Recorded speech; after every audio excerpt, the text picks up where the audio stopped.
Wow, let's go. Yeah, it is a beautiful outfit to have as well. It looked amazing in person when we saw them come out a couple of days ago back during the start of the group stage. Right, we're going to see them live in the flesh with the rendition of the outfit they had. It looked great. Cultural heritage as well tied into it, so a lot of storylines there with what they've achieved. But that's the fact. That's now in the past, right? Like you say, it's to do it again. It's going to be worst case scenario. If you come back here, you slip into survival.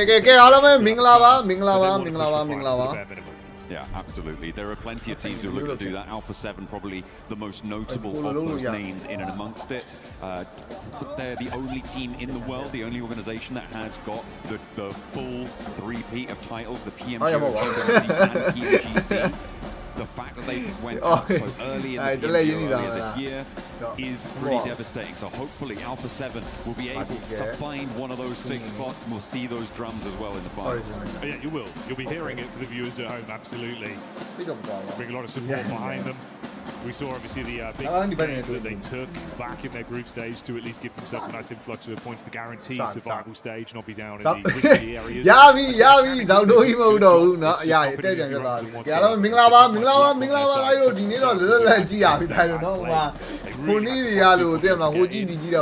it's a matter of can they elevate that even further.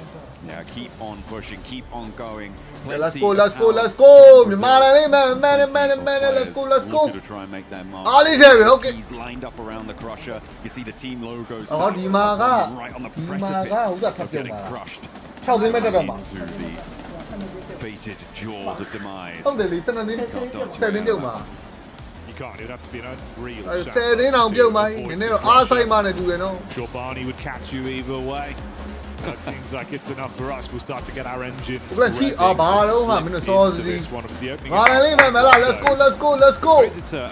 Let's go. Lights out here. Start instantly go into Rondo headstrong, see if they can just sort of bully the lobby early. Well, I mean, we saw that happen before, and it wasn't quite enough, right? Obviously, the E-Arena chicken dinner being so massive, you do need to keep going beyond it. Sure, you can get these early hot drop scenarios, and I'm expecting most teams will be jumping straight in onto Neox Factory and trying to get stuck in and amongst it, grab as many points early as you can with those recall towers in action for Rondo exclusively on our esports rotation. But I'm also interested in who's going to be able to secure some of the ground around this one, because I feel like not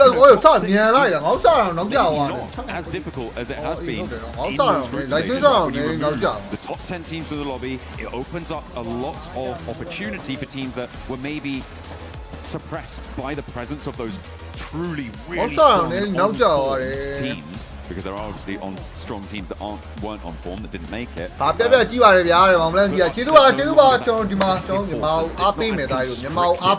Let's go. We'll see teams start to find their feet, start to be able to breathe a little bit, get some life back into the blood. I can already hear the Alpha 7 fans starting to get a little bit excited. Today it's going to go. They're going to really bring that energy early, see if they can get the squad locked in and bring in their best. You touched on some nice points there, man. Well, maybe it's going to be at a different landscape here with the teams we've removed, right? Obviously, some of them part of the tournament. We saw those teams already destroyed. The others that remain, this is your chance to get back into it. We've got the playing part. Let's go. Will be the hot drop target with the plane path out on the west side instead of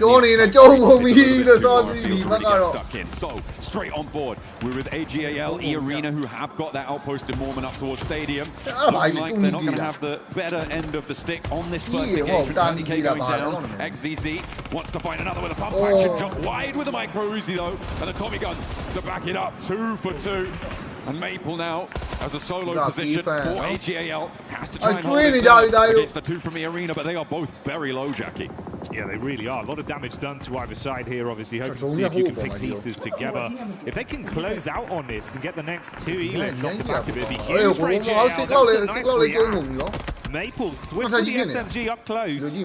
Schweppes trying to tuck in and get himself top back up on the old HP as well. Maple's got the 1 nade, John. Popped in earlier, and that was what prompted the push forward. Joker unlikely to be getting back up here. Swaps out for a will he be able to do it? Running low on ammo, desperately searching for these weapons. Still the smoke here, and I think this fight might be isolated. Both teams will be able to get these recalls, remember. Tiamba. Galacticos have got 3. Goat with 3. Maple with a shotgun now is back on with the fight. Maple baiting it on the pre-fire. Oh, one you shooting it, Quick opportunity to stim whilst the rest of the lobby are scrapping amongst each other. Rapid looting from Schweppes needs the ammunition to fight with. They get visual on one another. Maple's going to be swung to the left right now. He's giving himself nicely, but the angle's not going to work. And Schweppes does get it done. Hey, Schweppes is the only player in this tournament with a chance to get a triple PMWC title, and there he was showing a little bit of that power of old. We'll see if he can bring E-Arena to the forefront, because they are up on 3 elims, but there is so much on the tables already. Look how many players have scored one. Tiamba wants to try and take him down. They heard this one. They move on through. Tiamba wants to take that 3 elim title as well. We now have 6 teams with 3 elims. Yeah, we missed out on the goat fight. On that, finding themselves the 3 elims, leaving it down to 1 player to attempt to recover them. Usually in our regular rotation, it feels like they're super good at playing it slow with the long rotates around the outer edges. Rondo, they love a scrap. They've got the talent for it. We see one troops, but Ketch can't flush it, because they will have to lock in for this one. The top side down. 2 on the spot as well. They do have Kelsey off in the distance, so would be fine. Well, not fine, but it would be okay if Scarface had gone down in that scenario. But to hold his nerve is brilliant. Means he can get in and maybe get a couple more points. Look for the confirm onto Boopsman, but it's not going to work. Not on the first peak. Killer Joe has to hit the back, but without a helmet, those headshots are going to ring. Keeping the power, has still got another smoke behind him, some more meds, but it's not going to matter. Killer Joe puts him down, so Ulf recall further up to the north with the circle throwing out that way too. We're on board with Alpha 7 now. Yeah, A7 coming in swift. Trying to keep Tiamba down, make it uncomfortable on the peak. Awkward pixel angle, can't quite thread the needle with it. Milu wrapping over to assist. The squeeze out does get aggro. Good moves on the peak, but that was swift. Straight past with the shotgun shot. Get dismantled by Milu. Tiamba able to just swing past that entire fight. Alpha 7 do have that outpost and can go for the recall. Teams are starting to outstrip each other on these elim counts, but Tiamba on 6 elims. Got team as well. Getting those 6 on board is a great start for them. Looking to start because the circle is quite dramatic up there. A lot of it is cut off by that river, and the crossings are not as easy as on other maps. Yeah, that was the thing. We didn't quite catch it right. Obviously, going from that very southern sort of playing path we had to a hard northern shift on the circle. A lot of teams can have a big rotate here. We'll see if it comes back to bite some. Come on, Furia looking to get out of Yulin towards that north side. Geekcake already sent out and away from it as well. Goodness me. Everyone is still alive, and that is very lucky, Jackie. That is incredibly lucky. And if you guys want to be lucky at home, you can hit that lucky spin. Make sure you're jumping into the game for your chance to draw that exclusive 2026 PMWC tournament set. It's like a Barney Banks outfit. You catch him wearing that one. I've seen him. He definitely would. Maybe we could get it sorted for the finals. I bet we can. I bet we can. He's nice and comfortable, but we'll see, John. We'll come back to that one at another time. RRQ on the move as well there. Obviously, a roster, it felt like at times they had some good sort of approach to a few of the fights we saw. Maybe a little bit more paralysis by analysis in a few of the situations, though, right? We want to be slightly more cutthroat. I suppose that is the name of the game for all the squads we've got in survival stage, but I think that resonates with them as well. Yeah, for RRQ, I mean, they do have a standout performance in terms of the par, definitely on point when it comes to getting in those clutch situations, making it work, and to an extent, he's the reason why RRQ were able to get in towards these survival stages. But they do need to be more cohesive, more together and fluid in those fights. Hopefully, they can play off one another a little bit better here. Looks like, oh, we might see an Elam that may well stick as DK.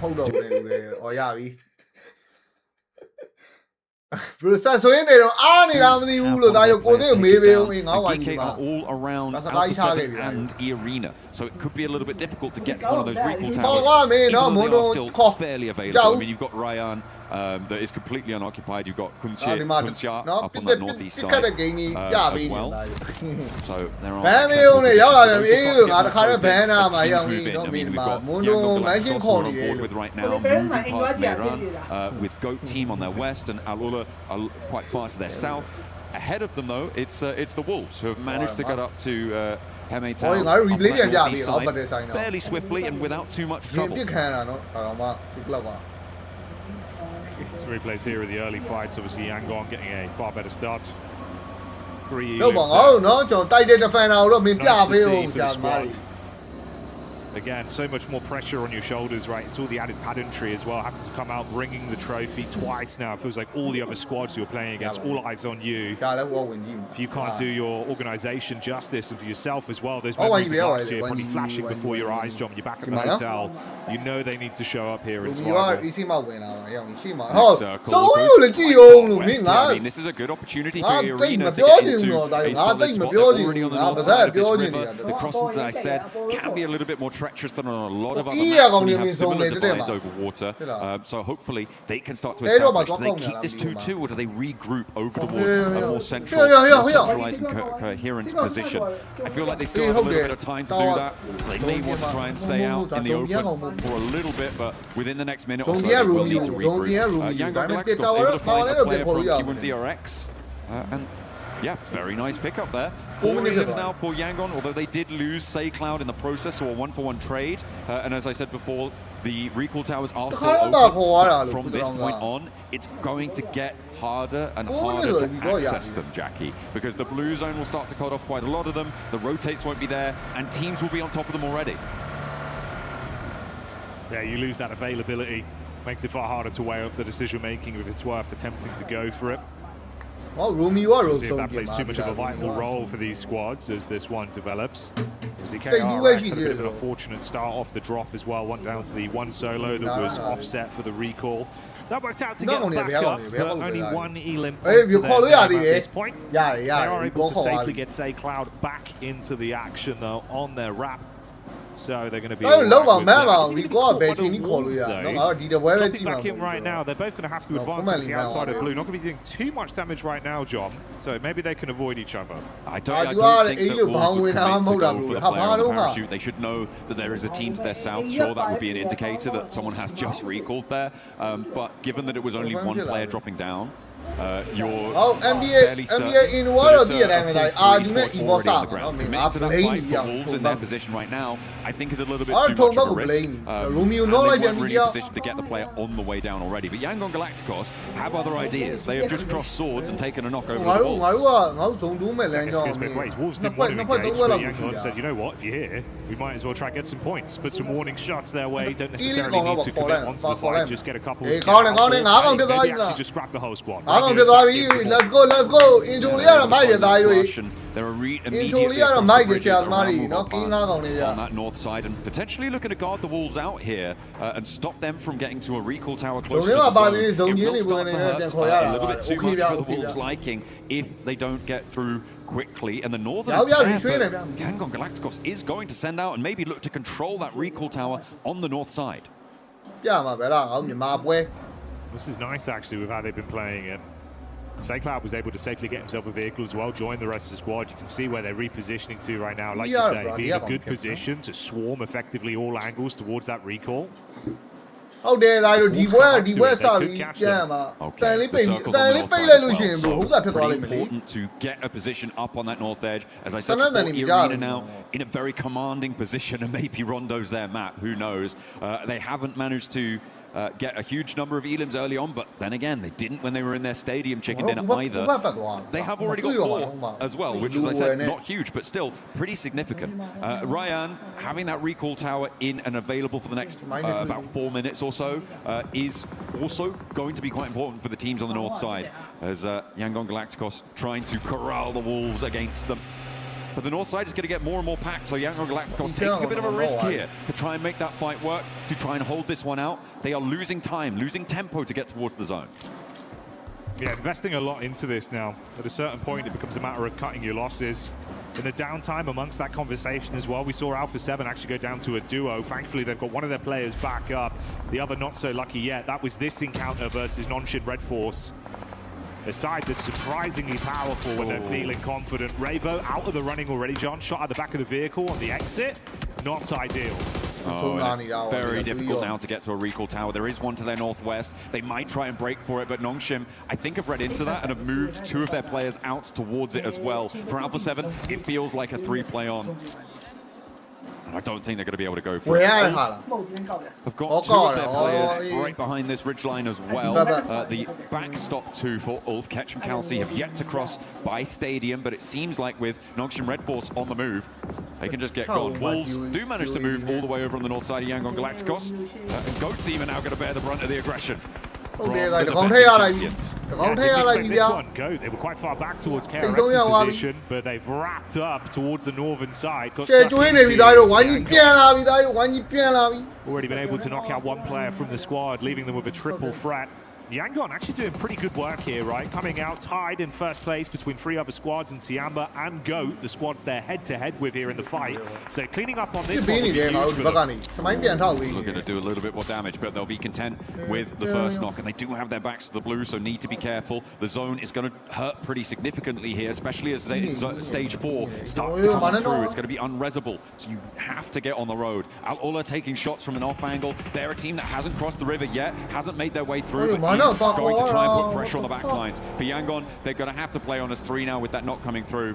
I was looking at where Tiamba as well were playing, given, as you said, they were in that top 3.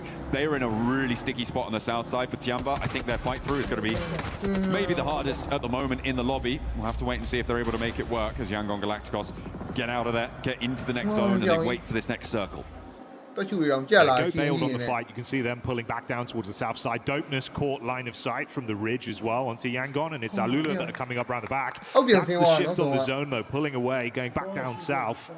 Oof. All right, mate. Fair bit of water as well, cutting off a lot of the play space you've actually got the longer this one goes, John. Yeah, I was looking at Tiamba, as I said before, and I feel like this is seemingly what I kind of thinking they should be doing here. Moving over to the south coast, may be able to swim across later on, but a lot of teams that have already committed to the north side are going to be fighting for the hills around that E-Arena Ulf position where Goat have just moved on into. This is going to be the focus for so many teams. So I feel like Tiamba, they're looking to play for a 3rd place, but they have taken a knock on the back there, and this rotation is under threat, under danger. Eren is waiting for someone else to step forward to say, I've got the shot, before they go for that spray. But Tiamba, if they could find cover on that south coastline, I feel like they might have a chance of getting fairly deep into this one. A lot of movement as well. Yeah, got trying to advance quite quickly. It was AGAL that had angles onto him. Unfortunately for Eagle, going down to the zone has resulted in his demise, so he's cut out of the lobby. Maple also hit from the sideline. Dopeness very far back, but with good line of sight onto them. Making it uncomfortable for these squads. Goat might be tested by the wraparound from Alula as well, John. This is heating up now. Yeah, a lot of teams crunching in. AGAL on the north side will have to face off against Dopeness, as you said. Yangon just beyond them. And they are now within nade range. So we get a little replay from... Oh, he's knocked himself with the deployable cover flare there. That is not good news for the Wolves. That's going to slow them down a little bit on the replay. I missed that one, but there we go. Sometimes it happens. It is a danger. And he's going to get run down as well. The front bumper to take him out. The Wolves are going to chime back in, though, with look at the damage pouring in on the Elim feed there. Goodness me, the Wolves want vengeance. Yeah, this is getting messy, John. This back and forth game of nade badminton going on. I thought they were able to thread it through the window, but it's a near miss. The Flower H stays alive. That's to the detriment of Yangon. View, nade over the top. Trying to get the distance, but not quite there. And this is the difficulty. They can't really take fights on 2 fronts. And Lufa able to expose one angle against AGAL. And now he moves forwards with a shotgun in hand. XZZ wants to find an answer, doesn't get the full knock, has the shotgun, but he's on a sliver of HP now, and another nade might just be all is needed. The healing desperately important for them. Across the road is Romeo now on his last legs, and AGAL are suffering.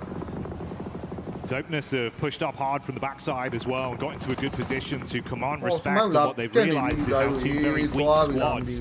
So if they can steal away points, it'll be magnificent for them. Smile falls for Yangon as well, leaving them with only one solo player left alive in a horrific position to attempt to defend. Fury are going out, joining. 721 GS, so two squads now gone. They are out of there already. We're down to 14. Those recall towers shut off, meaning no players can jump back into the fight. More deployable cover. Don't look, Wolves. Don't look. It's fine. It's not on top of you. You'll be okay. They managed to get all the way out to the west side there. They had a tricky approach, and they're showing the scars of it as well, playing now on as two players alive. This east side will be chilled for about the next 30 seconds, maybe, once RRQ settle themselves down and lose their player on the east edge. But with this circle, it's going to have to get trickier again. This has been so nasty for the teams out in the east to be able to make their way through. They have been on the brunt of these circle shifts.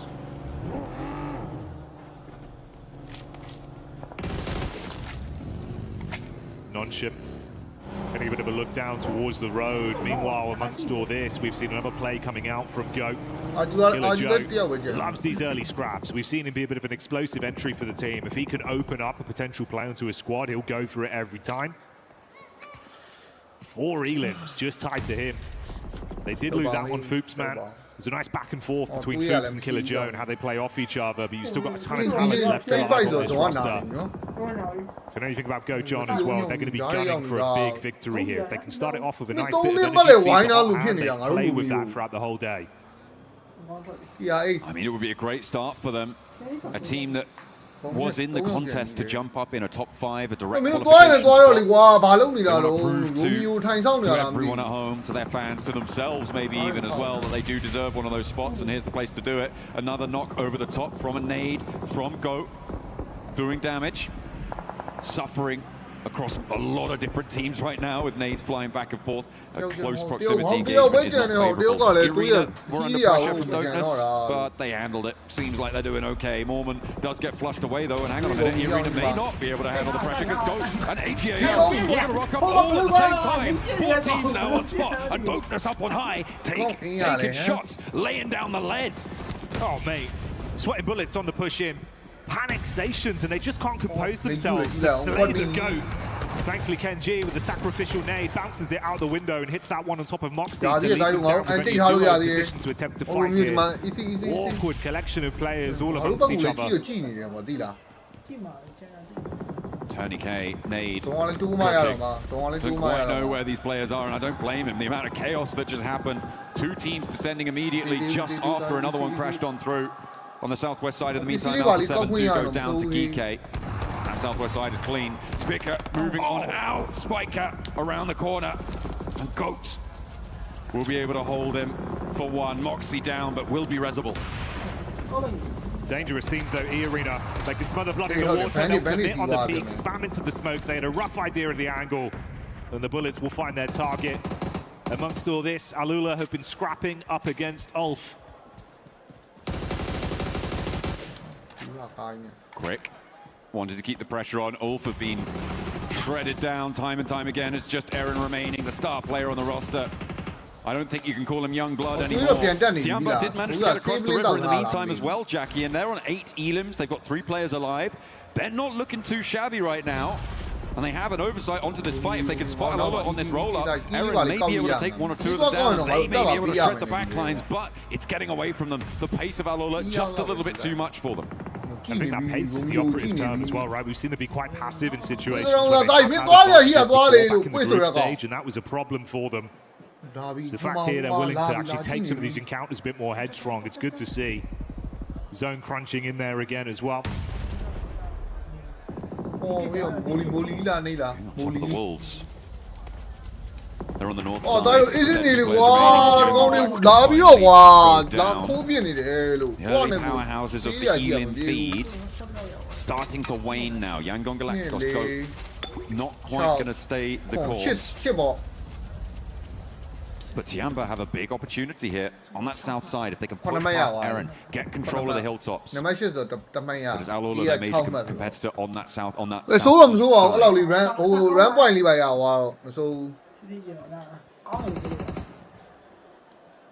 Tiamba starting their swimtation as well inside of the water.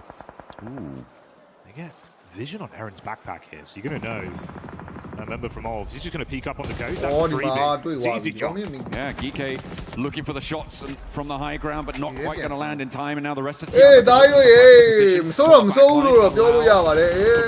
but Milu also under threat from range, but Alula chime in to keep Tiamba safe. Oh, nice little assist, and there's the off angle. QZ, masterful hold. That's really nice. They can safely get out of the water now and look to try and splash back on this. QZZ, amped up today. A linchpin position. Both of his teammates down in the drink. He needed to be able to hit those shots, and he did. Alula with the little assist to keep the players safe.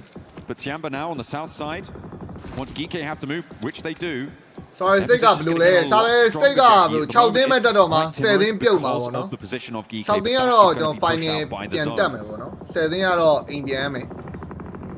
I Chow Dim at Babu Lure. I Chow Dim at Babu Lure. That fight does continue between the two sides, taking casualties amongst each other, whilst Alula are fighting E Arena from range. We cut back over to the POV of Tiamba. QZZ, the off angle towards the back. Lucky 7, hold there, bro. Lucky 7 in the side. Lucky 7. Bolster that defense for Geeke. They're just trying to put themselves right on the edge of the zone and maybe try and wait out the bleed down. But there comes the Wolves with a cheeky thread on an angle across the zone there.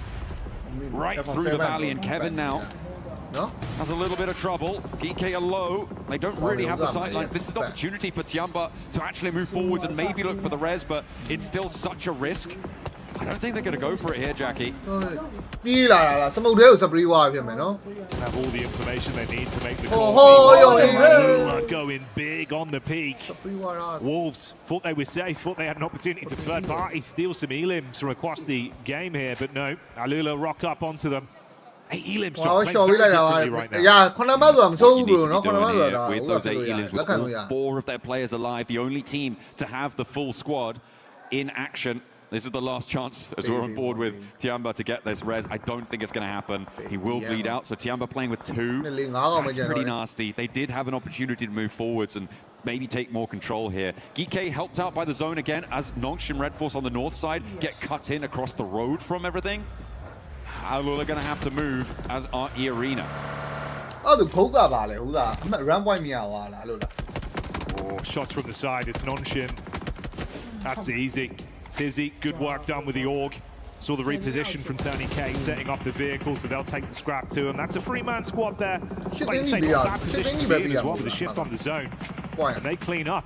Find the follow-up onto Joker. So E Arena. Hold there, bro. So I mean, they're all my camera.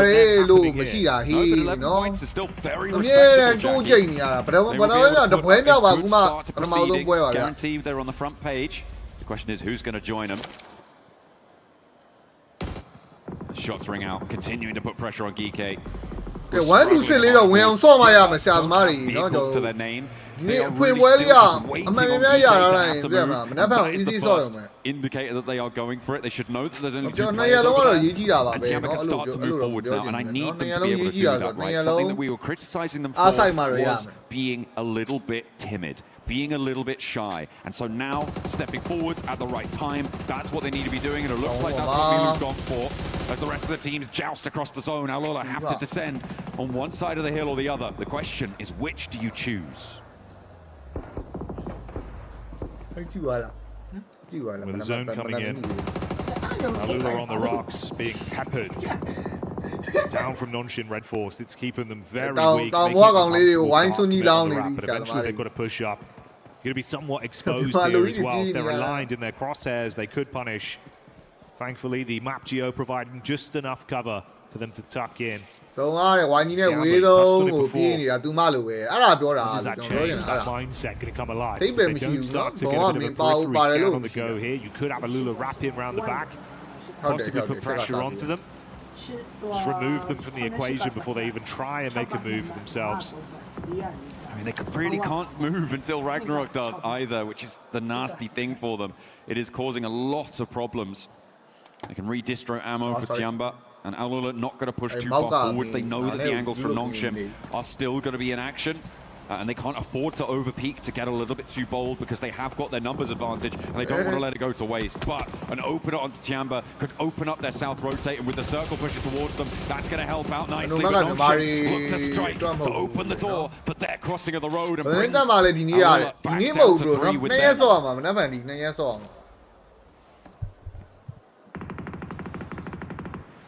Bated breath for a lot of our players right now, knowing how close they are to potentially kicking off the survival stage with a big point injection if they can take this chicken dinner.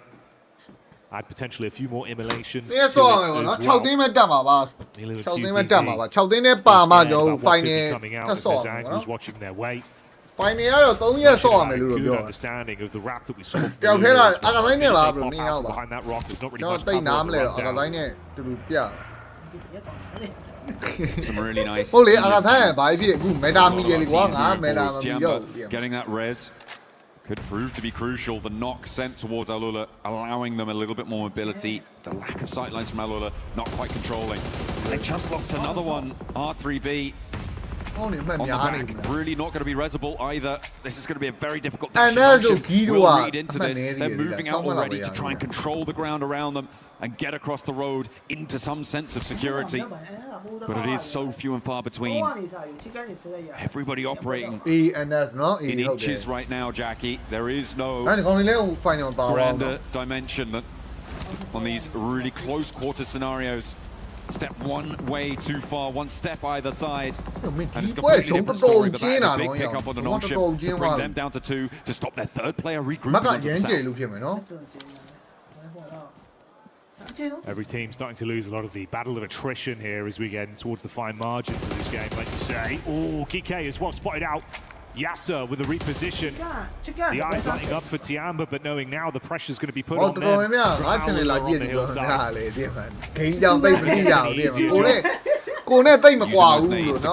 Moving forward, steps up for the flash. Trying to hold this high ground and try and use its position, the geometry to maybe get a pick, but they're just not quite finding it. They're starting to wane now. There's Nongshim going to try and bear the brunt of it, but down go Alula and a knock already. Gives Tiamba a big chance here. Timid Tiamba no more.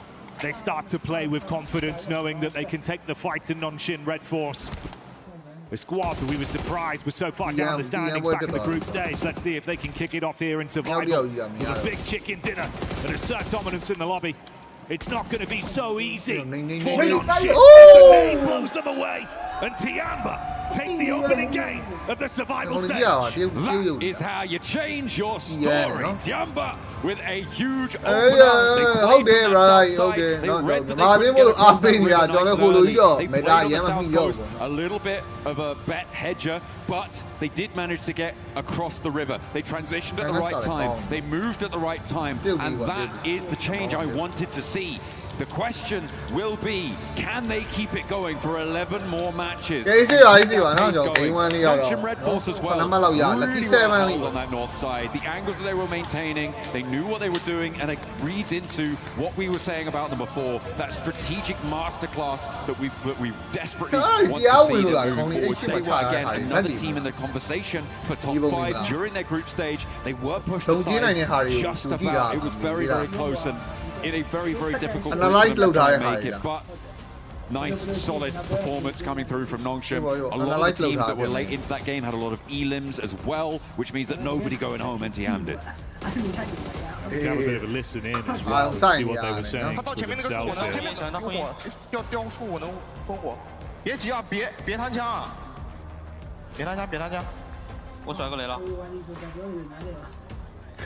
here.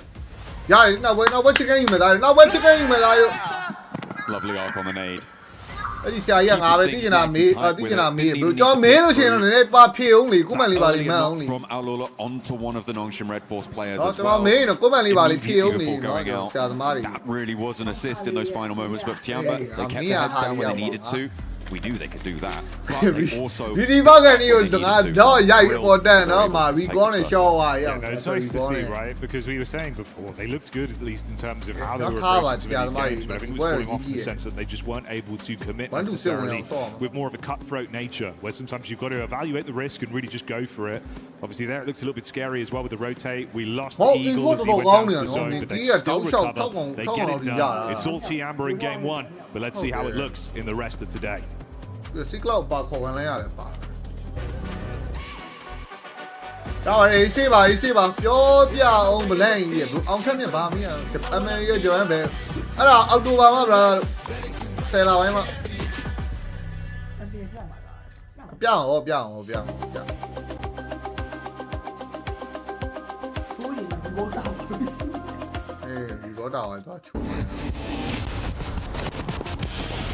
I'll tell you the fan out of Jam Maria. Oh, I never got one in Hardy. See, don't one year. Focus. Oh, that's my name. So I need to do my dear. So, John, the dog on you, Mamma. Scenery application app plan. Scenery, I might be. So we don't run in lava. But I'll never do it, never do it. Don't so right.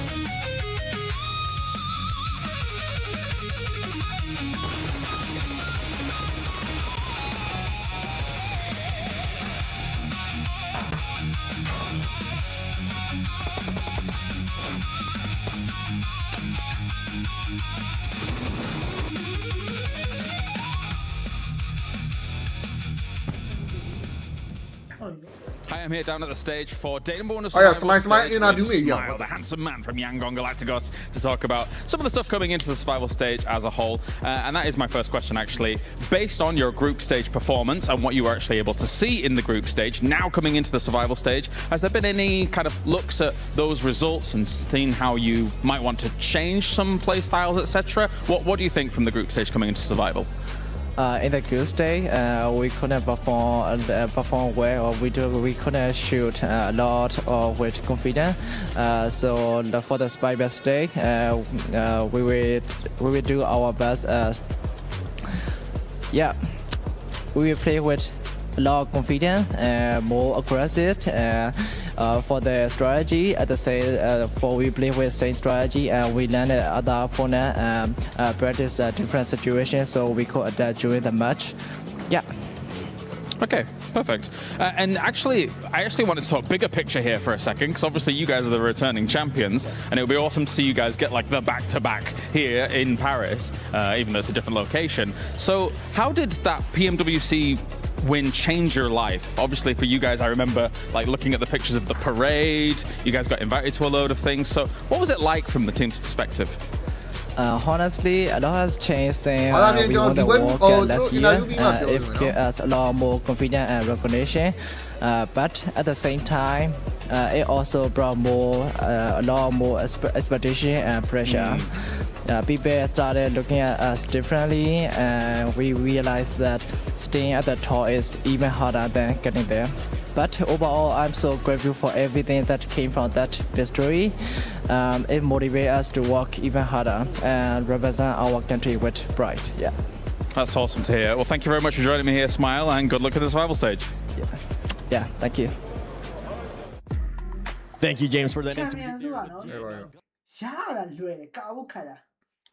Now, to Uda, Mira, Yushin, she had cruise state, my socket, Blainstein in it, no, who Sarah State, my sorry, Blainstein, you know, Blue, Pione la level, no, upon Mira, Dojono, Master Smile, or do the neighbor, Bubiro. I'm Busai me, no, Joe, Nelly, aggressive, sense and little, Joe, the Sarah State, my soul, I'm as we go about it. So, the road now to the main one, through Mira. No, damn la. PMWC, now on the Sangara champion Pietro Boma, damn la, Barry Bianle Wale, no? Like changing mania by Chi Wale, no? Being a little Blainstein Banya, oh, and Master Smile Piwara, Yoshima, no champion Piara, no alumnu. Champion Pibida, a thing, a little Tama, Mian, Yeti Yara, or Bobito Cadebo, no? By Pietro, through Yamalang and Joa, no, Gong Yu Ya on Lu. နော်အကောင်းဆုံးကြိုးစားရမယ်လို့လည်းဒါဖြေကြားသွားတယ်ပေါ့နော်ဆိုတော့ဒါပါပဲမဟုတ်ပါမစိုးပါဘူးနော်ငါတို့ game 1 I think it's gonna finally put them in the form we all expected. Same with Alula as well, putting up a good amount of eliminations for that squad. Yeah, it was really nice to see Alula come in. I mean, me and Max, we were all talking about it, be like, ooh, at the end, they had a really good position. They should have utilized it a lot more because they were having that momentum throughout the mid stage. They came in, they took over position from Ulf.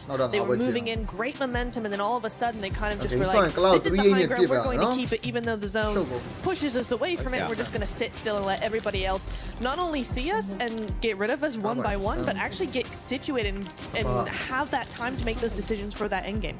Ooh la la, a little bit too passive. No, I mean, clearly they took way too long. I think they would have been great to see Al Ula after their push on Ulf. By the way, that push Niptura was fantastic. Getting rid of all of Ulf in like literally the span of 20 to 30 seconds. Very quick fight. But then they just let Tiamba coexist with them on the lower side next to the wall. I think that was a little bit of a mistake from Al Ula. I would have loved to see them rock up on their position as they fight DK. That would have been a great third party. Still an amazing start in the survival stage. Great kickstart for that team. It wasn't a 2-9 elimination this time out of the arena Niptura, but they do end up getting at least 8. They do. That was a really nice push from them as well. We saw them do some crazy things. Actually, they were on the east side of the zone, right? So there were a lot of teams over there. For them to get as many eliminations as they did, I mean, it was just constant fighting from beginning to end for them, them as well as Yangon. I really liked how what we saw from Yangon in the beginning of this game. I think it was still a very strong rondo for them, even though they didn't really go very late into the game. I still liked the presence that has seemed to be making a return for them. I'm really enjoying that. Yeah, we're seeing some changes from this squads too. It seems like they put that extra day off into work with the VOD review. One team that I think ended up doing that perfectly was especially with the rotations. Finally, just committing to a play. Sure, it was not an aggressive play. I think they didn't really have to go for an aggressive play this game. But it's just they see GK in a really good position in the play zone next to that lake in the center of the zone. And I see GK actively rocking up into Alpha's position southwest of that circle. Like, wait, that position is free. Let's not waste a single second and just capitalize on that opportunity and snatch that spot for ourselves. And that gets them so deep in that game, podium minimum, second place off the back of that Niptura. That is what I wanted to see from NSR. It is exactly what I wanted to see as well, because we saw in their second day of their group stage, right? They lost that momentum. They lost they were finding the opportunities, but they were just being so slow to actually do anything about them. In this game, we saw them actually take those opportunities pretty instantaneously, and that is what we want to see from Nangshan Red Force. We know they can do it, and they've done it again, and it is going to be Tiamba being the match MVP, and Milu, yeah, you were saying, Jukes, he's doing some great stuff. Let's go, Milu. I mean, I think this is a good example of, you know what, sometimes, even if you are a top squad, you don't really come off the way you really want to sometimes, right? But you know what, a day off, I think we saw these squads refresh themselves, really start playing true to form here, and this is what we needed to see. We needed to see this. Even there towards the end, Ula had the top ground, but at the same time, Red Force and Tiamba were like, we want to win this game. Let's focus all our energy up top, take them out first, and then we'll see who ends up winning first or second place. And that is how you get it done. So good to finally see these squads make it happen. It's only been one game. Come on. Let's see some more of that in Erangel. More of that, please. One game, but we're already getting a little bit more flashes from some of these squads of just consistent inconsistency, and I'm thinking about Opus because this squad was only able to get 2 eliminations. They need to make sure they pick it up here. One quick little shout out is GOAT team was able to perform so well in that one, being aggressive, exactly what we expect. In game 2. NBA Indosa and Toby. Thanks for setting us up there, Seven. Build ourselves back in before the game here. A little bit more consistent, John. Excited to see what really is going to be, hopefully, a stepping stone. Absolutely, I was excited to see. Looking pretty fresh, man. You know what they say, everything outside of Texas is smaller in size. Absolutely, they definitely do. The lane path looking pretty big though, from the middle of the map on the south side. Looking to lean a little bit westward, but nice and kind, opens up most of the map full access, and no one should be getting into any hot drop trouble. But it is. Let's go, one you die. Let's go. Because it tends to just be let's all hot drop and then see what happens. But here on Erangel, it's a little bit more prescribed, it's a little bit more thought out and measured. So hopefully our teams have figured out where they want to go. Whoပြောမယ်နော်ဒါတခုပြောမယ်မင်းတို့ကတက်မှာငါတို့ဂိမ်းမှာတော့ကွာသိရမလားတခြားစတွင်မာတွေငါတို့ဟိုသိရမလားငါတို့မြန်မာပွဲလာပြငါဘာမှမပြောဘူးနော်ငါတို့တွေကဟိုလိုကြီးပြောပါတယ်ဆိုပြီးဘယ်သူမှမရှိဘူးနော်မင်းတို့ဒီဘက်သိရမလားငါတို့ဒီဘက်ဂိမ်းလေးခဏလာပြတဲ့ဟာကိုမင်းပြောလို့မပြီးတော့ဘူးဆရာငါသိရမလားနော်ဟိုစီးပွားရေးဟိုဥသာဘာဖြစ်တယ်ဘာရောက်နေဒီဘက်ညာနေနော်ပြောတာ Similar sort of opening as well for Goat, so no surprises there. You imagine they can split off and wrap away, like you touched on. Trying to get distance with those parachutes. They've done their training job. They can get to the mainland. နော်အဲ့ဒီမှာမင်း1ရက်လောက်လေးလာကြည့်လို့ရှင်မင်းနော်မာဟိုဘာဖြစ်လို့ညာဖြစ်လို့ဟုတ်တယ်သားလို့နော်သမင်းငတ်နေလို့ really want to get stuck in as I said into those hot တယ်မဲ့တကယ်ငတ်နေတာဇုံရကြည့်အောင်လို့မင်းရန်ဖြစ်ထားတာလို့ circles very nice stuff coming through over in the group stages looks like we're going to continue that trend all the way out on the southwest side keeping a lot of gap. Zoneနဲ့ရန်ဖြစ်ထားတာအောင်မရဟောင်း This is not what you want to see to open things up for a survival stage. No, we've been here before. You're right. Group stage is very. မင်းသိလို့တာမသိဘူးလား Similar scenario there. A lot of landmass going to be cut off. Potential for the bridge to be in play as well. Haunting prospect for others. We're dropping POV of dopeness early on towards Pachinki. Couple of shots. Nice game one from them. So obviously, if you can punish it, accumulating point after point, would be the dream scenario. မင်းကအေးနဲ့တော့စားတယ်အဲ့မျိုးဟုတ်ပေါ့ Hopefully add those points to your tally in response as well. ခုံကြီးကအများကြီးပဲနော် North and South split on Pachinki. ခုံကြီးကအများကြီးအဲ့ခုံကြီးမှာလည်းအပြည့်ဦးမှာအပြင်မှာပါလူတွေတန်းစီပြီးစောင့် here. Depending on the vehicle counts that each team has. မင်းအဲ့ဆိုင်မင်းအဲ့ဆိုင်လူကဘယ်လောက်များလဲမများလဲ Stuck in too far here, especially in a circle like this.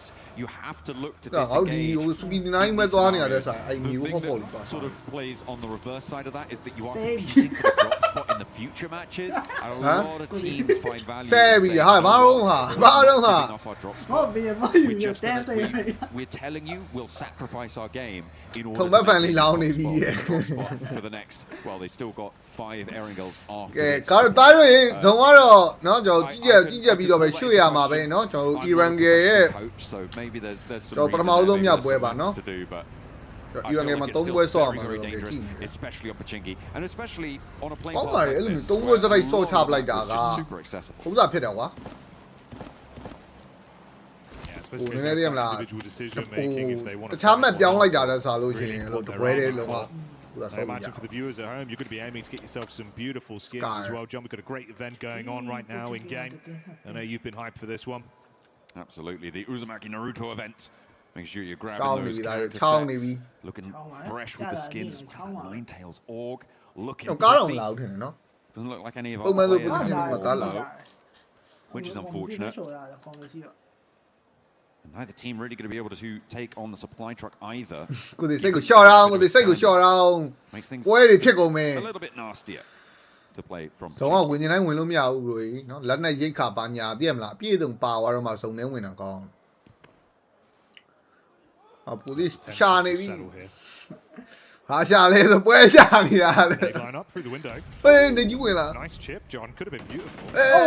ဖြတ်ပြီးတာဖြတ်ပြီးတာ A little spray on the step across there, but not going to quite get the knock, and it's again just retreating, ရှိတော့ဦးသားကြီး being a little bit safe. Like you said, deck of cards type play, reshuffle Changing yourself my play, Kenny. somewhat, but that is a nice little reshuffle from Ragnarok on the sidelines, able to get the side swipe, and Geek have got their opener now. Do they try and take this one fast? Oh, yeah, what do you down again? what do you Try and capitalize a second knock, and there is no way that they're getting those two players back up. Surely not. As Geek descend from multiple angles, one is cut across, but it's not going to be the same story for the others. No, it's really nice. โอ้ဆရာသမားရဲ့ပြီးတာတက်တက်တူးတယ်ပါတူတက်တက်တူးတာပါတဲ့ Reply back over. He's a bad boy cleaning up. left. One by one, Dopener suffering heavy losses on this. အကောင်နေရသေးလားခုန run point ရော key point ရောနေသေးလား Pot shots နော် over အ to မှတ်က the UK roster to start Send off. them up, But you know Bobby. what? You want to fight? Let's take it. Let's get it done. 2 players want now you to left make for a call, Dopeness. no? All When do did sit up manage when to you're rotate over the north side of Pachinki, and because this fight is taking place, it means that the teams in Pachinki, or if there had only been one, the ဗန်ပြလို့ဒီမှာကြည့်ရရမွေး channel တော့ကြည့်ပါကျေးဇူးပါ brother ကြီးเนาะကျွန်တော်ပြပေးပါဗျာ This เนาะ is ဒီနေ့ pretty ရောမ good နေ့ဖန် news because it means that they have access to a Oh, lot hey, of oh, support that they may not have done တပ်ပါတီဝင် join လာတာ party angle, No? leaving Aaron up on Top the body top win, now. yeah. They can start to slow it down even more. They can have so much information about what's been going on in this area. Aaron doesn't even want to stick around for the flush. He gives up his position, and they're just going to back it off. And Ulf are going to be the ones to take down the supply ဘယ်လိုဖြစ်လို့ easy အောင်ဆုံးရနေတယ်မလားအခုမှ Yeah, this is really nice. Cutting out a lot of that mid-game looting time, getting themselves hopefully some high-tier loot to play with off the back of it. Good comms on it, set themselves up, dump a few magazines simultaneously into the truck and grab your benefits from it. Alongside ရှာနေပြီရှာနေမြောက်ပဲကြံတော့တီးလို့ရှာနေတာလားမသိ more as well with the damage done from that high rise ကန်ကြည့် angle. တာKenji. ရောက်ပြီ Double up coming potentially as well as he spams. Save G trying to peek back into it, shot into the thigh, stays Nick. alive. Mikita on the wraparound. မူလို့တော့ Has that molly through the window. Oh, he tears the player step a little bit တင် too ပွင့်နေ late. ပြီ Maybe need ဟုတ် to တယ် slow faster, but it's gonna ခါရဲ work ပါ out. ခေါ်တာရောက်ပြီနှစ်ယောက်လည်းနဲ့ဗဒယ်ဆိုင်နေတာနော်ဒီကောင် Maybe ကြီး get a little bit too bold with it. Aaron from the off angle rattled them a little bit, and they are starting to shake. Shot starting to show vulnerability. Boom. Another big Oh, nade from no. Saf G though puts them in the advantage once more. One player now standing for Dopeness. တွေ့သွားပြီ Has the Bizon to play with. ဒီပြတ်သွားပြီ Not too much. နှစ်ယောက်တော့ပြန်ပေးလိုက်ရနော်နှစ်ယောက်တစ်ယောက် Not enough to keep them in it as the နှစ်ယောက်ပေးလိုက်ရ blows him away and ဒီ Dopeness ကောင်လေးတော့နေပြီ exit stage left ဒါကောင်လေးလည်းယူသေးပါ but that is a detriment to Geeke, John. Even if they reset, it's only a duo. Yeah, they do win the fight. Well, I sure. got There chap was down that if you third don't party can play, coming Bobby. through from Ulf as they wrapped around on that northern side. See, bye, Tiamba now so going to we'll take start up that to mantle, land, no? but this is what you have to be afraid of on these hot drops. They no longer have prio when it comes to getting out to the west. And on a hard shift like this, they have lost too much time for me to really be considering them deeply into the rest of this match. Everybody else much, much faster, and we are going to focus our attention now on teams making that break out west. A lot of teams coating the west side coast and the south edge as well, near Ferry Pier, around Quarry. Yangon Galacticos, very much the back of the queue.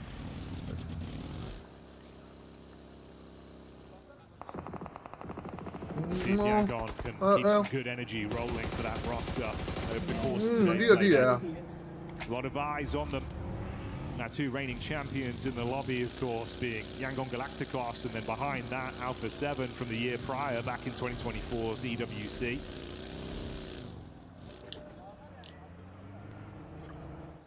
Circle. Oh, no way! What a အော်ဟေ့အောင်ဘလို့ကြီးတော့လို့သုံးရပါတော့သားရွ It is brutal. Quarry is so impactful here as well. It's such a quagmire of a position. It just sticks you down. You can't really move freely around it. So for Ulf, they may be able to take the ridgeline, but getting down ရောအကုန်ထိုးရတော့မှာတော့သားအကုန်ထိုးရတော့မှာလို့သားဒီပွဲကြီးကသားရွဘလို့ကြီးတော့ This is going to get nasty. The positions out on the west are difficult to hold. For Arena, they need to regroup. For Wolves, they need to try and stay alive. And 7-2-1 are going to try and crash on in. Everybody on the south edge being bundled around that quarry location. Oh, Jackie, this is going to get very, very dirty. There's something in the air at this event. I don't know what happened this year, John, but the circles we've had have resulted in some ridiculous games the whole way through, from start to finish. It's never easy. Feels like we're playing with 50% land in every single game. Half of it's always taken up by the water. Hey ho, we go again. Teams instantly crunching down, knowing it's only going to get harder to get into a safe location. The zone, what can they leave this one? Yangon Galacticos just about making it past Quarry. တွေးတော့မှာသားရွတော့ဝင်နေရပြီလို့တော့မီတာ400လောက်ကိုသွားနေရတာ Play out to the west side of the road, towards that coastline, nestling themselves in and looking to maybe play a 2-2 split. Yangon Galacticos happy to post up around those quarry warehouses for the time being. Maybe move on a little bit further because you've got AGAL moving in behind them. Furia, in the meantime, trying to get out of Primorsk. လို့မင်းတို့လာပူပီယာဆိုပြီးတော့ဇုံကတဝက်ပြနေတာ I like this move coming through from Igor, moving one of their players around the headland, gives them a little bit more latitude when it comes to having to move later on. And that really is the plan for the scout out on the west.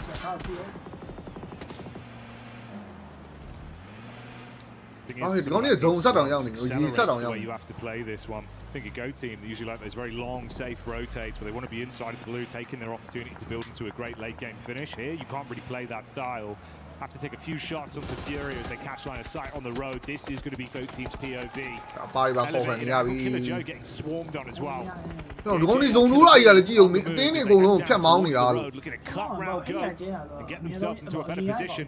Doesn't get any easier though. The Wolves ရှင်ရောက်ပြေးရလားမသိ And ဘူး Olf as well, looking to try and stymie that approach from the south side. AGAL on the side of a road, looking to maybe control the shack, but Aaron's already in occupation. I mean, who Needs to took that lock up, high but down. Aaron takes a lot of damage there. Far too much for my liking.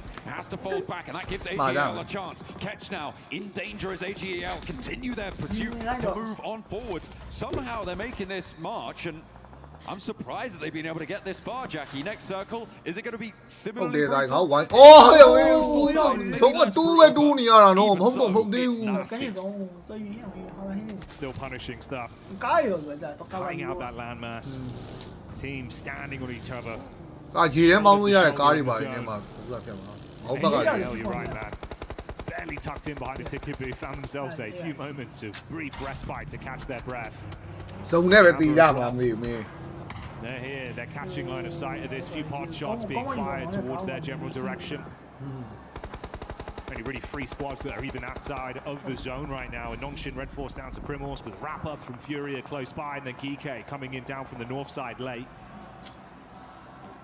This RRQ position, really important. The hill that sits towards the coastline, you can see the high ground that they're able to control. Ulf trying to move into the foothills around. Oh, yeah, hold it hard. hard. Apparently Aaron is in nade range there. That's a long arm on that one. Looks to try and find some more, but he's already crawling away, crawling back. ထိသွားသေးတယ်ဝင်းနေနော် For RRQ, this is great.ပြေးပါတိုးလာတာ It for Elims. I think that's Aaron down and out. I think it may well be. ဖူးရတွေးကုန်ပြီပါမှာ In the meantime, all on the south side, coming to loggerheads, and nobody's looking happy with this. Furia on 2 players. ကောင်းကြံသေးတယ်ကောင်းကြံသေးတယ် NS က Yeah, this is rough, man. No one's getting out of this with a smile on their face unless they can completely recover now. Thankfully, the last shot goes through pretty heavy-handedly to punish one more man from non-ship, leaving it down to ဟောဝိုင်းကြီးလေးကိုပြပေးအောင်လို့ဒါရိုးရိုးရေ to get the recovery on ကားပေါ်ကနေဆင်းပြီးမှပြစ်တယ်ဒီကောင်တယောက်ပဲကျန်တော့မှန်းသိလို့ still standing. Bullet after bullet. Oh, last man standing one. NS ကဒီကောင်တင် Cheeky ပေး little seat swap there for XZY to stay alive, but where's he ချောက် going? ပြီးနေရဟေးတေးပြီးတေးဟေးဟိုမတွေ့ကောင်းပြီ Still worked out though. Okay, a little bit wild, but အေးဟိုမှာတိုက်ချကုန်ပြီချကုန်ပြီချကုန်ပြီ if he'd got maybe a touch earlier, he could have had the hop out, grab some of those shots, but အေးလို့ကိုကလည်းကိုဝင်ကြည့်လို့ရရင်ကောင်း quite ကောင်း slick ကောင်းပါ enough. ပဲကွာ And AGAL with a little bit of a danger approaching them, able to hold their ဒီ nerve. မှာ KRH တွေနဲ့ကျွေးကုန်ပြီနှစ်ကောင်ရလိုက်တာလားဟလား A little bit တကောင်မရလိုက်တာ on that one. Drove in, double checked the code, gave it to him. ဒီလောက်ပေါင်းပြစ်နေ RX as well, hillside peek over. Trey trying to get a read on things. Alula back into the fight as well. Kike taking the head-on approach. ကြာပြီကြာကင်းနှစ်ကောင်ရလိုက်တယ်သားတို့ nice nice So they do go down. အန်ကြည့်ရမယ်နေပဲသားတို့ဒီနေ့ကြိတ်တာကြိတ်တာ Our opening game of Rondo already out of the running, so opportunities for some lapping to occur. DK obviously the team that won to Jinky, but kind of lost as well in that first hot drop. We'll be keeping an eye on if that continues to happen for those two teams. နော်နံပါတ်3မြင်အောင်နံပါတ်3ကဟုတ်တာနော် continue to win it if it does. ပွဲတော့နံပါတ်3 But either way, they will slow themselves. ဇုံရင်တာကြီးဇုံရင်လှလှပပလေးလုံး middle of the zone, and rightly so. It keeps the coastline in here, and again, အဲ့ရှေ့ပဲတိုးနေရတာလို့ငါတို့ကတစ်ဖက်တစ်ခါလေးလာကျင်းပေးဦး get stronger and stronger as well as the compound for the arena. အဲ့ဒါပြောတာလို့ West side ဆောက်ပေးပဲ too. မရှိ Those buildings, I'm imagining Fury is going to be crashing into them. Either that, or they try and sweep around behind RRQ's hill and take control of that area. Could be a game ဖုန်းလေး changer. ပေါက်နေပြီအောင်ကြိတ်တာအောင်ကြိတ်တော့တော်လို့အောင်ကြိတ် Establish a တော့ nice area of control for yourselves, force them out. ုံထဲမှာမတိတ်ရပြီးနေရ now as well. Energy building up here in Paris going into game 2. ဒီမှာကိုကောင်နေတာယာပဲလေးနေတိုင်း 我叫讲嘞，讲你。 Fight for this one. တာယာတွေပြန်ပြင်နေရပြီ Players still alive right now. ကောင်တွေဇုံပြန်ကောင်တွေကိုထုဖို့ချောင်းနေရလားမသိသေးလားအဲ့ KRE ကကောင်တွေက Split there between Trey and Binny as they ပြုတ် break ပြီးသွား 不要再讲了，不要我陪讲的话，那你爹嘛，你姑爷。 နေလိုက်တာမင်း Alpha 7 on the northwest side. 你姑爷，哎呀爷嘛，对呀，我的爹。 သူရီယာကောင်တွေထိုင်ပြနေရဟုတ်တယ်ဒီကောင်မှာ KRE He's going to start to tick away from the blue, from the water. You need breath, you need help, but and neither's going to go your way. Down he goes. ကောင်ကြံသေးတယ်ကောင်ကြံသေးတယ်အဲ့တကောင်လဲဟိုမှာ Left standing for them. Over on the northeast side. နေရာပဲရှိတာမင်းနော်နေရာကတယောက်တကွဲစီပြန်အဲ့ကောင်းတော့ကောင်းပါ Instead of going towards the zone, looks like maybe they want to try and take care of Goat Team first, or at least scout it out.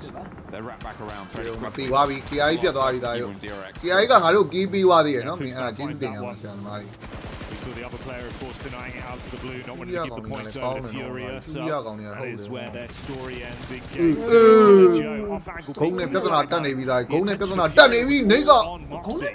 Joe was able to take the first bit of damage with ease. Mo, gong ne Silence Furia replies, though. Shuts down Fuchs, leaves him on his last legs. Good name play from Moxie. Shush his silence. 哦，你是讲 no 啊？ If this is on target, could be very lethal. Trying to get it Smile over again, the oh, side hold there, into the hold close there. grouping. A trio of Furia ရာ players သီးရာသီး with one man in the vehicle. ဖူရီယာပြက်လာပြီဒါဖူရီယာအော်စီကလောက်ပါဝါ Ayala. ဟောစီကလောက်လေးပဲမြင်နေပါခံနေရအောင်ကြီး Yeah, the off angle from the arena is chiming in as well, and another nade sent over the top. ဟောကီးပြန်မရသေးဘူးနော် Boom after big လု boom ပ်ပေါင်း coming through from Goat Team. And now it's just there out on the forefront. On the back line, it's Igor who needs to come up big here against Goat Team, but they can't push forwards because of that arena off angle, which is slowing this fight down really annoyingly for Goat Team. The advantage, though, is that they can start to use this time to maybe find a foothold into the zone because the blue zone is upon them, and you can't res in ဂုံးကပြေးတွန်းတိုးလိုက်တော့လေကမှတခါလေးအပြက်ဖြတ် Silence may not be able to get back ဖတ် up ပြေး here. သွားတာပါတဲ့ဗတ်တယ်မဆိုင် They knew there was the rock up from the back line when Elementrix got the takedown on Goat ဗတ် Team. ကြာ So ဝို they င်းမ bred တေး that သေးမှဒီမှာ process ဟို to တီအန်နေ match နဲ့ like ပြုတ် you say. And they've gone Can they straight wire into the out? waiting Give me a arms like of you. Tianba. Terrifying Tianba today. They've changed their fate. အတင်းကြီးအများကြီးကြံသေးရကွာတော့ချင်းချင်းလေးပဲကြံတော့တွေ့လားမင်းဗတ်တရားနေရာတိုင်းအောင်မြင်နေရ Now they're encroaching towards AGAL. Both from the same region, and there's the crash from Eagle on the shack. They know there's a player in here. They need to try and keep safe, but it's not going super well for everyone. Tiamba able to stay alive on the inside, but ဘောကောင်းအဲ့ TN ကိုဖျက်လိုက်တော့ TN ကိုဖျက်ပလိုက်တော့ AGAL now Oh, playing not showing you, no? in the center of the circle Yo, as a yo, trick yo, on yo. top of them. Holding this position would be great, but there's so many angles now staring you down. နော်ခါရီရှော့ခါရီပြတ်သွားဟိအောင်ကြီး Primes that one, gets him right on target. UF ကမင်းဥစ္စာတက်ပါတွေဝင်ကြိုင်းသွားတာ They go down to the ကောင်းနေကီးပါရလိုက်တာကီးပါရလိုက်တာကောင်းနေကောင်းနေ and this is where it gets ကောင်းနေ far တိုက်ဒီဘက်မှာ more URL scary. တွေကိုပြန်ထုပေးနေပြီတိုက်တို့ Low on HP of a bit of မိုင်းစမိုင်းရမ်းပြင်းနေရတာလုတ်ပေါင်းရသေးရသေး coming into ရသေးရတိုက်တို့ easy ဘက်ကလေးပဲ buckling under the pressure. နေတတိထားနော်နေတတိထားတိုးလာပြီဟိအောင်ကြီးဒီဘက် WOL တွေပဲတိုးလာတာသွားပြီလီချာညသွားပြန်ပြီကွာစမိုင်း Can't withstand that. But there is an Wow, opportunity he- smile to find a knock over onto a Wolves player, leaving Aola တော့ပေါင်း potentially to be ဘာ able လို့အမြဲအဲ့မှာလီတက်ပါလီ join ခံနေရတာလူ doesn't have ကြီး quite ကွာ have the time to get the crawl back. Would be a miracle to get that back to 2. So Aola may be ဟော drawing ရ short ရန် here. ပွိုင်းတော့မရတော့ဘူးလို့ဟာဘလို့ဖြစ်လို့ငါတို့ဝိုင်းအိမ်နေရတယ်မဟုတ် WOL ဘာလို့တိုးလာတေးပြီးွားကောင်းနေအခုစုံနေ Fourth party necessary. Put it on that, Do wow. what he needed to as Force goes in with the shotgun trade. Elementrix though still on the swivel for Wolves, doing work. But Killer Joe left to survive this one. Has another opportunity for the fight, but Elementrix is Oh, looking ban it, clean. why ain't like, Takes ban too it, much why ain't. damage though and has to dip back. Killer Joe Fry. No, no, no, no, no, minute three, minute 12, Does his hello? best work. He's able to really nail that one with the ဒီ UMP. ပဲရအောင် With the မ quick င်း pick up, ငါတို့ကအမြဲတမ်း looking ဟို for the ဂျာ points ညက် as ခံ well. နေရ They တာ can fight on as a duo. ဗတဲ့ဆိုင်ပြေးဝင်ထိုးတော့ဟိုဘက်ကောင်က Oh, he's got the ankle, John. Oh, he doesn't quite get the peak fully there, though. He's a little bit too timid, and that's going to allow the res to come through from Goat Team. Tony K could Yeah, still I mean, play I'll go to spoiler it to again. it. He Yeah, sees them yeah, two on the I'll broadside do now. that. He's going to know exactly where they are, and he can step forwards for it. Force, I think, ဂိမ်း might တ go ဘာ as ဝ well. ရတော့ဂိမ်းမဲဆိုပေမဲ့လေလက်ကြရတယ်မဆိုင်ဘူးလေမင်းအဲ့လိုနှစ်ဖွဲ့ပေါင်းပြင်တော့ဘယ်သူကခံနိုင်မှာတော့ Don't want to overcommit. ဟိုမှာတူချက်ကိုချဆိုလို့ရှိရင်မှ တွေးလို့ရနေ Puts the pedal to the metal and pieces out for now whilst Force continues to hit heavy, quick, not fast enough for Alula's escape plan. As only one man remains, Claws cruising over into the awaiting arms of Ulf. They've seen him coming. And if he keeps going, it'll be RRQ that will have this one set up on a platter. Back exposed, easy tags, that's the takedown. Should have gone that way a little bit earlier. RRQ retreating to the beach side. Have given up control over a lot of this hill. It was under pressure, but I feel like you do need to start find it up, 1 to 7 bro. 1 to 7 မှာတက်မှာ Furious position on the south edge. အမတ်ဒီမောက်ကျွန်တော်ဒီပွဲကအမတ်လောက်မရလိုက်ဘူး So much in terms of moving there, but that opens opportunities for Alpha 7 on the north side to start to be a major player in this circle because they've been quite quiet up until now. အေးလေဒါတို့ညက်ပြက်ခံလိုက်ရတဲ့ဟာ And maybe sneak in behind RRQ, or rather in front of them now. Furia, it's not been easy for them for the positions they've been forced into.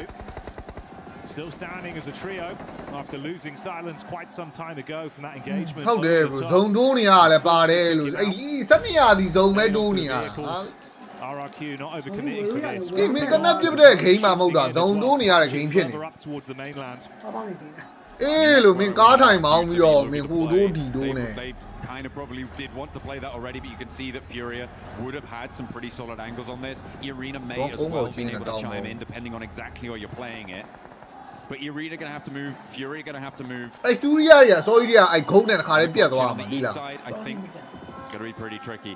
Irina looks like they were willing to go for those wraparounds, go quite wide with things. So potential for them to actually move into this west side engagement. They may just look to push up towards Tiamba and towards Go. As RRQ look to regroup further north and fence off the area from Alpha 7. How so do I know so much? Yeah, la, we don't have them like Charlie Nyako. So she had to work on you, let Pia, I mean, Pia, let Pia, Nien and Janya. They focus all their fire on him. He's able to withstand the pressure and get back up from the rest of the boys. Alpha 7 start to thrive off the noise being made by the fans in the arena. RRQ detonating the vehicle to shut down the super sub for the side. What can the rest of the roster get up to here? Bullets being peppered towards them. Amongst all this, 721 GRS struck upon by Ulf as they go in heavy with the shotgun. Just drives into the middle of it all. Looks to go crazy, John. How on earth does he dodge all of those rounds on the outside? Career with the seat swap. Looks for more, but Alpha 7 fall at the final hurdle. Rebel looked immaterial crossing that open beach. But it was not to be, and now Furia can roll on in, happy as Larry, to go for the fight. Irina wants to try and crunch him behind this too, and they are doing just that. Nades on target, good damage. Furia, they've had to play defensive for so long. Now we're seeing that aggression come out. Cutthroat play so far. Wrap around the back. The nade look good, but a bare bounce over the top side. Instead, RRQ fall. There they go. Furia looking to piece themselves back together. Irina. Hey, maybe hey, boy,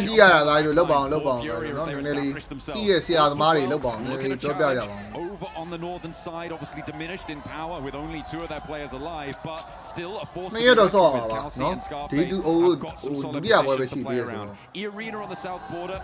I think they're the team to beat here, Jackie. It feels like on this south side, they have got control. They've got a lot of what they need, and Furia is committing towards the north side.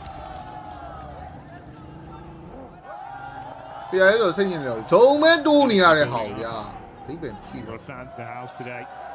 You can see all the Yangon Galacticos signs, John. The Alpha 7 fans bringing the heat once again as well. But they've got one thing in common right now. Neither squad remains alive currently in Game 2. Out of the contest here. A lot of different sides that are looking to really squeeze a good injection to point out of this for Tianba as well. Thinking about the potential of a ludicrous start to the day if they can do the unthinkable.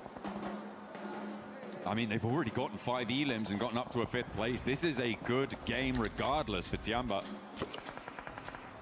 They are going to be happy with this performance. Next zone coming on through.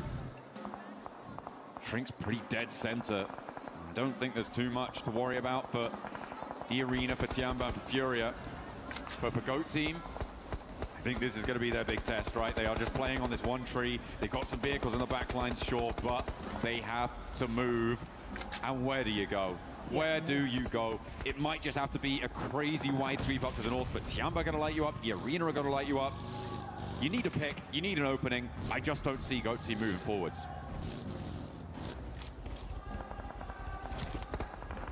Yeah, it's not been the easiest approach for them. And for Furia, they've been trying to build up nice points on this game, taking the heat. But I was saying, Well, Kelsey trapped by the rocks there after eating the nade. No real easy pathway for Scarface to get him back on his feet. This could be another chance for Furia to flush out one more squad, push themselves even further with 2 elims going their way if they do it cleanly. Yeah, Go team, you really can't be doing anything here. Killer Joe just looking for some angles, but there's nothing to do. Fair enough to fall down there. Killer Joe will go down last. Scarface now under pressure as Tiap actually take the Elam over on towards Kelsey, and Scarface still kicking as Ayala takes a knee. E-Arena in the meantime can start to march in from the south side. A nade will finish off Scarface, but Ayala now needs to be secured, and this is beautiful sweep across from E-Arena. Furia have committed to that north side, and there is now nothing stopping E-Arena taking the entirety of this ridgeline in a 3-way engagement. Yeah, this is great decision making. Instantly aggressing when they think they've got a moment to get the drop on them. Fury down to 3 players of Ayala, unfortunately falling in that head-to-head versus Scarface. That puts so much more pressure on this team. They've got to get him back up. They'll have a few seconds here to top his HP up. Thankfully, he's done so. But they've crunched so much space, so much map control away. Nowhere near as easy now, John. They know Milu's position. With the nades, they've been able to push forwards. Ayala creeping up to the ridgeline as well. And the Arena actually going to regress on their hold, not wanting to stay overextended or maybe move those vehicles in different ways, swap them out, something like that. But just like giving that ground there was an interesting decision, but they get it back very, very quickly. Furia don't try and push over the top on it. Still waiting for this one to get forced by the circle.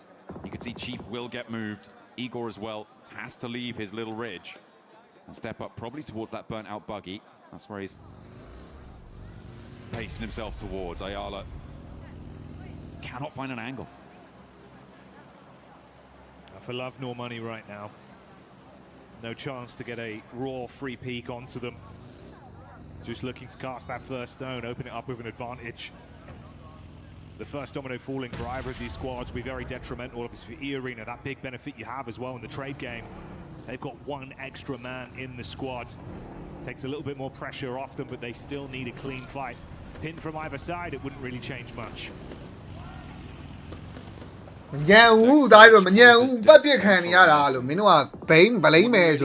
Full inside track, but E-Arena have the most ability to move around.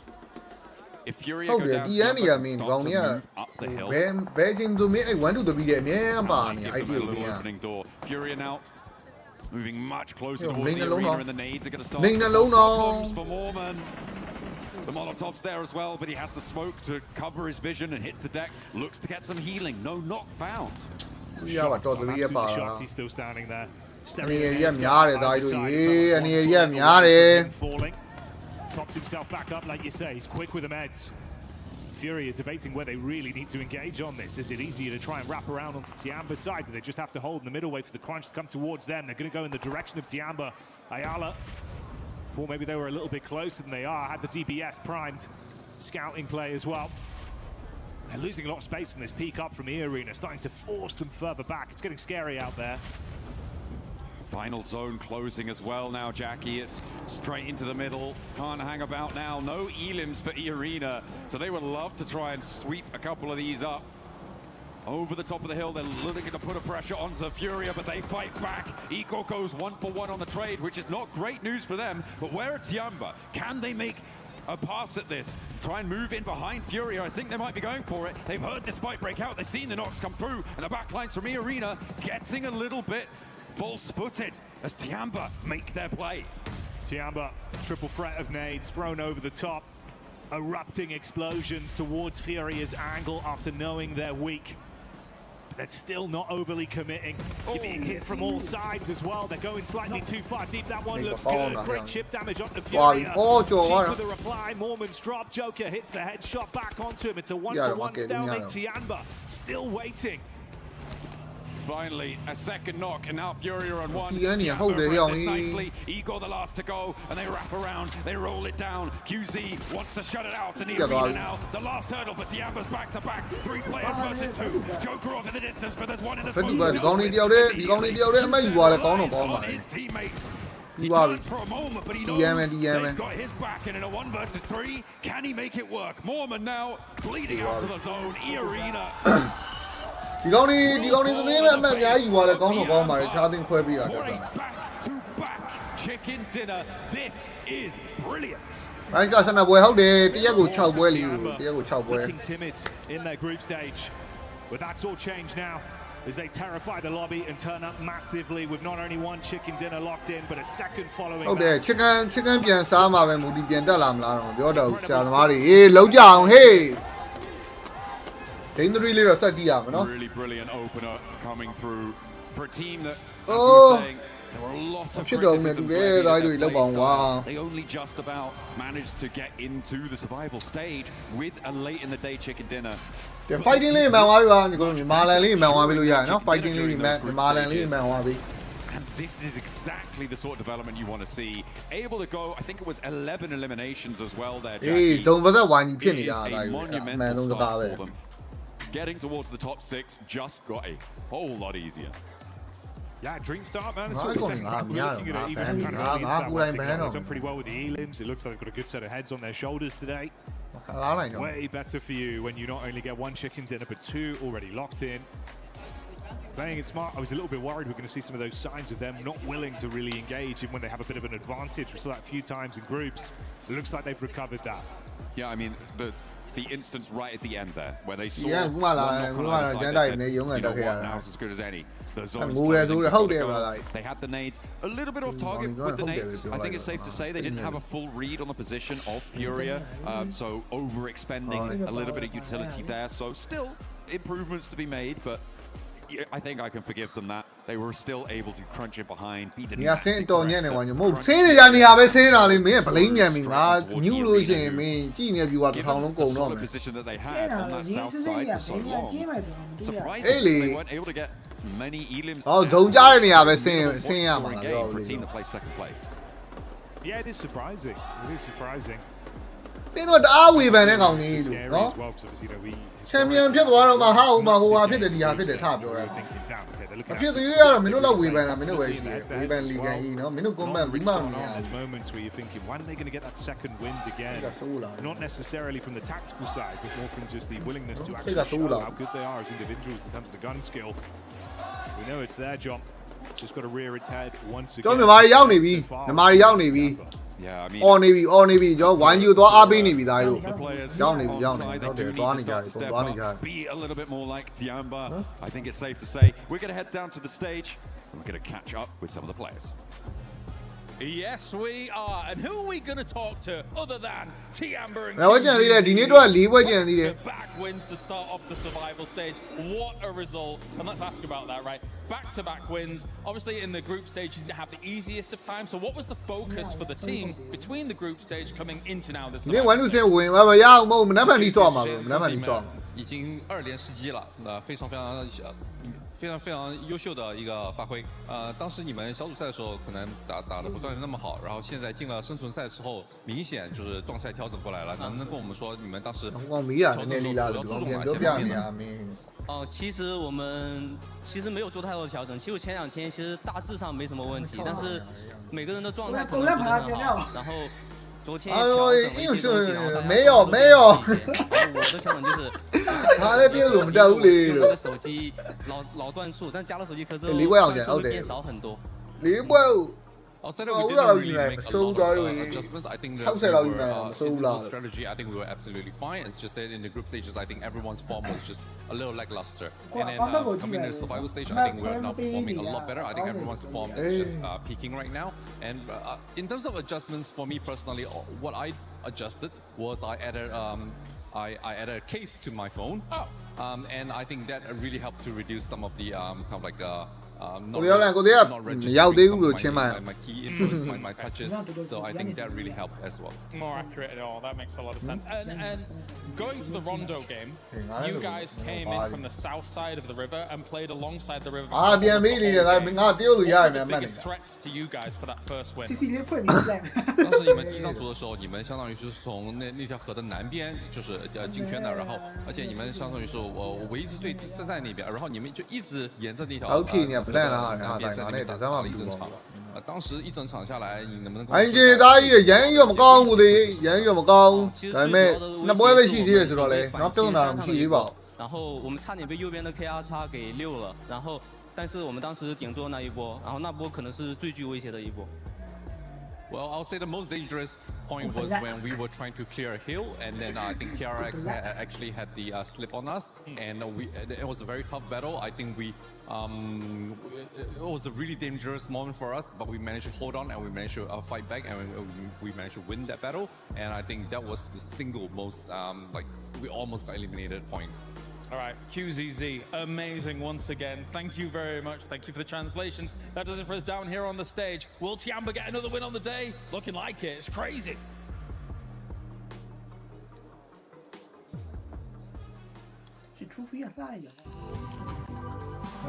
Vẫn được xem mùi tiêu hậu đẹp rồi.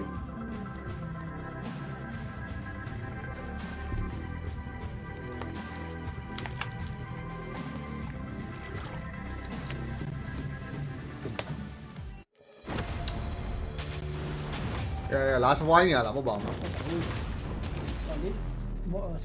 Dạ. Tí bảo ngồi ở movie last one nha là được. Dạ, để nó có mặt đấy mà. Nên mình đi anh chị bảo mình chơi này là nó nhìn lên đi ông này, xuyên lên chừng rồi, thôi là thua ông rồi, lại á, thôi là thua ông rồi, lại được.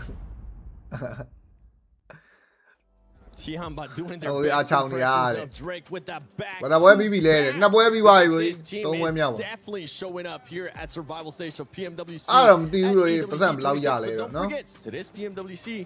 There is a PMWC lucky spin currently going on within the game. Make sure you log in, do the spins, do all the fun stuff before he goes away, because we do have the Electron energy set. The proton power set. It ends up glowing on the dark. This was I want the Groza. Same. I want that Groza, Natura. But talking about the game, this last game, Tiamba. Oh my.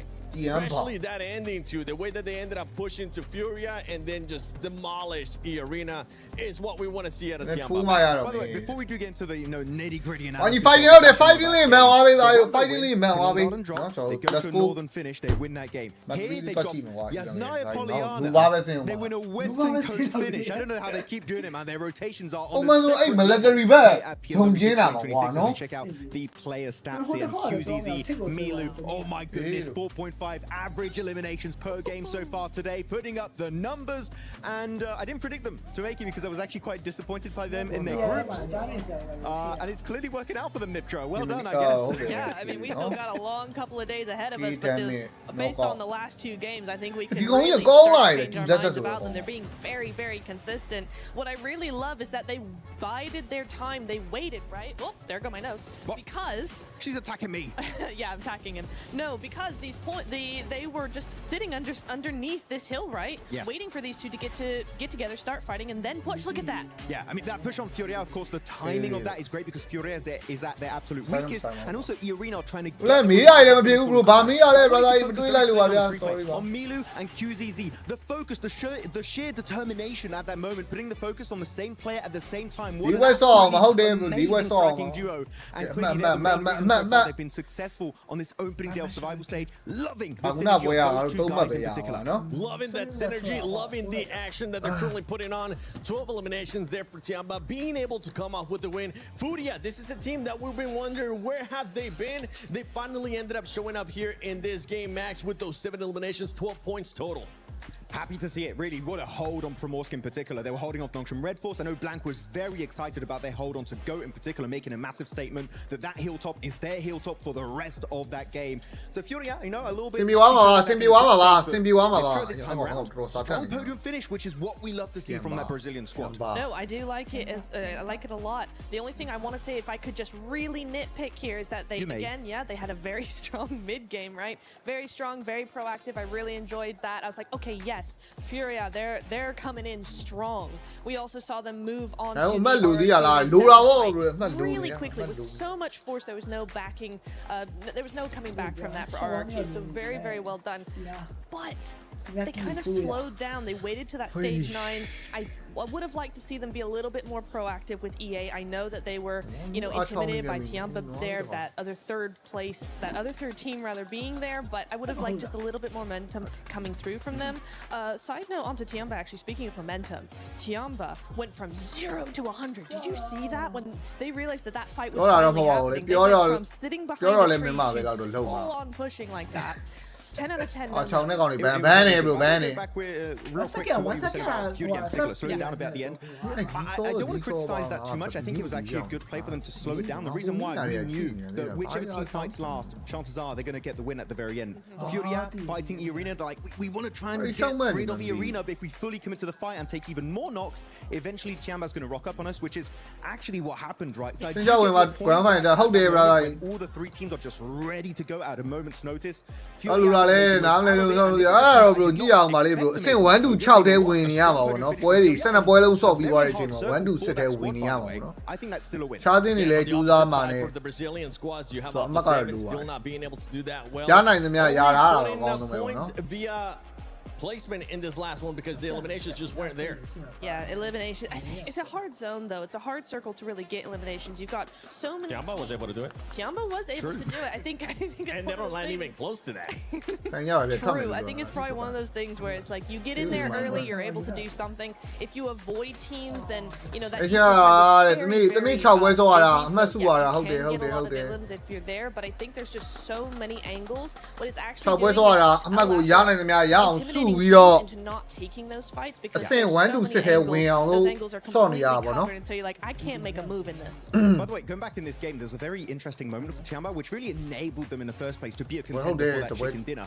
Is they had all these teams over to the eastern side in the swamp. They're like, just let's get away from that position. It's not worth it. So I love seeing that they understand when a fight is just not worth taking. But you know what? Chicken dinners are definitely worth taking. 2 chicken dinners, 35 points. Tiamba. 45မှတ်တယ်ဒါယူနော် And the first chicken နှစ်ပွဲစားသွားတာ 12 games to play here. If they don't pull in the arena, Niptura, top 6 is looking pretty good.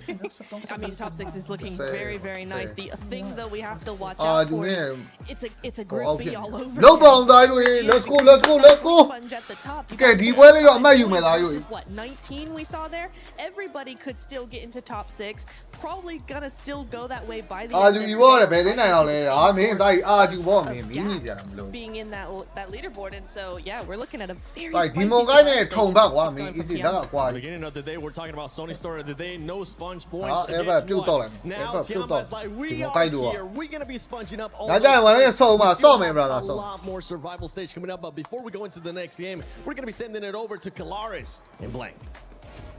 Yeah, you know, I'd really like to talk about all the other teams here in the survival stage. I'd really not like to overlap with what you guys are saying. But it's all about Tiamba. How are we supposed to ignore what they've been able to do? I think, though, if we really kind of step back and look at those 2 victories they got, though, here, Blank, winning in the face of adversity is what has made Tiamba elimination sending it from the swamp location, and the perfect timing, very, very important as well. You are a stage heavy hitter, aren't you, really? You're coming out here swinging with some hard facts, some hard knowledge. I like it. But it is correct. The adversity has been a big thing for them, but they've been decisive, clean on a lot of their pushes. I think even just not last game alone, it's nice to see QZ with a bit of teamwork going on. Milu was bouncing off him so well. It's also crazy. I think one of the things mega distance. Yes. And it works. I will say as well, I can pull the curtain back a little bit as I've just interviewed QZZ. Just before the interview, actually just after that win, you saw as they got up and they were elated, high-fiving and everything like that. He showed me that he hurt his hand. He hurt his hand from the high five alone. So yes, they were very, very happy. It's a strong high five right there. That's a very strong high တော့အားပေးပါလေ Wax that fire. ချမို့ကျိုးကြတော့လည်းမရဘူးဗျစာချုပ်ကြောင့် But yeah, it's စာချုပ်ကြောင့်ပြမရတွေပါရှိရပါ came တော့ from အဲ့နေနားလဲပြီးတယ် FMVP တော်လည်းရမရတော့မသိဘူးလို့เนาะဒီမှာကျွန်တော်လည်းပြတော့ပြနေရပဲခုဆိုလို့ရှိရင်เนาะဒါတို့ထမင်းဟိုကကွဲအောင်မယ် see the rest of Tiamba stepping up though because there is so เนาะအဲ့ထင်ကြရင်တော့ဒါထမင်းစားဖို့အတွက်เนาะမင်းတီးပြီးလေးတော့လွှဲပေးဦး mainly what we're looking at right now with the rest of the team who are all rallying เนาะ around မင်းထမင်းမိုးလေးတော့လွှဲပေးကြအောင်အဲ့ထင်ကြရင် we have to have people who are following you into that ဒီ battle ဘလက် energy ရှိရပုံပဲဟုတ်တယ် E1 as well. Milo was kind of the determining factor in that ဘောင်း first အိ game. ထားရရင် Likewise, ဖုံး we မှာ looked စ at ပိတ် the သွား damage မင်း done ဘူး for that second game. It was of course ဖုံးစပိတ်အေးဖုံးကကုန်သွားပါ It ဘယ်လို wasn't ကုန် just the timings at which they were able to move. Again, it's the opportunistic gameplay, right? If you take that position, Come on, yo, အမအများကြီးမကွာဘူးသားတို့เนาะဦးလာလောက်ပါပဲသား down in a fight, if Ulf wants to kind of မ continue 20လောက်ပဲ with ကွာ that ဟို aggression, 10မှတ်လောက်ပဲကွာ you're suddenly going to be ကိုနီ taken တော့ out. ဝမ်း You're able to 19 show မှတ် the လား defense တော့ so 2က well 19မှတ်လား after taking out AGAL. ဟိုပဲတော့ဝမ်း I မ am ထောင် super တော့ဝမ်းမထောင် proud နေရ of ဘူး what เนาะ we're seeing. easy လိုက်လို့ရပြီ Definitely easy လိုက်လို့ရ astonishing. ပြီ I think Fury is almost a little bit of a other side of the card, right, for that. Yeah. where ခေါ် they ရ were တဲ့ very, very resilient all the way through. ဝေလွင်မိုးလာဗျာ To where they faced off against မင်း Goat ခက် team. ကြော်မင်္ဂလာပါเนาะ There တော့ they ဝေ were းတော့ able မ to မြင်ရဘူး almost เนาะတူးပြည့်ကြည့်နေ dominate just by LOS အာ control. ဒီတော့ရှိတာပါဒါ Teams on the တိတ်ရှိတာ left-hand ပါ side towards the confidence coast, ရှိပဲ where Goat was struggling because eventually they were going Shit. to start being spotted out by teams off in the distance, which did happen. And Igor's man, he was playing phenomenally Yeah, well obviously, all the way yeah. up to the end. But Tiamba, yeah, just going for that instantaneous push. Now, I really do feel we Going had higher, another man, weird yeah, one yeah. though with E Arena. They had a 4-man on that south Thank side. you, Blaine, I think မင်္ဂလာပါ there was just a bit of a stop-starting Still maneuver doing from two, them မင်္ဂ there. လာပါဗျ They weren't able to fully control it. It felt like the fight အာ actually ဒီ came တိုင်း down to Fury အာ and ဘာ Tiamba လို့ to really အားရ close မ it ခဲ့ out. ပါနဲ့ဆော့ I have my concerns for the Yes, arena. yes, so do I. ခံဝင်းထွန်းတယ်ခေါ်ပြလိုက်ပါ It's that late game scenario. အာကျွမ်းတာတော့ကျွန်တော်ဘူးကန်ကင်းလေ And then I'm thinking to myself, actually, okay, from this Bukan position King. they could win, even though they've got 0 a limb, Yeah. but then kind of Bukan. flip it in some of these moments. Yes, we have the Bukan King, record-breaking Bukan King. game from the group stage by them, but outside of that, ဘူးကန်ကင်းတို့เนาะပူချင်းကြီးကွင်းတို့ဘာလို့မြင်ဘူးလားเนาะမမြင်ဘူးပြပေးမယ် here ကွာ at the ဟာ survival stage. Thank you very much. အ Mike, ချင်း for လေး joining ချက်စားရ us. တ It ယ် is တဲ့ time ကွန် to တိန် head နာ over တို့ to ဘာ the လို့ဆို casters တော့ once again.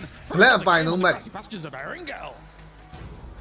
Oh, absolutely, it's time. Let's head on in. Are we going to get another hot drop in Pachinki? Is it going to be a circle that, you know, မရ keeps ရ at အဲ့ဒီ least ပိုင်းတည်မလား9နိုင်လောက် 60% of အေး its, မေး of သေး its မေးသေးလို့ရှိ area ရင်ပေါ့တယ် inside ဆို of the သူ mainland? ဝမ်းမသက်ဘူးဆော့တာက Time မင်း will ဆရာသ tell. မား We'll တွေ have to ချုပ် wait လို့ and မရ see ဘူးပြီးရင် who's တော့ going to be able ဆော့ to come out on top of this one because အားဆက်ဘူးဆော့ has taken the first two. စီကောက်ကောက်ပြီးသေး Those ရော are scratched off the card, and we have to get into the rest အ of ဟီ it. းတော့လောက်ရမယ်ဆို ကောက်ပြီးသွားပြီးတာတဲ့ He's locked and loaded, inches from his screen, focused as anything. ဒီပွဲရှိတာ Yeah, assessing the situation early, getting Two themselves right, nice yeah, and ready for another one, another outing. We have these little establishing shots to some of our squads here, AGAL, Tiamba. A few teams have been bringing the heat. ဟိုကမ်းမလားကမ်းပါမှာ brother ကို As well, ကမ်းပါမှာ out there in some moments of play. Alpha 7. It's been a bumpy ride. Topsy-turvy with some of the results we've seen. Looks really good for Fury as well, John, right? Obviously, that's kind of the keynote. But boy, conversations we've had, they've been... တော့ပါအောင်သားတို့ final သွားကြမယ် let's go let's go let's go အောင်ကြိတ်တော့သားတို့မြန်မာလန်လေးမှန်မယ်လားမင်းတို့မြန်မာလန်တော့ဘယ်ကောင်းမှမမှန်ကြဘူးမြန်မာလန်လေးမှန်သွားပြီ Doesn't need ဒါ it. နဲ့ကိုချင်း Yes, တော့ if ပါ you land forward, you're fine. Malali. It's out of the game. မှန်သွားပြီ fighting ဝိုင်းကြီးလေးမှန်သွားပြီလားဒီကောင်လေးမှန်သွားပြီစပြီလား Let's wait and see. ဟိုလက်နွေးနေဝမ်းမလေးမစီးခင် Just getting ready. ဟဲ့စီးနေပြီ Play on that spawn. Oh, yeah. Waiting for the plane to take to the skies. ညလီလီစီးနေပြီလားတို့လောက်ပါအောင်စပြီ As the lights start to change, the music gains. ဝိုင်းကြီးအောက်မအောင်ရလေလား Gunning for another game What? here. ဝိုင်းကြီး The plane path last time was fairly kind. It was fairly chilled out. A lot of area accessible. No real impetus to go for vehicle hot drops to try and challenge on. One G, This time around, one G, Jackie, the one plane G, path is let's a go. little bit more west leaning. Lead on So it, maybe okay. I'll there go is with the some boy, more Marco, lead pressure on things. But are we Let's going lead to up. see the hot drop in Pachinki? It's, I mean, I just really don't like hot drops in general. I'm generally kind of against them. Maybe you can excuse it for the first game, maybe even the first two within a new lobby, but on a 12-match set, I think you just got to cut your losses. If you're not able to win it out cleanly, either team should be stepping away from this one. 9မှပဲကွာတာတော်တူးနဲ့ဟုတ်လားတော်တူးနဲ့9မှပဲကွာတာဒါကြီးတို့ Start doing it towards the end of the day and we get to the next set of free games. စားလိုက်ဖုံးနေပြီနံပါတ်1တန်းရောက် Mistake there. It could be cooked instantly. You leave yourself in a sort of safety net to try and build back in. If I was going to run that risk, this is here right now. Pull out some stops. If you could potentially target one of our top teams. Especially looking at Tiamba, how they're building themselves. Something from a for one game. Could be a door open for you and one closed for them. We'll see. Maybe it's more respectful than I'm thinking. I feel like targeting the top team themselves, maybe not super useful here in the survival stage. That's much more a final strategy because you're aiming for top 6, right? Doesn't matter, John. You've got to come to the king. You find the biggest man. You shut him down. You get respect for everyone else in the lobby. Well, we did just see an elimination go through. I believe that was over towards E-Arena, who have lost one. We've also got the Zaki drop coming through from Dopeness, which is going to leave Geeke alone in Pachinki. So we don't get that hot drop over on the east side is where our circle will go. And I'm happy to say it's quite a lot of land in this one. Yeah, more reasonable. Far more reasonable here. What we've got out of this.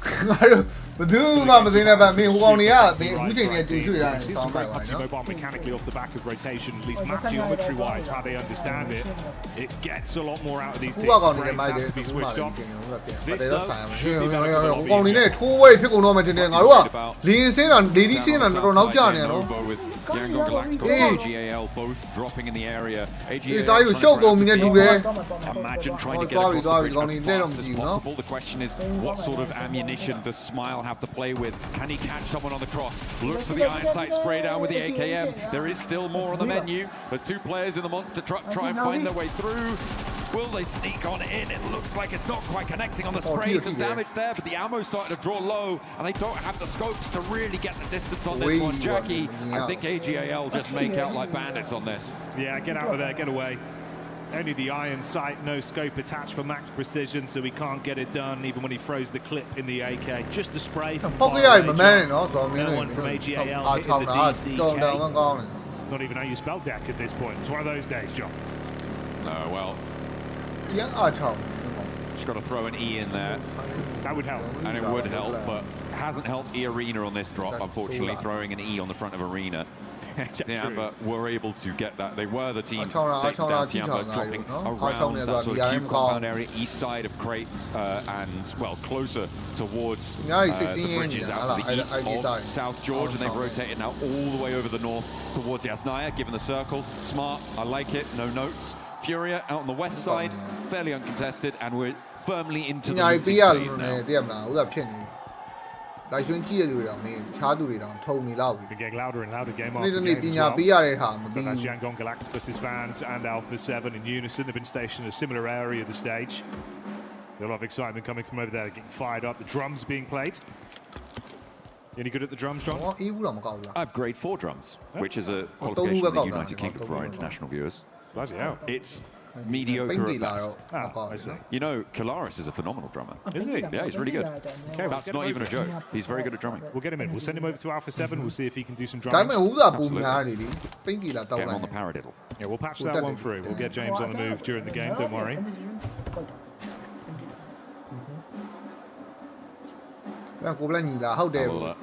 Looking to drum themselves up chance in towards those finals. In second place, they've been doing a fine job of it so far. Obviously, a deep run into that first match. Really notable performance coming through from them.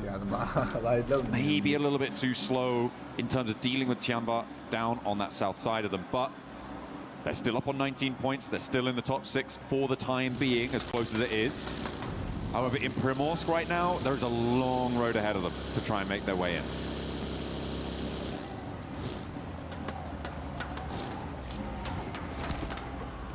Yeah, quicker early moves for some.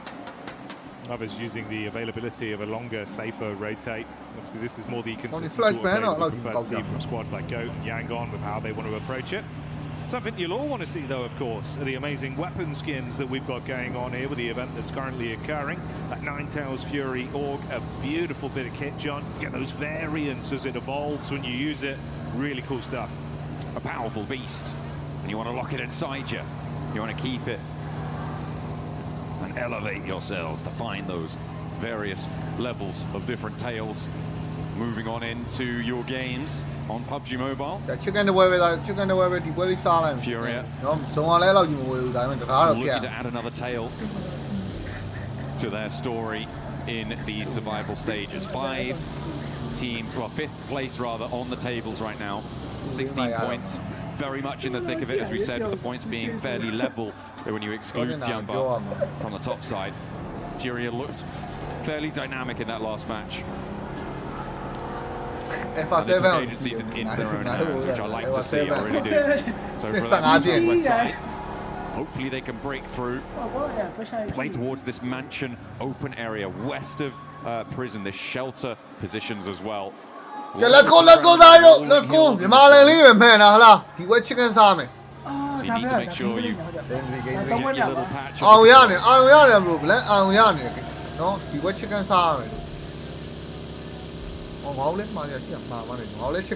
Furia roaming. RRQ potentially going to be in front of their path as well, so could be a chance for a couple pot shots.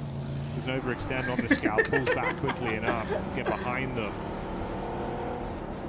Do they clash though? They're being fairly civil right now, Jackie, but getting across this road is when they're going to be completely Looks like, given that most of the players here are in their own vehicles, you're going to see that second seat spray down. He's on their tail. I mean, fair enough, you follow them a little bit, try and get some information. Run into Ulf. This is on the route out from Chinky from that southwest side, and Geeke lost one. Aaron on the upstairs, looks for more, swaps to the weapon, does a lot of work around the door frame, but the shotgun still. Lost one on the flip side as well, across the way. Scarface has taken a tumble, and Geeke are given at least as good as they get, if not better. Yeah, it would have been hellish for them as well, right? Great game 1, at least keeping themselves in an elevated position, the points and the placements. Going into game 2, nowhere near as clean. If they had an uncomfortable start here, lost their players, limped away, would have been brutal. Instead, the egg is on the face of Ulf, as it will only be a duo that remains.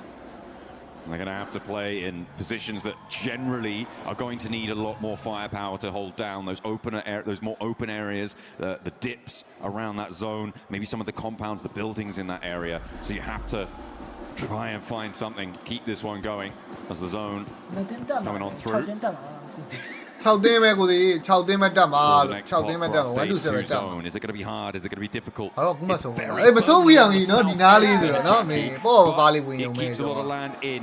We're moving away from Yasnaya Fields. We're moving down towards the farm area, the positions east of Potato Hill, and those shelter positions out on the east side, I think are going to cause a lot of problems here, because we've got so many teams on the northeast edge. RRQ are already posted up around that area. It looks like they are retreating a bit though, but a lot of teams are going to be trying to move in from this northeast side, and it's going to get messy. It's going to. That's a John Allen guarantee.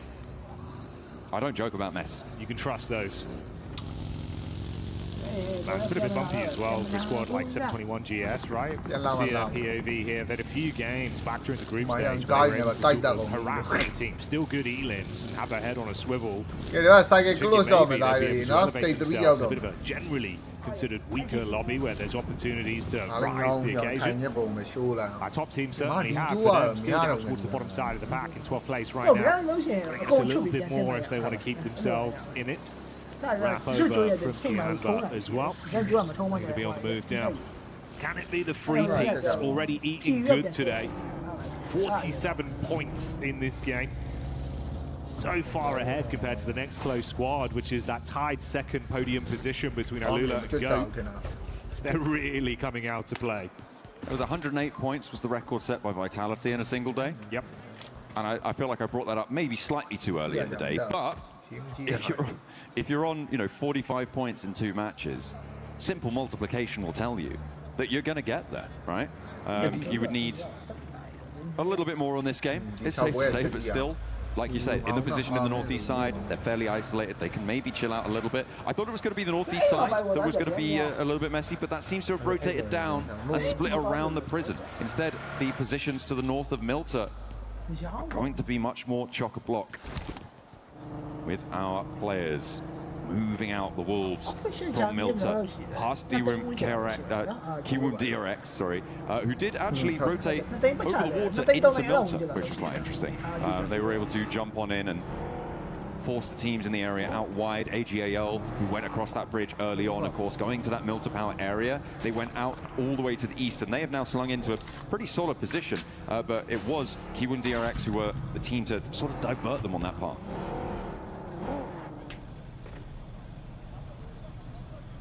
I think for KRX as well, right? This is sort of the middle portion of the day where you're thinking, okay, guys, got to lock in a little bit here, get a bit more energy, some wind back under the sails. If they want to push for more, locked in last place right now in the overall standings. Not the dream whatsoever. We'll see as the zone comes in as well if there's going to be any benefit here, if it pulls up more so towards that north side. No. All right, not too bad in terms of the positioning for some of our more central squads as well. Nonshin Red Force once again got themselves set up early. There's only Dopeness that were in amongst the set of 2 players from either side.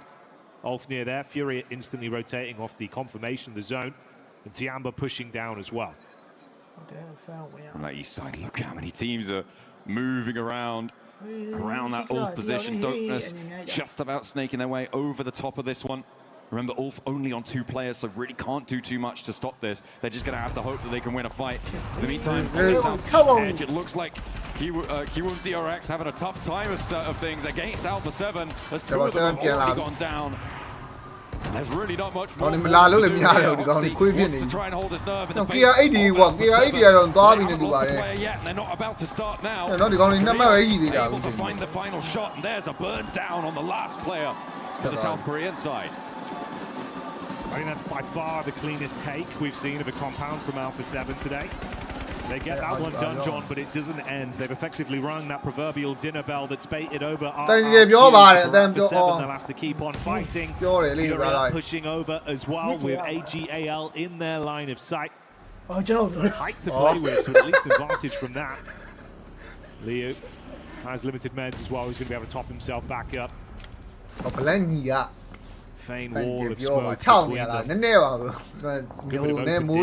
That peels off. Ayala is usually clean. Peek out towards the road. Just assess the situation, see if there's room for a couple quick shots.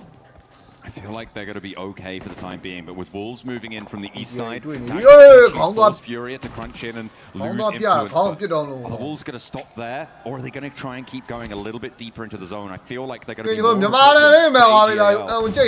on this situation, and indeed they do head further and further west, getting out of dodge. So Furia can continue their presence, and the Wolves actually managed to get through fairly securely. They are only playing as 3, but doing okay, I think it's safe to say, and right on top of the final player from Dopeness as well, to try and make your way into the center of the zone. I'm surprised that the Wolves have gotten as far as they have here, Jackie, because it was a kind of crazy thread through all of this. It was probably helped by the fact that AGAL and Furia were both looking at each other, were a little bit isolated away on that fight, so they just moved over the north side of the ridges that sat there to get into the spot.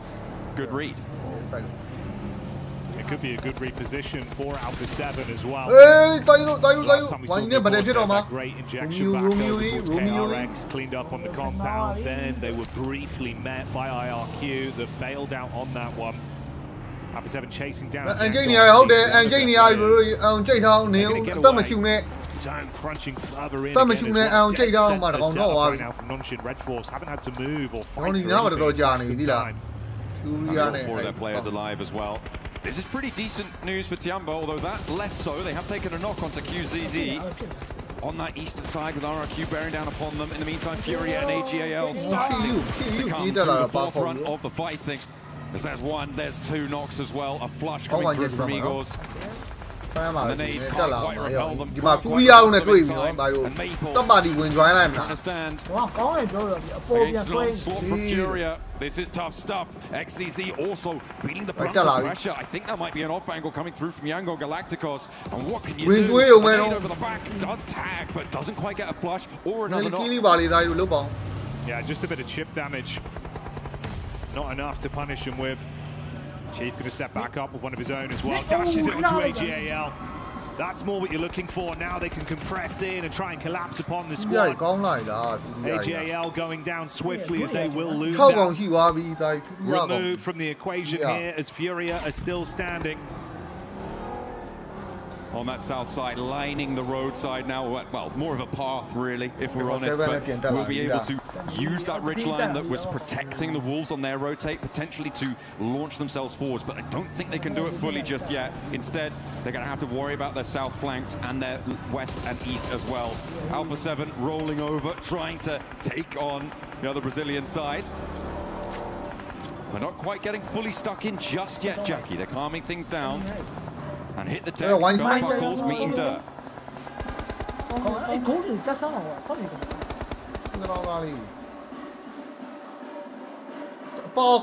of noise in the arena right now.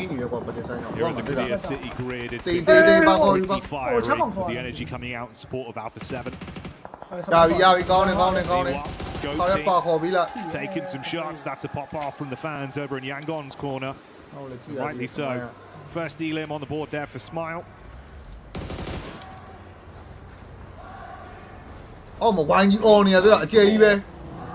There are goats out to the west, and they want to find them. Arena. And Alola now coming into conflict. Remember, Arena losing a player on the drop, so they are as 3, and 3 players from Alola bearing down upon them. A 4th to join them pretty swiftly too. Nades not quite connecting on the first form of the hold, but 2 immediate knocks come through, and the flushes are brutal and coordinated. 2 now players on the side of this fight, but there is a third party from Go Up the Hill, R3B, now the last to stand for Alola, and Arena hold their nerve with a beautiful 1-2 punch to kick things off. No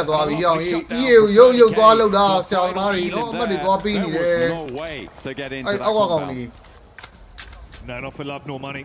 Couldn't brute force their way through, but talking of which, look who's in the back line. Red team's representative, the Solo Force, arcs the nade through the doorway to try and deal damage. That's going to be the spread from the Molly, making it uncomfortable.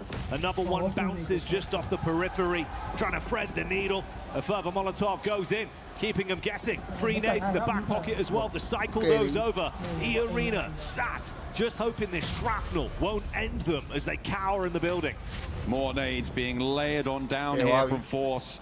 In the meantime, players around them looking to move away from this fight because the circle's gone southeast and you do need to get out. A bounce on the final nade. And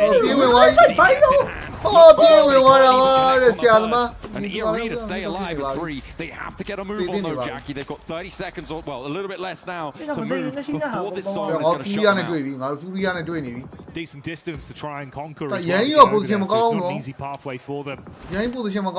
The Solo representative Go team there having it all blow up in his face. Ironic after how many nades he throws. But it is what it is.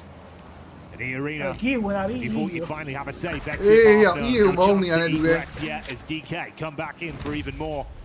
5 nades in the back pocket. Let's see if he can do better than Goat on these. Chuck in 1 straight through the doorway.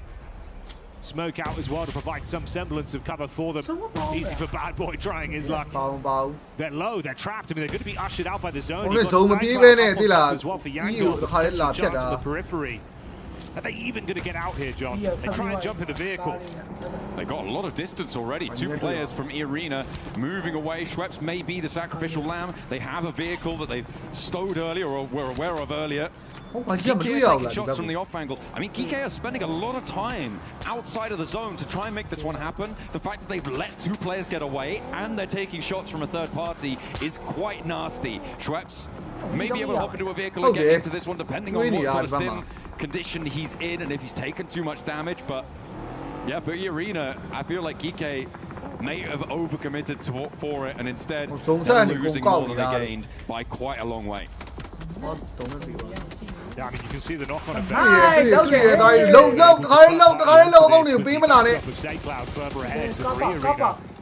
been trapped for so State long. fight ကောင်းနေဟိုကောင်ပြလို့မရဘူးကဲလဲပြန်သေးမှာ One squad, another one comes over to punish them once again. So they're ကဲလဲ finding ပြန် points သေး off မှာ the back ကောင်း of နေ this ကောင်းနေ performance going ကြီးရ down လိုက် the တယ်မ play လား zone.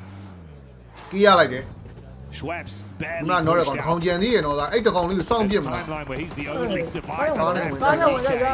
Fragmented off the back of their engagement. Results in the last man falling to dopeness. Ooh, north side, 7-2-1. GS and Tiampa. ဒီဘက်မှာသာကျွေးနေပြီစိတ်ကလောက်စိတ်ကလောက်စိတ်ကလောက် Tiampa don't seem to have anything in the back ဟုတ်တယ်ရောင်ကြီး because they've only got one ဟုတ် player တယ် now နောက် left. တစ်ကောင်တည်းရလိုက်ပြီဟုတ်တယ် ဝါကြီးလုံးနေပြီ And could 6ကောင်ဖြစ်သွားပြီသားတို့6ကောင်ဖြစ်သွားပြီသားတို့ဒီဘက်ချစ်ကမ်းမယ်ဒီဘက်ချစ်ကမ်းမယ်အောင်ကြိတ်ထား He's trapped out in the blue. Behind the လုံးချင်တဲ့ shadow. ပုံလေးတော့ And the smokes are there. Might be able to dart forwards, but he's already taking a lot of damage. And the Chavele, ball's Chavele. on top of him. Jackie, it's going to tick. It's going to do it. And ခါရသေးတော့ Malik ပြက်လိုက်တော့မင်းတို့နော်ချန်ပီယံရန်ယူနေတာ He's able ချစ် to ကမ်းနှစ် take ပွဲ it စား down. တာ No, it's actually the play zone. So it was the play zone tick to take down ဒီစုံ Tiampa. နဲ့တီသွားပဲကောင်းပါ Three elims, couple points. They're up to 49 now. Still a very hefty total. ကဲဒီဘက်သားကြီးတို့အများကြီးချင်နေကောင်းတယ်နော်9သိန်းကြံအောင်မယ်ဗျ9သိန်းကြံအောင်မယ် player 24ယောက်ကြံအောင်မယ် for other squads to raise themselves higher up. State 6ကတော့ Now နော်ကျွန် potentially တော် a game where Furia ရွှေ့ could ရ keep တော့ some မှာ of ဗျ this နော် good ဆုံး trend we've seen going. Nonshin Red Force, they've been pretty blessed by the circle crunches we've had over the course of this one. Haven't realistically had to vie too much for control. ဟိုလောက်ပြန်ပြီလို့ဇုံကြီးကိုကြည့်အောင်လို့ဒါတို့ကြီးဖင်ဝိုးကနာမငြင်းအောင်ဒါ Furia နဲ့ထိုးဝဲဖြစ်ကုန်တော့မှာ North side. အကောင်မတီးဘူးတဲ့နော်တိလား For a deep run into the game. တိလောက်ဦးနေအဲ့နေရာသွားပြင်ဟိုဘက်ကြံထောက်မှာနော်အနေတော်တော်များတယ် strong game. They lost a player earlier on though to RRQ, and I Furia feel like ရှောင်းလိုက် that မလား was Furia kind အဲ့ of အာဒီဘကားတွေ the major changing point, that inflection point for the squad. Furia နဲ့တော့ဗဒဲမဆိုင်သေးဘူးဒါတို့ဒီချိန်မှာအကောင်းပြောတာ the full force resistance against a full crash that came through from 721 GS. ဟိုဒီမှာကြိုဆောင်နေတာဇုံဆက်ကနေပြီးတာ They'd had 4 players. I think that would have ရွှေ been ့ a နေ different ရွှေ့လိုက်တော့ story. ရွှေ့ရင်လည်းဟိုဘက်မှာ They တွေး could have ဖို့ been ကောင်း the နေရ ones ဥစ္စာ on တွေ this ရှိ north သေးတယ် side looking to line everyone up as they ဇုံ roll ဒီမှာ forward. Furia ဟိုကောင်တွေရောကြိုထောက်နေတာ Alpha 7ရောဒီပဲကွာမင်းအဲ့ငါတို့ဝိုင်းကြီးဆိုအဲ့တိုင်းပဲလို့ fans, you'd imagine as well. State စစ်ကြီးအောင်ကြီးမာနိုင် Still alive in this game right now. They have the 5 elims to သူ their တို့ name. ခတ်နေပြီရိုမီယိုပြေးတူသွားပြီရိုမီယိုပြေးတူသွားပြီတော့တကွာ So hovercraft gone and one Oh, more oh, member yeah. of Yangon Wow, Galacticos I've seen it, taking them wow. down to a triple threat. Somebody A know, backdoor yeah. assault Oh, as well from Furia oh, onto yeah. the sideline. Getting a bit more scary. Landing not quite on top, goes a little bit too far there. Igors wants to try and connect, but I mean the damage is pouring in from Furia, from Alpha 7, and Yangon Galacticos are trapped. There's nowhere for them to go. There is no easy way to move forwards. ပြန်ကယ်ထားသေးတယ်ပြန်ကယ်ထားသေးတယ်တော့ကြံသေးတယ်ဟဲ့မင်းတို့တွားရင်တွားလိုက်တော့လို့ Furia ကောင်တွေဒီပဲအားချောင်းနေတယ်အောက်ကနေ now guaranteed to be surpassing them. Yangon Galacticos want to try and stop them though. At this We point, hold they it, send bro. straight over the top. Furia တွေဝင်တိုင်းကြ Furia going to have to face off, but Don't Yangon matter. Galacticos not quite able to punch through. Igor's still left down in the dirt. The drop down's just too ဒီ strong. ပဲကွာငါတို့အမြဲအဲ့တိုင်းပဲလို့အဲ့ဇုံကလီးလုံးကြီးအမြဲငါတို့ကစနေမှဖြစ် back up. He's been a huge part of the roster, but taking shots from RRQ might cut that storyline short for them and leave them in a worse position. ဟာ It's good damage. Here's the push up though. Oh, the nade ဘိုး over ကြီးက the လည်းဒီ cheek. ဘက်ပဲရှိရတာ The ဇုံ spear က of မင်းဘ Furia လို့ဖြစ်လို့အဲ့လိုကြီးဘုံ strikes နေရလဲ into ကွာ RRQ. And there go the rounds, finding that flush as well. There is a knock over onto Igors. Oh, sorry, the flush. ဒီဘက်တော်တော်ချင်းနေကောင်းတာအမှတ်တွေယူသွားမှာနော်ငါတို့ဥစ္စာတော့ရလိုက်တယ်ဒါကြီး6ကောင်နဲ့နော် run point 2 point တော့ရလိုက် Gives some protection, makes a little distraction. ကျန်ကြီးတော့မ Chief ဆိုး is ဘူး going ဆို to ပေမဲ့ fall, and 1 to 7 ထဲတော့ပြန်ဝင်သွား are ပြီ going to win out on this trade. Yeah, In the 1 to 7 meantime, တော့ပြန်ဝင်သွား a ပြီ massive ဒါပေမဲ့ flex out coming through from Nongshim Red Oh, Force. oh, oh, oh. Really timely as Oh, well. yeah, Flex away from their position to get involved, get stuck in, and Oh, will be able to oh, clip oh, the oh, 7 somewhat, losing Oh, at oh, least oh, one. oh, But there is a knock, there is a response. However, Obscure also Yeah, takes Bob, that do tumble, you and want me Tizzy to- I'll could come on, potentially I'll find come this on, reservoir I'll- until I'll- Leo I'll can't get get a down, position, I'll- and Lamar could stop them doing just that. ဟာဟဲ့အောင်ကြီးဇုံကြီးကမဟုတ်တော့ The hillside peak onto it. Rabo exposed from the backside. Looking good. Oh, it's an easy takedown as well to Obscure that was knocked prior. Such little HP left to play with for Alpha 7. They're not going to be remaining alive for much longer at this point. The split from Nonshin was well timed and well executed. Carrillo all that remains. Oh, barely missing on the driver. Trying to bonnet in with the vehicle. firing off warning shots, but that's all they are, just warnings, as they're gone again. Out in 4th place on this one, leaving our top 3 squads remaining. What a timing on that for Nongshim Red Force as well. That flex out down to the south, really, really instrumental. It gets rid of Alpha 7. It felt like maybe they were going to lose 1 or 2 players there, but the RRQ peak over the ridgeline kept Nongshim safe, and they have managed to get that res, get back to their compound, and back, more crucially, to the circle, as it shifts all the way up north, and RRQ are going to have to make a mad dash here. Yeah, Nongshim licking their lips right now with how they played this one. Early game was good for them. Weren't really contested too much. RRQ getting hit by the zone as well, so it's just getting messy out there.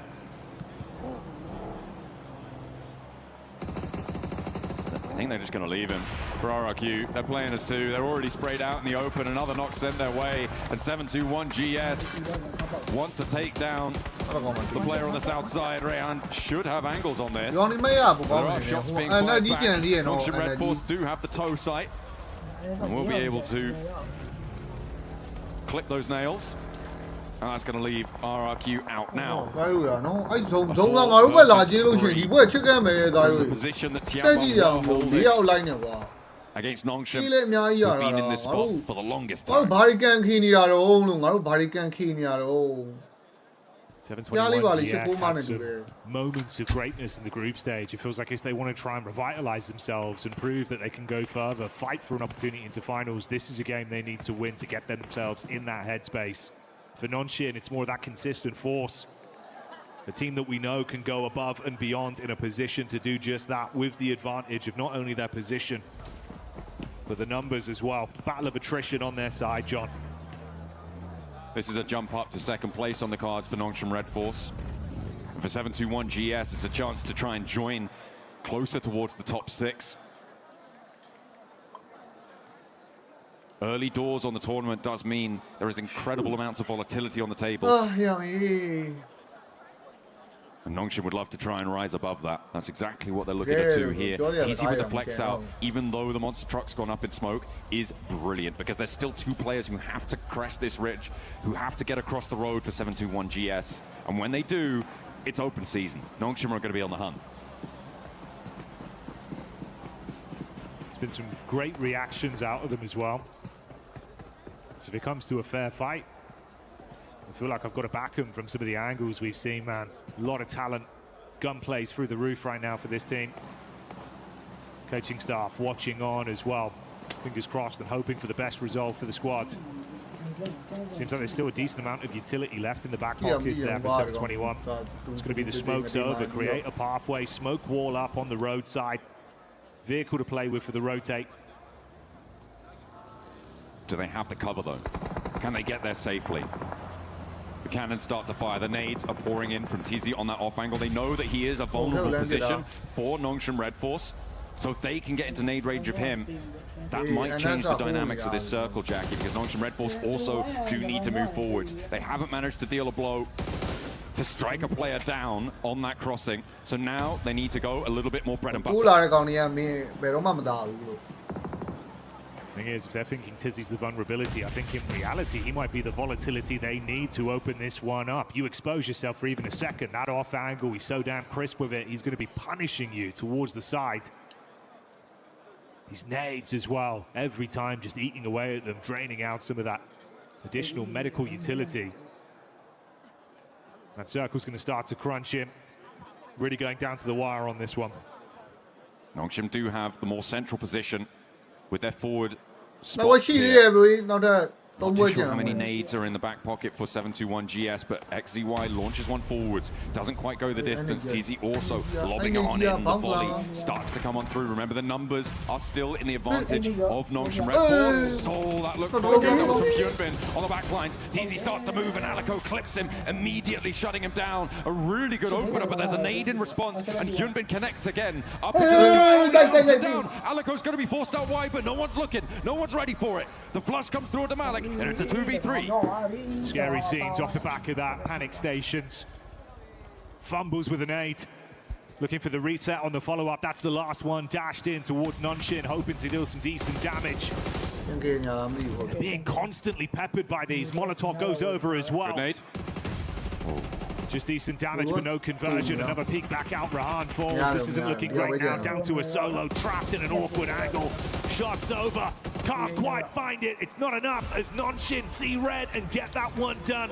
The aggression. Taking the chicken dinner and getting free. Really timely maneuvers coming through from Nongshim Red Force. That flex out to the south with the duo to have an impact on the fight with Alpha 7 was so important. RRQ as well were forced to stay on that south side. The subsequent circle shift all the way up to the north does help them out immensely, but even if it had gone south, they had that outpost. They had that opportunity to move forwards. They chose their timing perfectly, and every single step, it felt like they were in control. It felt like they knew what they were doing, and they had a backup plan in case it didn't go to it. Good signs of life there. A team that, again, you know, we know can rise to the occasion. On the side of that game, they rolled the dice perfectly with what they were given. Really loved that one split where they pushed out as well, right? That was kind of a pivotal play where you saw not only are they happy to just play with their cards close to their chest, but if they need to split off, take aggression to a team that, if got far into that game, like Alpha 7, we know they're very volatile. They can make big plays. You've silenced that early. You've not left it in their hands, John, which makes a big difference for them. Absolutely. I mean, you take away agency from other teams, you're going to be in a much more predictable scenario. You're going to be able to find those paths to victory much, much easier, even if you have a little bit more of a branching diagram, right? You are aware of exactly where you need to be going. Triple thumbs up. Not going to get the fourth Jackie. That would be silly. It's only match 3. It was on point, on brand. Third game, third chicken dinner, 3 thumbs. It's basic maths, John. The numbers agree. They have been crunched, just like every other team under the boot of Nongshim Red Force during that last game. Really, really nice stuff. They were obviously in that compound for a very long time. They didn't need to make a lot of decisions during the mid-game, which was really quite safe for them. It was very homely, I'm sure. So good news on that front. But it does take a really strong team to not get super comfortable in that, and that's kind of why I'm focusing so much on that flex out to the south, right? Because it means that they were permanently, constantly, unrelentingly thinking, when do we go? Where do we go? Who are we targeting? What are we going to achieve with a flex out? That sort of thought line is exactly what we want to see from a team looking to make their bid to get in the finals and a chance to win that oh so special trophy. It's a beautiful bit of kit. An amazing trophy, obviously the pride of it as well. Taking the event, putting your emblem inside the middle portion there that you can see is currently open for any of our teams. Still the potential of a previous champion doing it again. But come the end of tomorrow, John, that chance could end for not one of our previous champions, but both of them. They're both here. They're both fighting in the survival stage. Will they make it out? Time will tell. We'll find out later.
मेरा भी डेस है एक HP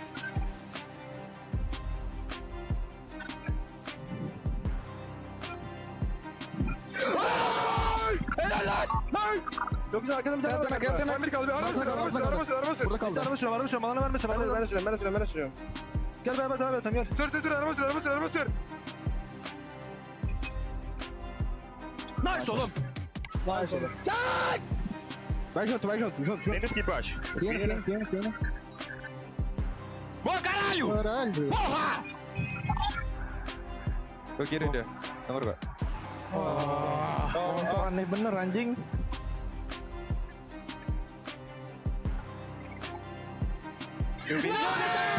Let's go! لا يا ابن الفجر لا لا يا بنت هذا بس يلا يلا برا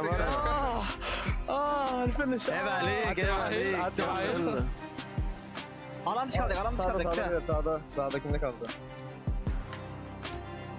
我会讲你的，这让后讲完了，等我讲完的。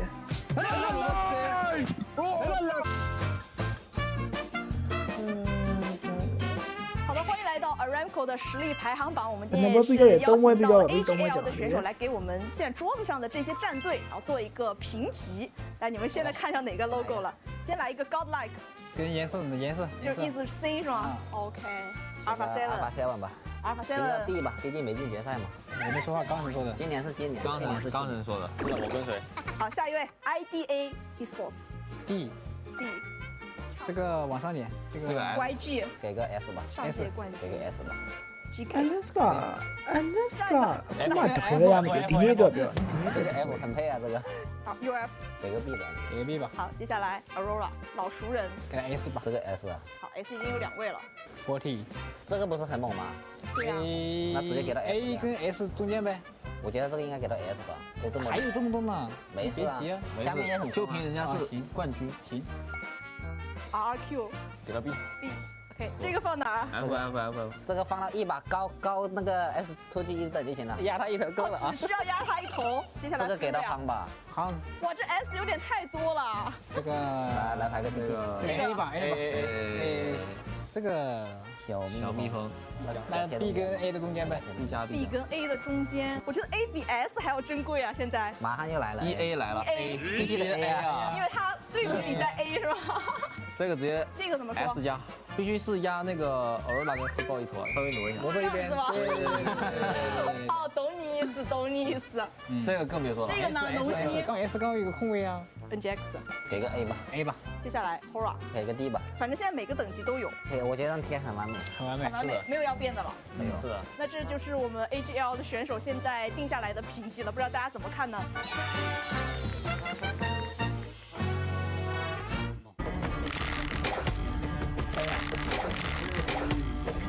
然后完了，那你也今天过来，都怪绿色，看他飞。哎呦耶，欠你嘞！今天那迪波要放表哎。Where am I? Here I am, baby, virtually at the Fan Expo for PUBG Mobile in Naruto. There's a lot of awesome stuff going on here. If you guys want to check it out, it's currently open from August 11th through August 16th. Go check out the awesome collaborations between them, PUBG Mobile, Naruto, and a bunch more as we have just a random man flying by. You didn't even get a chance to see that one. Maybe you'll see it again later on. But we're going to talk about Nanshin Brand Force. We're joined by Barney, Maxman, and another, the Neptura. Nanshin Red Force amazing gameplay in that last game, having to do pretty much absolutely nothing throughout the first half of the game, and then afterwards actually being proactive about it. Yeah, I mean, Nanshin Red Force dropping Razen Shurikens all over the place here on Orango. Very excited to see a win, but despite that being a win, it was not a very impressive win because they dropped farm. They literally played there the entire game. It was kind of a gifted game for them, but you know what? I'll take it. If it gets me an opportunity to see them in the finals, I'm biased. I don't care. It's a win. You know what? You heard it here first, folks. But and there he goes. That was so fast. I don't know who it was. Who is that? Who was that, bud?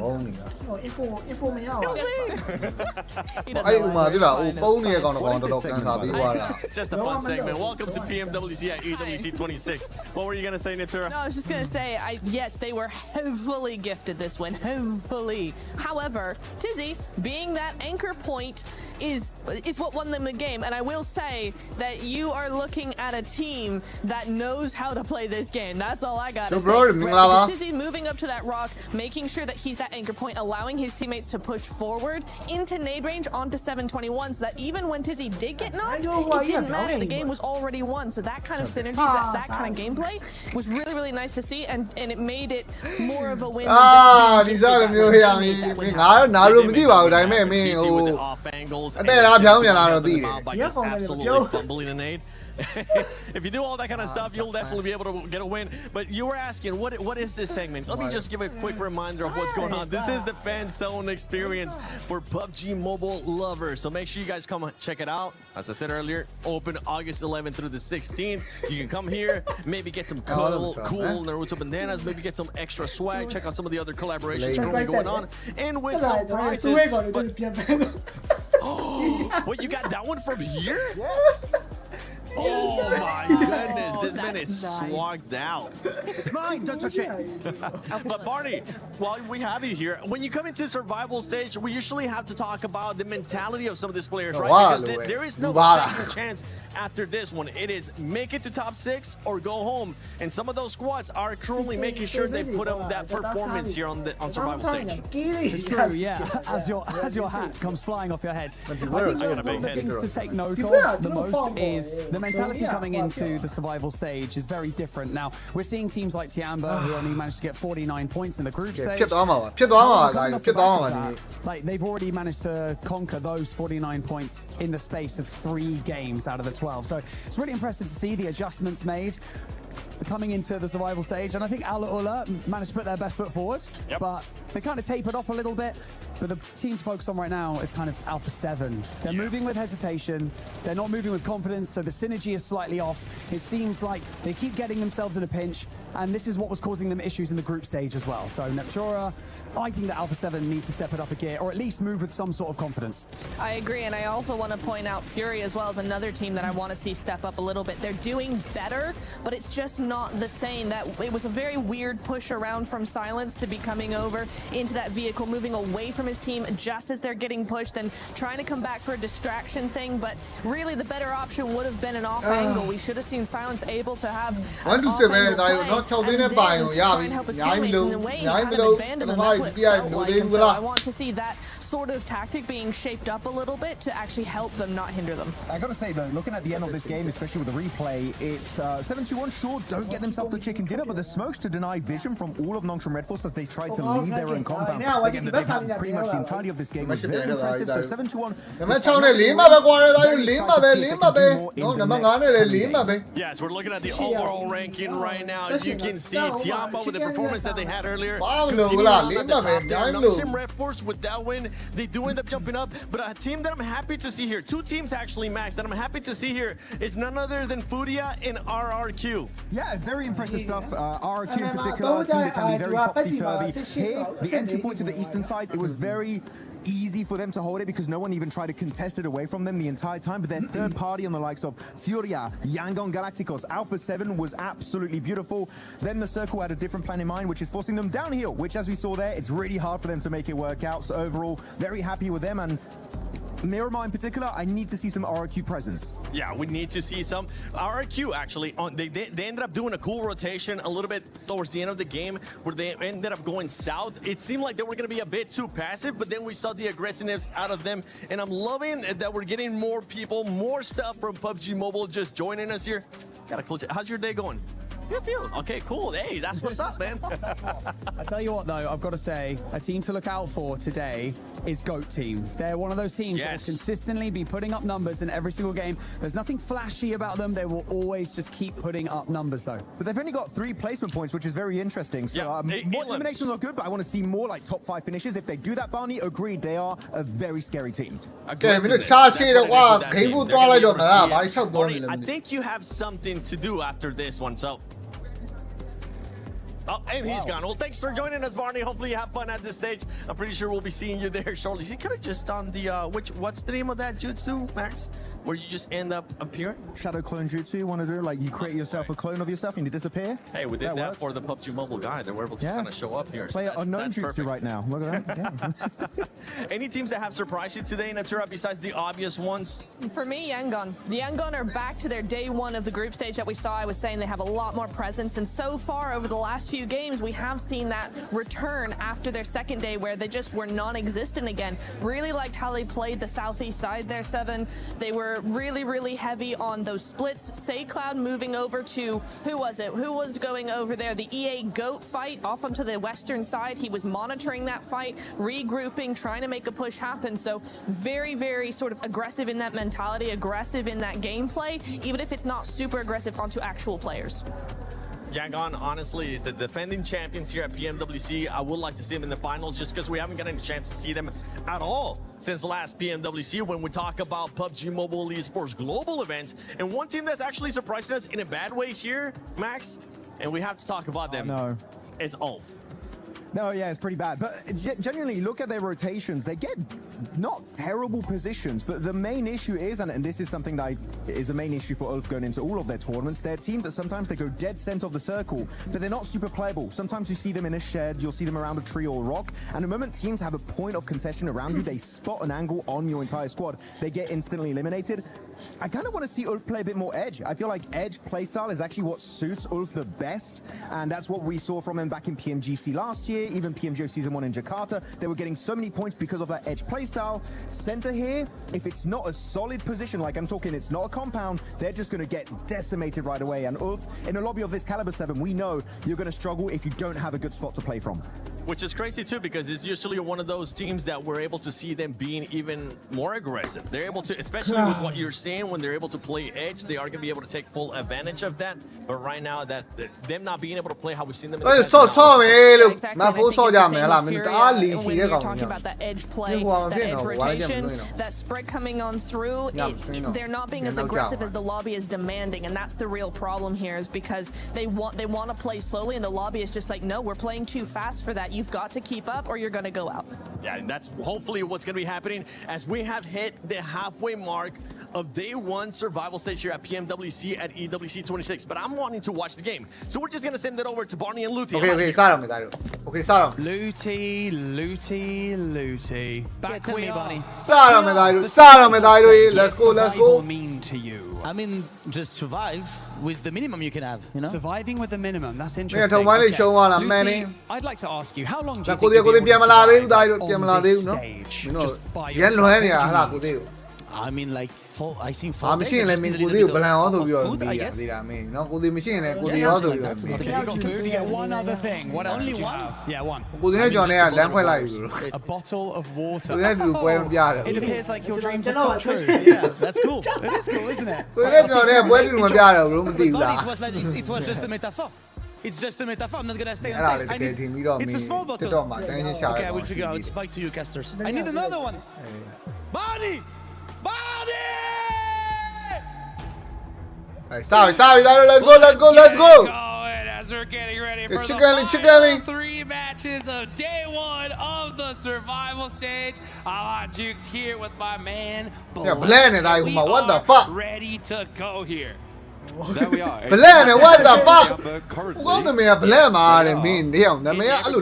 Forbidden jutsu. You know what I'm talking about? If you know, you know. If you know, you know. Because they are dominating the lobby. It's about time, man. I mean, I had going into this one, automatic lock to the finals. To even see them here in the survival stage has been pretty wild to me. But it's about time we see them make it happen. Oh, ciao! You They just need to keep on working, keep on grinding. I think right now QZ's kind of feeling it. So is Milu. Milu's doing wonderful work. I think Maxim was rightly highlighting him earlier on the day. We are getting in towards our 4th match though, hitting up Erangel. A little bit of an awkward one to work with here, Hot Jukes, but we have had pretty much disgusting play paths followed by disgusting circles the entirety of EWC 2026 here at PMWC. So hopefully I'm not really building master smile building that I do not all. Oh, pit it. Count it like an alley, no, count it sign. And make it happen. So we're looking right now at the overall ranking. Oh, I knew my thing can ban it all. Going home here. So right now that can ban it all. Land down here, quad D. It's going to be really up to these teams down below to start turning things up right now. I think they've kind of already burned through the bad games that they can have. If there's anything to go by our previous... Let's go, Wanji, let's go! Sure. For what we saw going into top 5 and what was a pretty tough group, there was that point sponge over at the top side in Vitality though, so maybe 85 to 90 points overall. Right now, Tiamba, they're pretty close to him. They need like 40 more points in the day, which is ridiculous next 3 games for any team.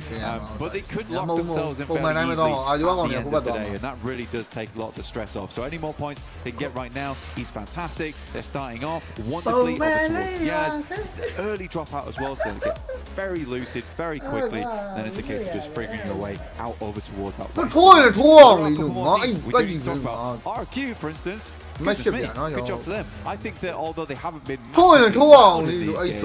some decent rotates, some good presence in these endgame circles, nothing insane just yet, but I think for RQ this feels like a much more comfortable ride. You know, we got the suspension going. Yes. For RQ. Let's just keep that happening. Let's stay on the smooth roads. Yeah, speaking of, you know what? Where we're going, we don't need roads. You can see guys are already getting in the glider off the rip here. He's going to be keeping an eye over Severny. But you know what? You guys need to make sure you keep an eye in game and get that Uzumaki Naruto event going. Get that Ninetales Fury AUG. You definitely want to get your hands on that before it is gone. And you can see Yasser, he said, okay, I got the glider, I got my Murado, we are ready to go here. Yeah, no reason to stick around much longer. I mean, they made a quick approach over towards Severny, get yourself the loot truck if you can. It's going to be a little bit late for it, but they should be all right. For Alula, though, Severny, a lot of options towards the future, but we're likely moving down towards Fields, Gakaway, Pachinki, so they do have to shove through quite a few teams that have layered themselves over towards the top side of Rozhok and beyond. That's Yasnaya. Beyond is Yasnaya Ruin. That is correct. South George, yeah. Everyone knows that. Everybody knows That's that. the classic. Yeah, it is the classic. So I mean, this is kind of it's good to see a more normal-ish circle here. About time. Well, actually, you know? Yeah. It's about time we actually see one here. So I think these teams are kind of breathing a sigh of relief. And now it's time for, to kind of get rid of any excuses, especially for these teams down in that bottom 8 to really start playing catch up here, because Rondo has just been proving that map that it's just such a wild card for all these squads. We saw a 39-point game for E-Arena in just one single one. So, yeah, teams at the bottom could have a crazy pop-off match. So, if you have the opportunity like a normal circle here, you got to take advantage of it. You do. I think right now is an easy time to be going for something a little bit more casual, a little bit more chilled out. For Wolves, hey, you're not their biggest fan at the moment, which is totally understandable. It's understandable. It's totally understandable. There has been some, let's say, minor mistakes here and there from Wolves, but this is a good start for them. And I think it always has been difficult as time goes on with those kind of circles. If you're not experienced, you don't have that idea of how to play that at a lobby this level, you are going to get caught out. But this is a big chance. Now for Wolves, if they got pretty early here, I think we can safely say to ourselves, it's not likely happening over the next couple of days, because this is a big chance for them. Yeah, it really is, and you have to utilize these opportunities here. You're not given them very often. Hold there. Something like this, it's just a terrible sign. I mean, yeah, we've seen some miracles happen in the past, but with how consistent this lobby is already kind of showing, because, that was the problem when I saw the list for the survival stage. I was looking at some of these team names, and I was like, this is a problem, right? We got our previous champions here. Right, we've got our PMGC champions here. We have our PMMI champions here, right? It's like, and then it's like Champ City. You got Tianba, who almost won PMMI, and so many other great names as well. So yeah, you just can't afford to slip here at this stage. And that Wolves play in the group stage of accidentally hitting that rock. Yeah, that upset you, dude. That broke my heart. Yeah. I mean, thank goodness. ဘယ် game ဆိုပါလို့ဒီမှာကာဒီမှာထားအောင်မှာတိုင်းလို့မတမတရားပေါ်မှာတိုင်း easy ပဲလား easy ကောက်ရုံပဲ ဒီတစ်ခေါက်တော့ကန်ငါတို့ဘက်ပါသွားပြီကညမ Literally, it's even down. But if they don't make it to finals here, it's going right back down, dude. Oh. Yeah, I think for definitely, I will say honestly, Elementrix has been impressing me. I think if Wolves take anything away from this event, it's definitely team cohesion. Sure. I think individually all these players are like fairly decent. Like, we don't see these crazy team players coming out from them. We don't see them work together like massively well. I still think they should be very, very proud to be here and getting through to survival stage though, because this is a really tough tournament. I mean, you just highlighted the amount of champions we have in survival stage. Yeah. Very cool, by the way. But yeah, I do think because the circles were so insane over towards groups, yeah, some teams were able to get in that maybe wouldn't have been able to before, but you could look back on the circles and I think there was a lot of deserved wins, honestly. Oh, sure. I think it was just hard. It was a very, very competitive current lobby at the moment. This is a very fun survival stage. This doesn't feel like we're really just culling the necessary amount of teams. It's like we're going to say goodbye to some real heavy hitters here. Some teams that honestly I would have liked to have seen through to the finals. We still got one more day left though. Okay, I don't have to shed any tears just yet. Yeah, one more day is definitely a good opportunity for these teams to get it done. And it's so crazy, right? And I think the big reason on top of it why we see so many monster squads in this lobby is because in the group stage, good games were okay. You know, we saw just something special that just made things so wild. I mean, team vitality on day one. Vitality. I remember talking to like all these different coaches and players and be like, hey, what do you guys think about Vitality's day one performance? And the answer was always, what the? And then you just fill in the blank, you know? Yeah, bro. 100%. It was just shock and awe. Like, I don't even know what to even say to it. ပွဲစားလေးဆိုတော့နော်ပွဲတော်တော်လေးတော့အင်းနေသေးတယ်ဗျာနော်ဆရာသမားတွေပတေးပါရမြင်ရသေးမာနအဲ့ Furia တွေနဲ့ငါတို့ဘယ်ချိန်မဆိုပဲဖြစ်ကံဝင်ပါတာလို့ essentially what it is သိလားအဲ့ Furia ကောင်နေနဲ့မင်းဘယ်ဘဝရည်စက်လဲ to be said in terms of like what they ပြစ်နေပြီလို့အဲ့ Furia ကောင် because it's just a case of you guys played out your mind မလို့ winning we're just happy ဒီလေစစ်ကလောက်တွေးတော့ပဲကျန်တော့ sucks that we're going to struggle to make our way in now, but goodness me, you guys definitely deserve it. It made Group B very, very difficult for some of the teams. We had such a tight, knit top 5 when it came down to it. A lot of teams like sitting on that 90-point border up towards, I think, 3rd place, because I believe it was only really godlike who were able to break out that 3-digit boundary, get up there. But yeah, everyone else was right down to that last game, which did shift up the rankings massively and led to E-Arena being here now. That's like probably what frustrates me the most, dude. Like, I couldn't believe it. Like E-Arena, 39-point game one. How do you break a record like that and just still not make it to the finals? I'm glad I wasn't on the desk there because I would have gone absolutely. Once again, catching out Aurora quick. Getting punished as well. Tianba not messing around here on rotation. Also the PMWC 721GS getting to it with the Wolves. That's bringing out back and forth. One of those players does get thirsted, so they're going to be stuck with 3. There's a crazy fight going on here because now we see 721 There's a battle going on all back and forth. Well, it totally makes sense. When you get the circle come down towards the south side, there's a lot of fielded over towards. 1ကြီးကတော့ easy ပဲဇုံပြီးတူးလာတော့မယ်ပေါ့နော်။ရှေ့မှာတော့နည်းနည်းလေးပြက်ခါဖို့လို့ရှိရဆိုပေမဲ့ around these trees အခုချိန်ကြီးကတော့ကျွန်တော်တို့နော် these players တရားရောင်းနေပဲသွားတာတော့မယ်ဗျရှေ့မှာတော့သူဟူဆိုင်နေတွေ့နေတာ။ဒါကြောင့် Furia နဲ့တွေ့ဖို့တော့များတယ်။ quickly 721GS they went down, they struggled off the back of it. Right now, Wolf is trying to rotate on through. GK is finding shots over towards Tianba. They do lose one player because of that. But yeah, everyone wants a strong spot inside the circle. It's just amused me that Tianba's taking a lot of damage. They're currently playing around Pachinki. I don't think they expected players to be able to towards Church right now, taking shots off of this one. But fair enough to GK. It's a good, well-laid trap. Yeah, they're going to hold this spot for as long as they possibly can. It's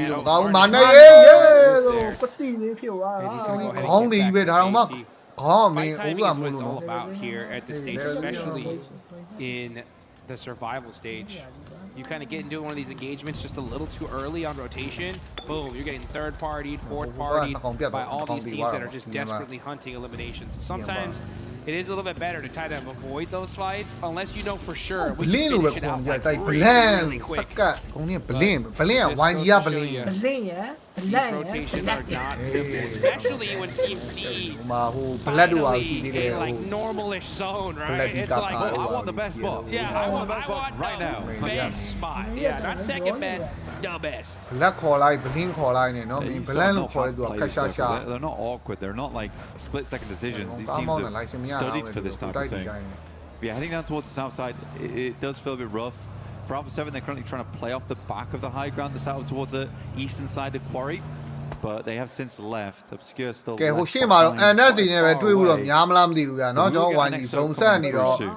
Where does it head up here, Duke? Oh, I think we just go dead center. Okay, we got a Pachinko finish right to the right side of Chopsticks from Gatka. You can already see some teams pushing in immediately to Alpha 7. They're on that left edge, most likely all the way to that north side towards Ruins. But man, that Ruins position, not really the best, especially if that circle decides to back on south. You know, when I see EWC, you know what it reminds me of, Blank? What? It reminds me of like those days when you were doing your homework, preparing for a test, and then all of a sudden the test happens, and it's like nothing you studied for. I spent hours studying these certain maps, these little areas, and then all of a sudden the zones are just going crazy here. You know, now we're starting to get back to a little bit of the core material. The zone is bouncing back and forth a little bit, you know, but finally it's something that seems familiar here. I think that's why we're seeing so many teams so quick on the rotate. Yeah, these were in the footnotes. I was able to revise. I'm good to go. So a lot of teams are ready to send in them towards here. A lot of teams trying to avoid Pachinki though, which is making a little bit of a vacuum on that northeastern side. Just because no one really wants to send towards Pachinki too early on. You get trapped out there. Very bad time trying to leave. You could play the rooftops potentially and have a little bit of presence, but I think most squads are realizing that this is not the play to go for. KRX down towards the south side. They're on the cusp of the fields. This is a decent area to avoid. It does sit underneath the high ground that a lot of teams aren't really heading towards just yet. They'd rather try and locate a little bit of a safer position to play. You don't want to be in the open because teams might just end up starting to crash you at that point in time. Goat team also will find a little bit of a tricky rotation from that south side because they need to move up full through the fields. The biggest thing I'm most interested in right now is this split from RQ. They are trying to control the majority of that western side. Yeah, that's a crazy split, to be honest. Like, I think, yeah, just trying to find some intel, waiting for this next circle to decide where things are going to end up. I'm finally seeing a little bit more traditional kind of circle rotations from Alpha 7. Once they saw that northern shift, they hugged that circle all the way up to the top. So they're going to be taking the blues up here, as we can see. And very OG from them. But man, what's going on with them in their end games right now? They've just been struggling. They can get into some decent fights, but even in the last game or this game before, we saw, you know, Carrillo, Revel driving, hitting these crazy shots out of the car. I feel like if they just kind of go back to the basics, see them really perform to their maximum level. It sort of used to feel like teams would avoid Alpha 7. Like, that's a team you didn't really want to bump into. And I think for especially Miramar, a lot of times they kind of suffocated teams out. We do get a northern shift on this one, which means that Alpha 7's not in a terrible spot. They do control the majority of that northern side.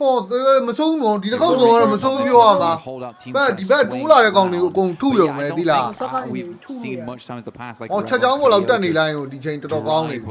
smoke, no over towards a location. Felt like a bit of a desperation move, so we'll wait and see. Again, as we know, they are trying to work some new tactics in right now to make it work. That's pretty wild to me. I mean, I think right now you're in the survival stage. Do with what you know. You know what I'm saying?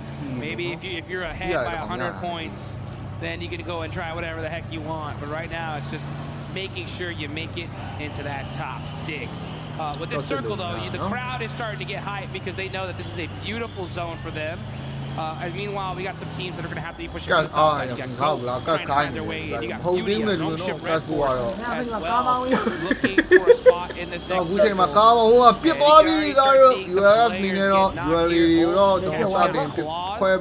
that actually is going to be Alula eliminated. So that is right, 3 teams. F7 နဲ့တော့တွေ့တာကိုတနေ့ငေါ့စကြည့်ရခေါင်းကဟိုကနေနေကျုံတယ်နော် over towards the position. I think for them right now, they understand that they were likely one of the teams that is only on that northern side. Not a lot of other teams had to make that choice in the matter. So for them, they're like, okay, there's going to be some teams Pachinki here, or at least trying to wrap around on that eastern edge. We sort of know that a team will be holding the compound over towards our southwest side, which is currently RQ, and this engagement right here, which is going to pop off. But that's not going to endanger Alpha 7. Right now, though, Foosman does walk around the corner. Killer Joe also with the JS9 do some good work. Go is just cleaning RQ out. Now, this is the man to be worried about, though. It is Lepar. He's on his own. Might go terribly. We'll see what he's got. Chops out the vehicle and hits the shot. No way. He jumps through that window and makes it happen. And now you got Force from Goat. Gonna go ahead and get this res. But a crazy there from Mark. Quick on the third party, trying to soak up some of these eliminations. Perfect timing as well. Here and Turny K up close and personal.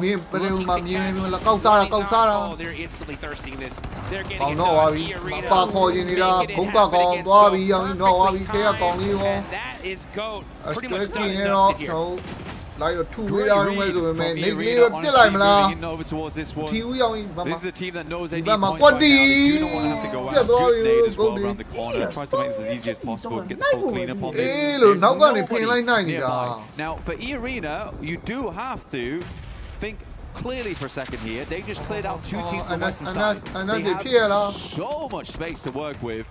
Really good third party off the back of that one. So many teams over towards the eastern side. We had a very eastern plane to start this off, so they just have a lovely amount of room at the moment. This is beautiful stuff for them. Beautiful indeed. And that's clear for E-Arena. They're looking to get some of their aura back after losing it in the group stage. Wolves, though, there we go, starting to make some noise. Nexo does pop on up. This is the blessing that Alpha 7 has been waiting for. Honestly, this is no excuse at this point. A7 need to hunt down a double-digit elimination win here. Let's see if that's something that they can close down. On the side of Pachinki, we got Fudia, though. Ayala up close and personal with AGAL.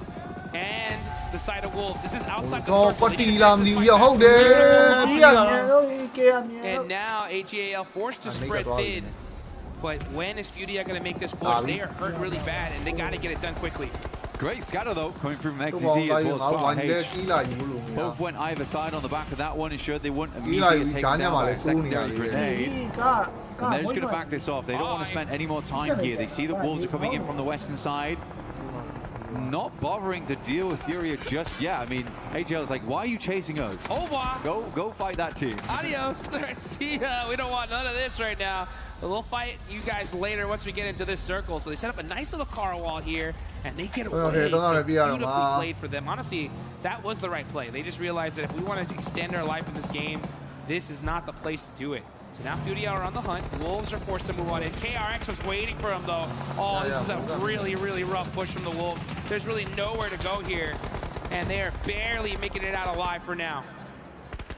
It's a mad send, right? I mean, there's definitely an opportunity there to try and just take the fight to Fury in the first place. Southern edge, then even look over towards Old reach for something. Alpha 7 right now. So much space. The entire circle here, Jukes. They have to do something big with this. Last game, they were given a ton amount of space on Erangel. Didn't bother trying to clear the south side. They're very hesitant in their approach there. Again, they seem to be only looking over towards the east. I would love to see a Western roll out here from one of their players, get the lineup, see how much space they can take and what they're working with going into the future. As long as they have information, they should be good, because info at this point is king. Yes, it is. And Carrillo's going to go ahead and really trying to put his king status on. That man has worn plenty of crowns so far and they're going to go ahead and punish A7 over there by that tractor. So yeah, A7 completely spreading their wings, and now they're starting to get aggressive, right? They're not just hanging back on the north side. They are getting up close and personal. Looking at soak up some elimination, beauty on the drive. Full squad in the vehicle, moving up little by little. KRX is back here, and G's going to start doing a lot of util, but Tion by Eagle with a very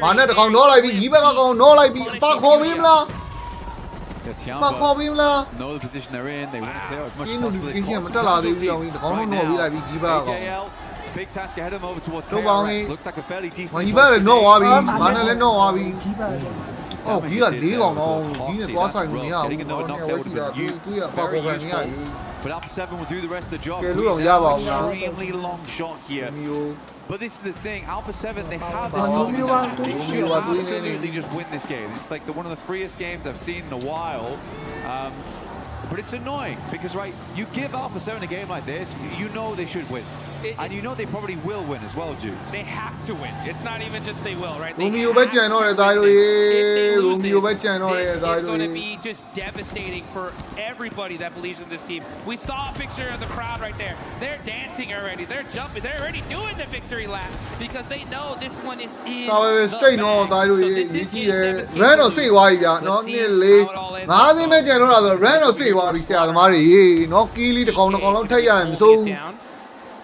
With 4 eliminations.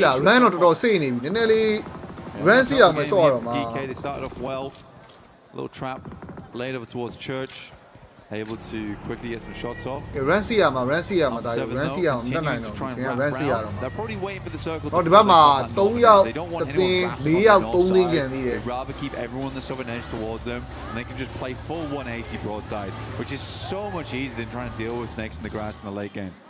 All out A7 has to do is just play old school PUBG Mobile. Pretty much, literally, yeah. Just very old school, tried and true. Nothing needs to be done here special. No crazy drives, trying to shoot people out the vehicle. No kind of wild. Together as a team. That's why Alpha 7 has been so strong. They've been a squad where, like, if you knock a player, they feel almost impossible to take out. It's like they get 10 times angrier, and we haven't seen that so much in a while, actually. So let's see if they can get to form here. They're playing it very close together. And Rebel going up a little bit here, trying to find some angles on the Morbin on the tracker. And Mormon hits the deck immediately. Moments underneath. We'll take a volley of fire their way. Alpha 7 at 8 eliminations on this game. This should get them back into the running quite quickly. Look over the util right now. Rebel, I think I saw him with about 100 rounds, so that should be enough here to finish this game. 8 eliminations so far. This is a dream game for Ace. It's honestly, this is a dream game for anybody in their position. They're solid here. We'll see where the next circle pops. But right now, everybody just kind of waiting. So much open range. That's why we have so many teams eliminated already. Hey, for Tampa though. They're in the top 5 scenario. We're waiting for it. 53 points at the moment. I give him another 20 on today, and then we go tomorrow. At least some devastating maneuvers to go down. Quick switch back towards the player. We'll get them back up again. Again, this next circle is pretty much all about Alpha 7 just holding on to this north side, not allowing the Raps to come through, because you're waiting for Geeke as well as Yangon Galacticos to be pulled off these compounds towards the southeast.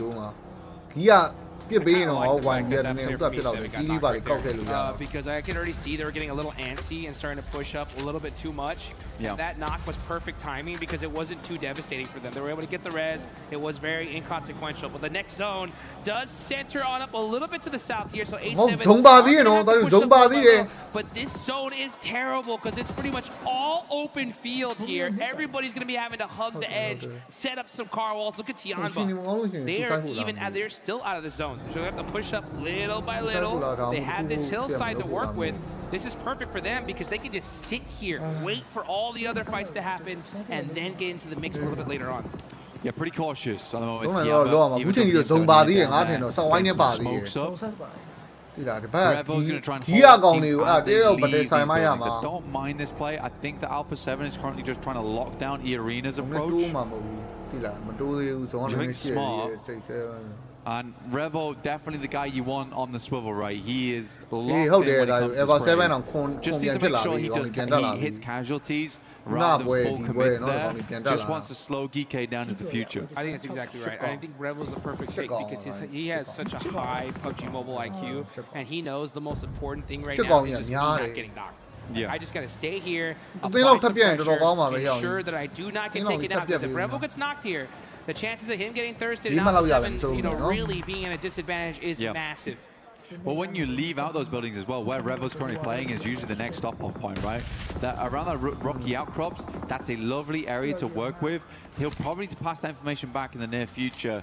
But yeah, Alpha 7, they just got to keep tabs on basically 3 teams. They spotted where E-Arena was playing from way, way earlier. Now Tiamba's even getting involved. E7 လောက်ပါအောင်ဒါယူ E ရအောင်ဂျာညံ့နေပြီနော်အမှန်ဆို E ရအောင်ဂျာညံ့နေပြီခင်နိုင်အောင်ပဲဒီဘက် Ever 7ကော We have 20 seconds left on the clock. I wonder what how ဒီဘက်ကောင်ကြီးလာပေးရမှာသိလားဒီဘက်အကောင်ကြီးလာပေး E ကိုဖြတ်လို့ရတယ် ammunition from this angle. QZZ forced to hit the laydown. He's going to be throwing some smokes. ကောင်ကြီးကလေအဲ့ပြက် by little. Ever 7ကလေကြီးကိုပဲထောက်နေတာတော့မသိဘူး The E-Arena are set up for this one. He's got a bag, but if Tony K goes down first, I mean, that's a lot of util just out the window. QZZ not opting to send these nades close. I mean, I like this from Tony K, dude.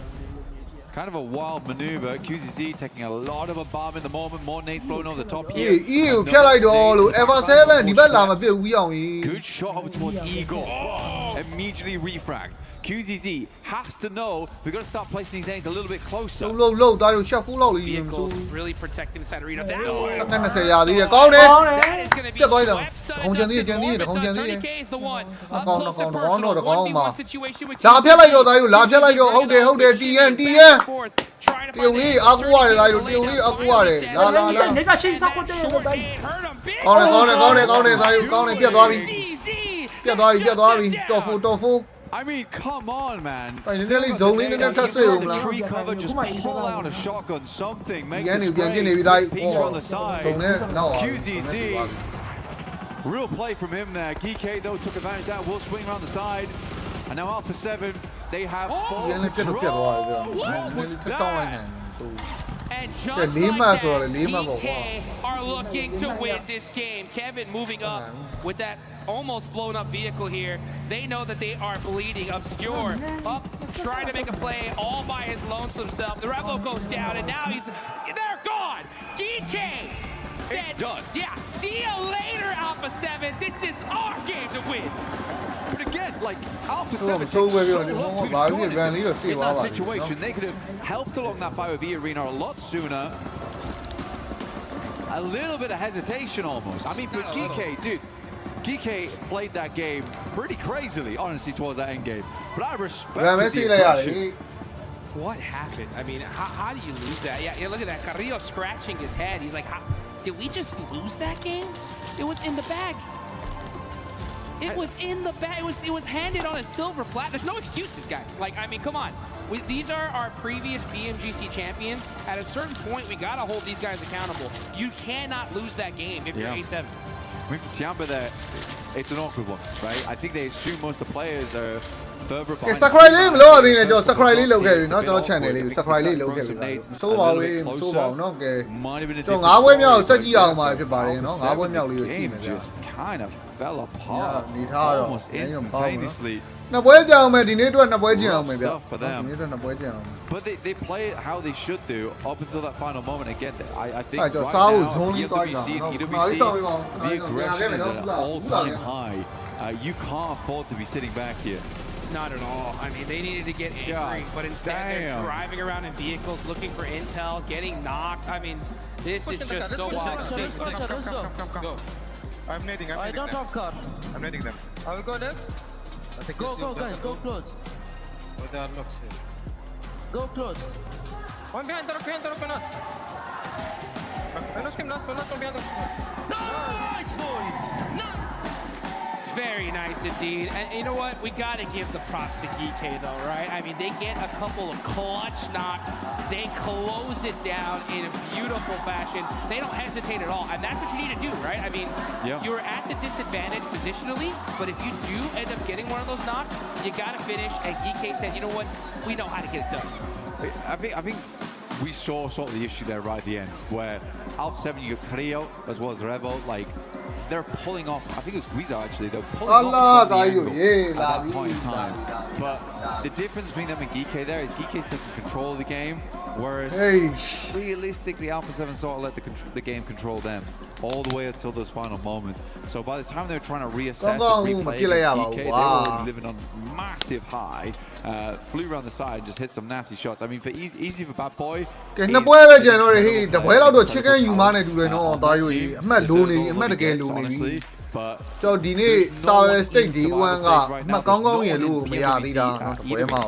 they can't hit disgusting shots like that. Yeah,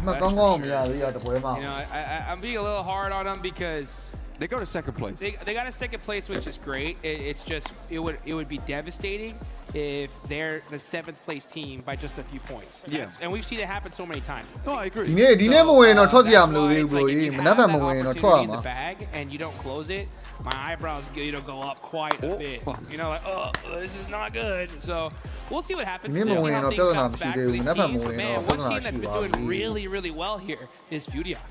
Yeah, Fury's done insanely well at the moment. I genuinely have really respected the way that Fury's been playing. It feels very, very different to what we saw in the groups. Let's say that. But I think we'll let Kalarisk ask most of the questions in just a little bit once he's ready. We're getting teased right now in an interview for Furia shortly. But yeah, overall, been playing very, very good. Excited to listen in with them when we can. But yeah, Tiamba in the top 5. I think they got fairly far into it. I think it was maybe a top 4 that they got there. They're just churning out points still churning out those points. Anyway, let's head down to the stage. Thank you, boys. Hogging all the stage for yourself. No, we've got Fury. Very important to talk to, as you say, Blank, here for all of this. So let's talk about the day so far as a whole here for Survival Stage. A lot of people expecting good things from Furia. What's your perspective on how the games have gone so far? Como é que vocês estão se sentindo, né? No primeiro dia do Survival Stage.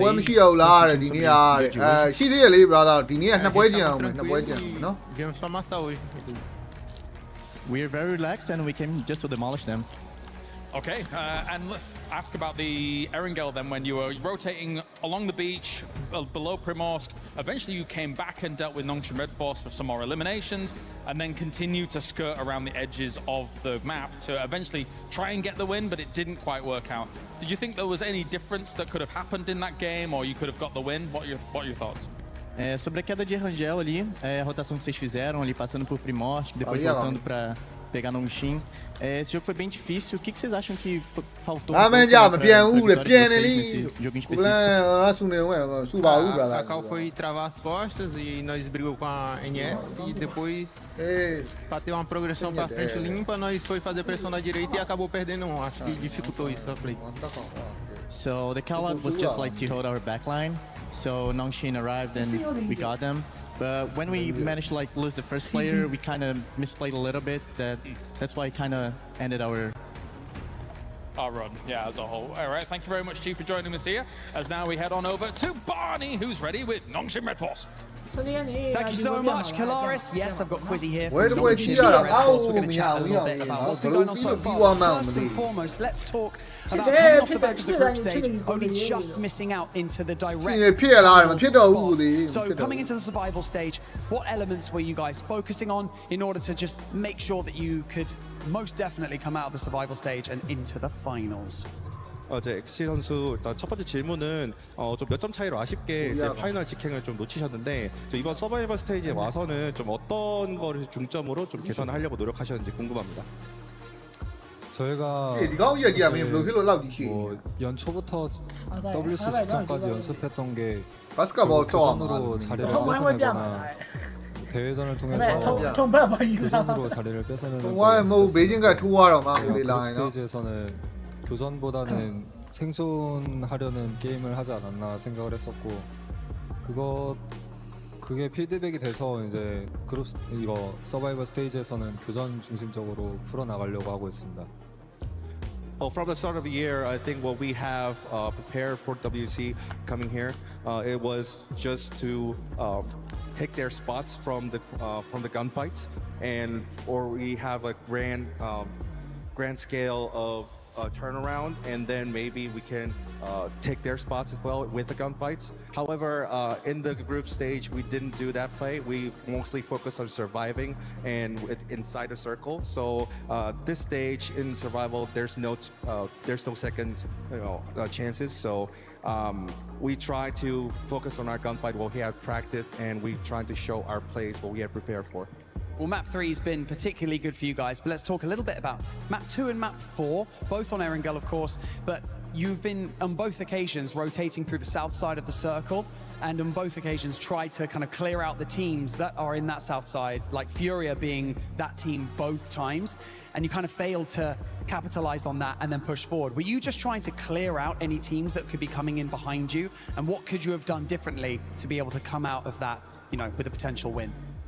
사실 2매치, 4매치 에란겔에서 사실 좀 교전 플레이가 좀 많이 나왔던 것 같은데 사실 교전이 뜻대로 흘러가진 않았습니다. 특히나 이제 자기장 바깥쪽에서의 교전이 그렇게 좋게 흘러가진 않았는데요. 특히나 이제 퓨리아와의 교전에서 좀 지는 모습이 나왔었는데 좀ဒီ plan အားပေးတယ်နော်ဟုတ်ကဲ့ပါကျေးဇူးပါဖြေပါဝိုင်းချင်းနေကောင်းလာနိုင်တယ်မလားကျွန်တော်အားမရစိတ်ဝင်နေပါလာမှာပါဘလို့ဒီစီပါပြန်ဆင်ပြီးွားလိုက်မယ်ဘလို့저희가 교전 시도를 그룹 스테이지처럼 안 하고 파이널에 올라갔을 때 좋은 성적을 기대할 수 없다고 생각해서 최대한 이번 서바이벌 스테이지에서 교전에서 지더라도 교전 감을 찾으려고 계속 교전을 시도하는 모습을 보여드릴게요. Yeah, I mean, after this, in the group stage, we avoided gunfights as much as possible. However, we're trying to get a grip on the gunfights and the team fights in this survival stage. So even if we fail, we just try it again and again to get our grip on our gunfights and all the skill levels. Good job so far. I mean, you guys are doing very well at the moment in the survival stage. Obviously, we need to keep that consistency up. But Nongshim Red Force, Quizzy, thank you so much for joining me in this interview. I really, really appreciate your time. Now go and take a quick break, obviously, before we dive into our next map of the day. But we're coming to an end. It's getting close to the end of the first day of the survival stage. These teams are going to need to scramble for some points. Back to you guys in the studio.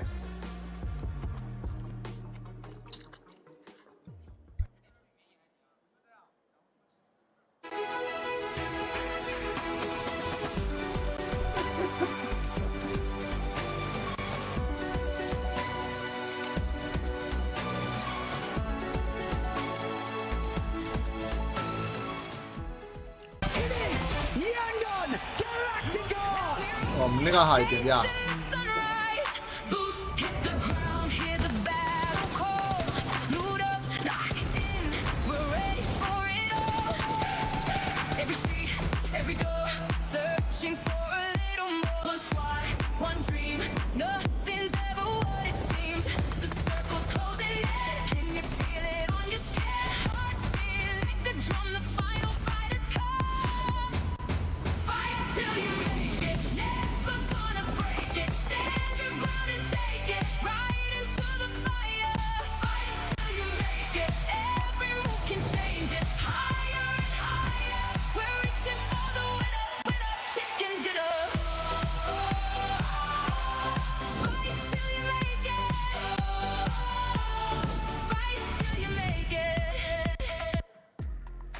Congratulations, Geeky, you got the win. But right now, Alpha 7's back, baby. This team, I've been wondering where you have been. We haven't seen you in such a long time. In this game, we actually got a chance to see the Alpha 7 that I've been wanting to see for the longest time. Welcome back, everybody, to PMWC at EWC 26. I'm joined by Lace, the amazing dress. Damn, Jackie, you're looking good, my boy. Oh! Looking fresh. Neptura and the 7WG, but Neptura, Yes. It was supposed to win an Alpha 7 win.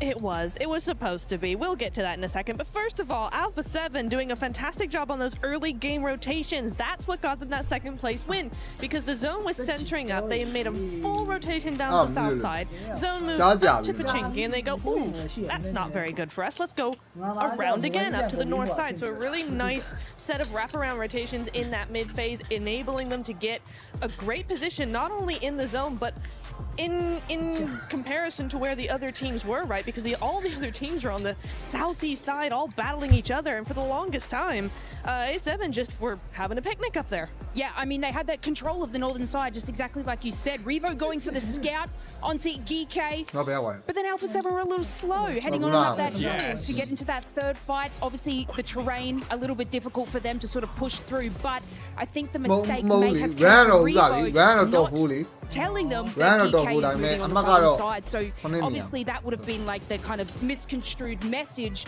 which would have held them back even further from pushing into this third party with EARE and Tiamat. Yeah, in this fight, honestly, Jackie, I was looking at it, I was like, find a way, Alpha 7, to third party this, because you're not going to be doing anything with those teams towards the top with GK, and you were going to have to do something at some point, especially with the way that the circle was going. That delay for Alpha 7 lost them the game. Yeah, man, you got to bring in 7. Look, I'll be honest with you, when I was growing up back in school, people used to call me a geek as like an insult. Obviously, it's very different these days. You've got GK right now, honestly, they're the geeks because they're absolutely bossing it by the mindset they're bringing to the server. And that's kind of what you need. But I think Alpha 7, as much as they're pivoting to look way better towards the end of groups and how they're starting to play, just doesn't get any easier, bro. Like, something's still going wrong. Yeah, something's definitely still going wrong. And talking about things going wrong here, we got to take a look at some of those teams towards the bottom, because you got KRX that just hasn't been performing that well. And this is a team, honestly, that a lot of people currently watching at home have them going to the finals. I'm shooketh. And from the group stages, in their first 4 matches, 27 eliminations. And I don't know what's happened. This is A7A qualifying, mark my words. Great stuff. But look, look, they found themselves in a nice little pocket of placement, but then they actually just kind of waited there. They had the vehicle cover. If they would have just pushed the vehicle just the slightest bit more north, they would have been able to have a great position scouting Tiamat on their left-hand side there, but they kind of just played there. They played there nice and safe. And then who came up behind? Every other squad sort of rotating into that circle. And this is just a little bit unusual for them. I mean, I'm just kind of a little bit dumbfounded. I want to add like some more sort of information to it, but this is not what we saw in the group stages. This is not what we saw from international events. What doing, guys? Yeah, no, it's a real shame because they have so much potential. We've seen them do so many things before, and there's just nothing crickets that we're hearing from them, to be honest. I do want to say shout out because GK did win that match. Kevin won that match for them. I'm going to say that because he was the one on the south side to push forward when EA and Tiamba were having that fight. He was the one to push forward, get that info, and facilitate the rest of his squad actually pushing onto that position. That enabled them to win the game. So GG Kevin, shout out to you. Yeah, and for GK, this looks kind of like what we saw out of them in the group stage, right? Especially in day one. They ended up getting a win in Rondo. Today, they ended up not getting a win, but they still ended up performing quite well, especially when it came to Rondo. But this team needs to make sure they stay with this consistency, because usually we see a bit of a slip-off. Yeah, I think so. I think this is also what we're getting towards the tail end of the day, where you have teams like GOAT that, for my money, you get into Miramar, I think they'd actually step up and rise the occasion. Like, later rotates, they perform better on that battleground, for my money.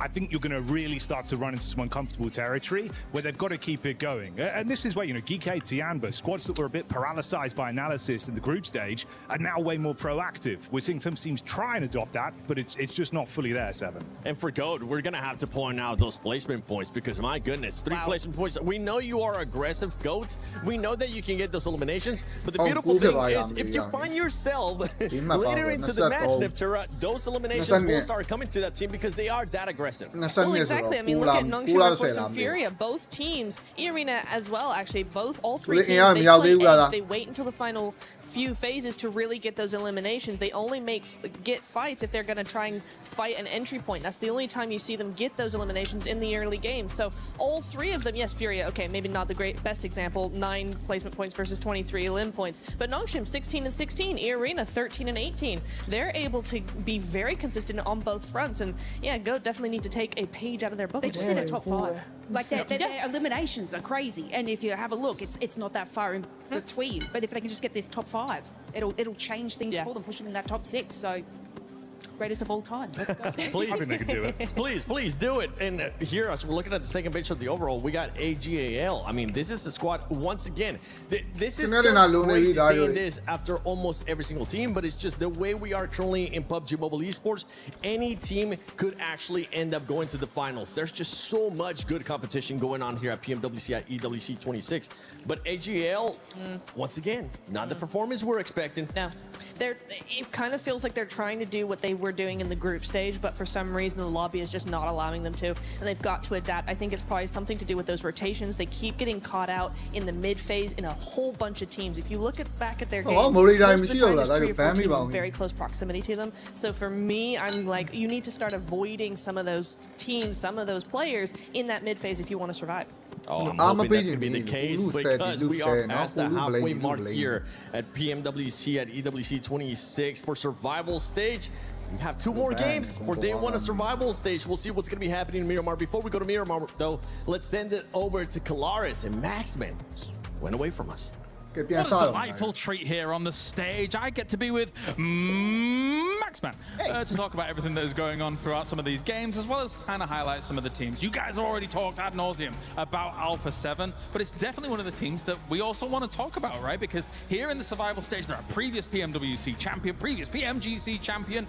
There's been some glimmers there for Alpha 7. It's just they could go a little bit further. What do you think? No, I fully agree. It's definitely not been the year of Alpha 7, right? 2026 been a bit rough. PMMI, PMGO Season 1 having a bit of a bad time. But here, going into the survival stage, that's some very slow start, especially that first rondo, the first Erangel, only 2 points on those 2 maps combined. So definitely not what you're expecting to see from a roster like this. But I was just talking to Reva actually just a few minutes ago. And we did see at the start today, right, Kalaris, he brought in Nuth on the lineup because he told me that he really wants to play Rondo, right? Nuth is like a Rondo player. And also he's fairly young, so let's just try and get him involved a little bit, get some experience. But unfortunately, by doing so, I think that they did have a bit of a slower start, but now the main lineup is back on board. So Alpha 7 here with that game in particular, I'm hoping we see just more consistent points coming in. I think if you're going to make any changes, the start of survival stage, you try and kind of tease something out, or especially if he really appreciates Rondo, is going to be the kind of place to do it. But for this Alpha 7 roster, what's interesting to me is that I still think that these guys have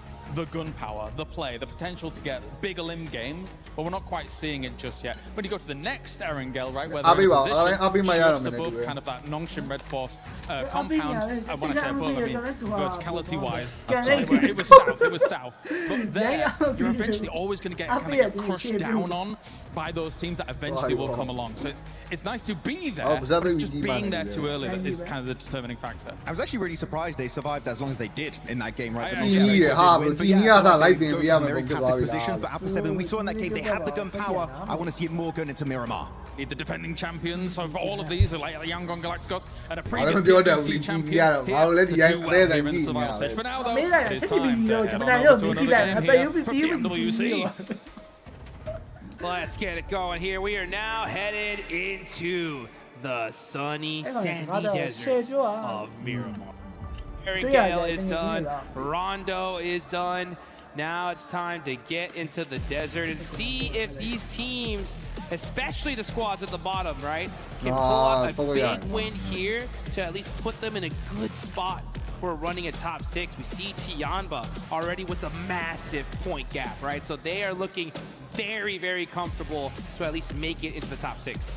Absolutely, I think Tianba is looking really, really good right now. It's interesting that there's quite a few teams that are massively taking advantage of this lobby at the moment, and you can't let those types of free wins slip you by, because those will be the difference makers. And you brought it before, it was a great point that we don't want to see certain teams being in 7th place with 4 points that we know that 10 changes were made.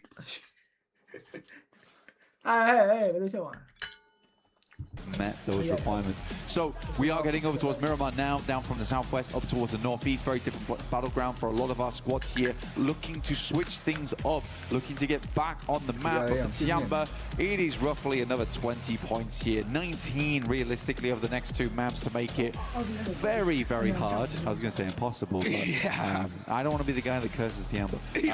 Yeah. Yeah, exactly. Make it very hard for them to not get in tomorrow. For Geek, they launched themselves up towards 2nd place. What I will say for Tiamba, what they're doing right now is being a nasty little point sponge. We have very limited points differential between a lot of our teams. Right now, RQ is sitting on 29, just 7 points behind Geek in 2nd place. That's 7th right now at RQ. So there's a lot of movement that can still happen. I think tomorrow's going to be a bit of a slobber knocker, but we still have 2 more matches right now to try and even things out towards the top. Yeah, I think Tiamba, as long as they stay halfway consistent, we'll see them in the top 6 for sure. But everybody else, it's still anyone's game, right? So there's still a lot of slots still available here. This playing path is very, very classic right here, right? So we finally get to see. Let's go, let's go. Talking about, baby, water circle in Miramar. Give me the island, 5th match of the day. Very awkward. Would love to see it, but it's launching a lot of teams out over towards the northwest side of the map right now. So they need to get a move on down towards Impala, to Puerto Rico. East side of Los Leones, maybe try and take up some of that high ground early on. But honestly, I think a lot of teams can be looking over towards Impala and the high ground that sits over towards that northern side. La Bandita, a little bit of a weird funnel for some of our teams coming on through. I do think there's going to be a slight delay here. When we hit zone 2, however, we'll get an answer. We head far over towards the eastern side. Might be interesting. But yeah, that's multiple times in the past. Not to get to let it happen. You know what, guys? I'll tell you what, you can get some of these sick weapons in the game. You can see right there, we got that Nine-Tails Fury Og. The Naruto Uzumaki event is still going on, guys. The best PUBG Mobile collaboration I have seen and witnessed in my career playing PUBG Mobile, which has been since this game has started. So I love it. I hope you guys can get your hands on it before it is gone. And some of these teams are going to get gone pretty quickly here. With this play path, you're going to finally see Alpha 7 be able to get their Opal hot drop. So they're going to get that loot. They're going to get set up. With this circle shift, though, they are going to have to get moving through quite a few different teams.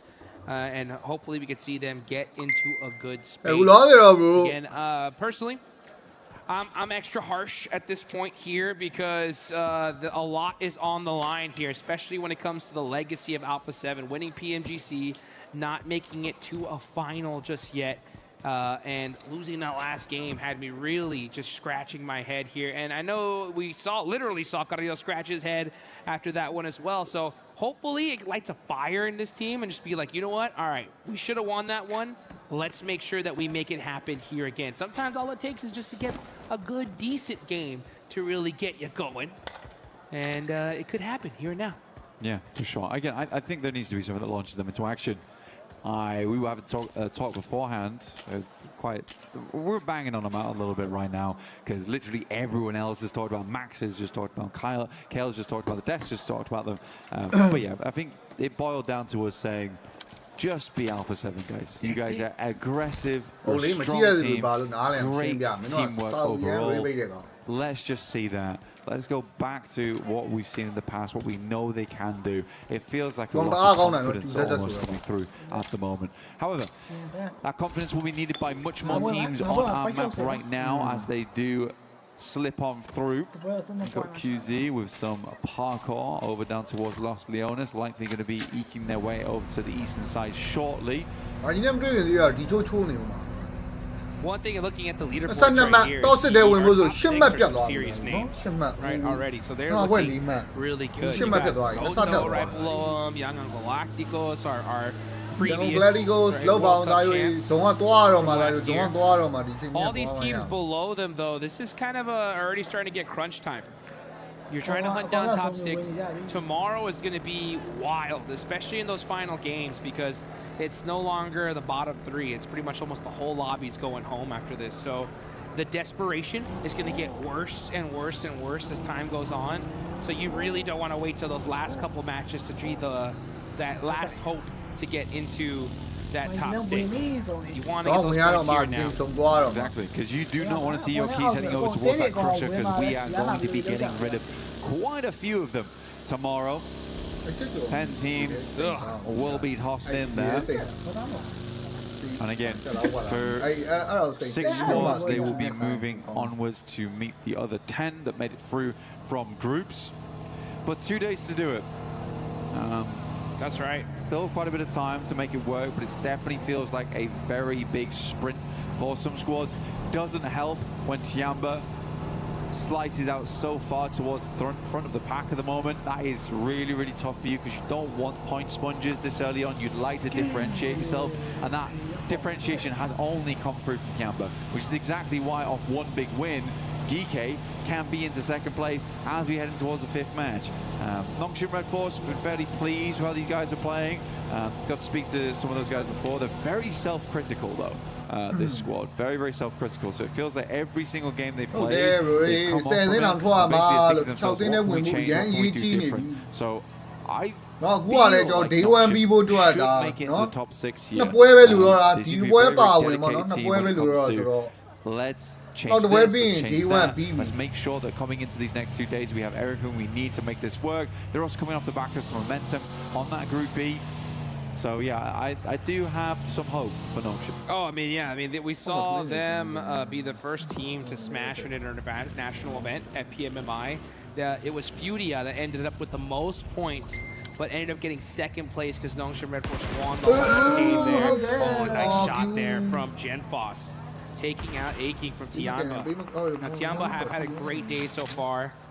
So, not crazy amount of a worry, but they are going to lose that player early on. You know, I like that. I actually like that. I think that's a smart move from Tiamba. It's an unfortunate circumstance, but the right move there for Tiamba was to move, right? Sounds obvious, but still, they instantly send over towards that northeast side. They can't wait around. It's a really awkward hit and a good pickup from RRQ. They're waiting for that team to exit from the warehouse. But for Tiamba, they know that we can't stick around. We have to get further ahead here so we can set up for the late game. Yes, we go down to 3. Yes, it sucks, but this is the only way we can really play in. A lot of these players want to continue to be playing here in the PUBG Mobile World Cup live here in Paris, France. You can see Genfos, RQ. Okay, they're hunting him down, right? They say, hey, you know what? We got that elimination. We have the numbers. We're in a 4-3 split here. We know it's Tiamba. We want to slow them down. And RQ are looking to do it here. Pushing up close and personal. Milu with the nade! Turning the He's doing this all by himself! It's a squad wipe! 1v4 from Milu! What did we just witness in a blink of an eye? RQ is just gone! They just wandered in and Tiamba was having absolutely none of it. I'd say Tiamba, it's just Milu. This guy went 1.5 miles for the rest of his squad. That's what I'm talking about here. Said, you gonna take out my teammate? Goodbye. Oh, man. Jesus, he wasn't even phased, dude. He was already taking shots at other teams. What happened? All right. Good job, Milu. All right, good job. Let's get back to business here. Oh, man. Devastation on the side of RQ, but Tiamba. He looks happy. He looks happy. Yeah, he's smiling there. He's like, let me go ahead and make sure we're all good. Okay, now it's time to get back to business. Now we gotta let the heart rate kind of get back to normal. That's probably one of the quickest 1v4s I have ever seen. Let's take a first-person replay on this one. Insane nade. RQ. Honestly, nothing. To be honest, walking into the building mega disrespectful. We have to say that. As a 2-man, very easy nade. You could see it a mile off. But yeah, wonderful stuff from Milu. I think the craziest thing about that is the jump past the doorway into the S12K shots that came through, and then just the pure aggression. My guy was rapid going through that doorway. And Milu, the man on fire, literally, right? Just putting in that work. He's been doing it all day long for Tianba, you know, and it's plays like that that breeds so much confidence in you, your team. There's a lot. I mean, I am that way. I get a little superstitious, you know. Sometimes when you do a play like that, I'm like, it's meant to be. We're gonna win this, dude. Like what else do you want? Well, but that's the thing. I mean, I was thinking about it earlier that for Tianba, they're a realistic team that just, they've had this momentum. And I think a lot of teams are lacking this right now. It's just confidence in that survival stage to make plays, to make those big moments, because you know, if you're not in that top 6, you're going home.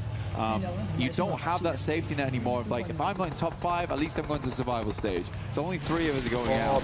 Everyone's playing very scared at the moment. Now, I do want to go back to Tianba, because when RQ was chasing them, in quotation marks, Tianba was actually the ones to re-engage. They re-engaged back onto Longhouse, cut RQ off, almost goaded them into fighting them. I've never seen anything quite like it, honestly. And to be fair, in that 3v4, it sort of worked. Like, RQ showed them no respect walking into Longhouse.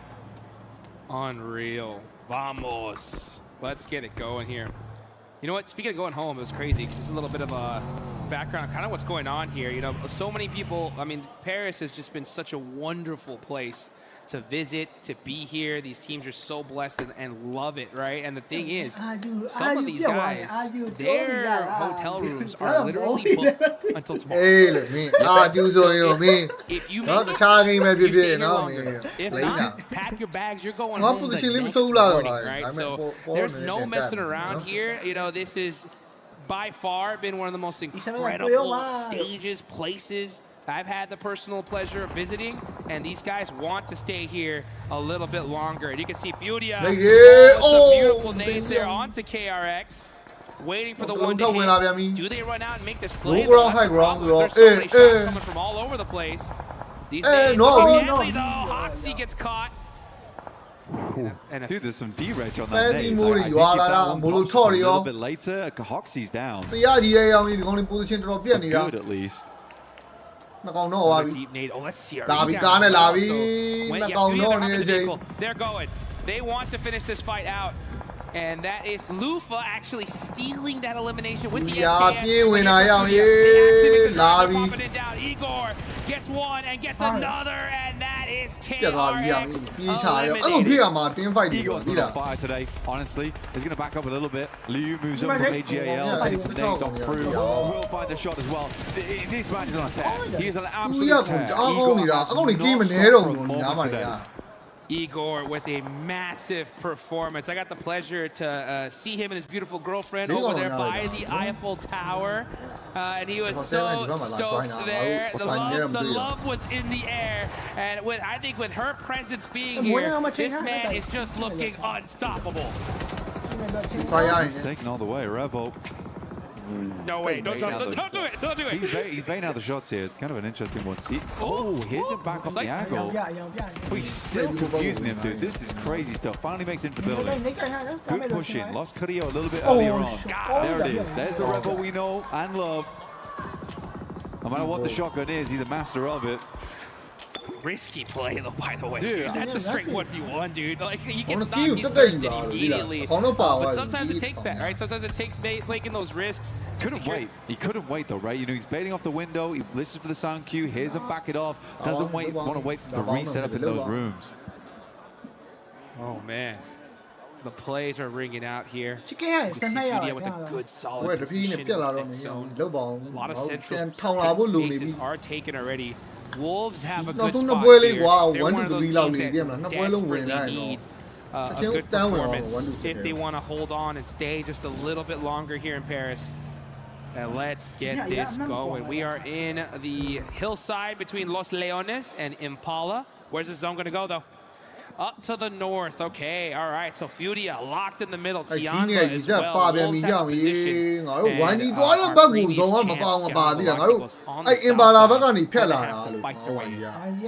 Yeah, tough push for them. If they try and isolate over towards Geek, because that's a full-on drop-off down towards the warehouses where they're playing. Yangon and Galacticos could find some good shots their way, and then maybe swing around over towards 721 GS. Far easier just to wrap him past Goat, though. Goat's currently moving. Tiamba oh, were able to 7-2 find themselves a decent building. They're just expanding in the lobby right now. Very much a lot of pressure coming through from the squad. Furia took some risks. Igor's cancelled all those risks out fairly swiftly. They got Alpha 7 over towards that northern edge. I think a lot of teams just do not want to see this one move over towards that northwest side. Dopen's taking a bit of a gamble on the compound that sits in the middle of the fields. That's that MK. That Bob Barker bringing down here. Didn't have a lot of ammunition in fourth. I think I only saw like 38 rounds. Just got to be a little bit conservative with that. That's one of the biggest things when it comes to Miramar. And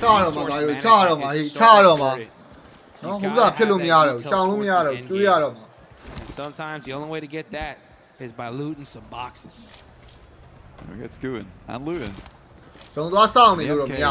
It hurts.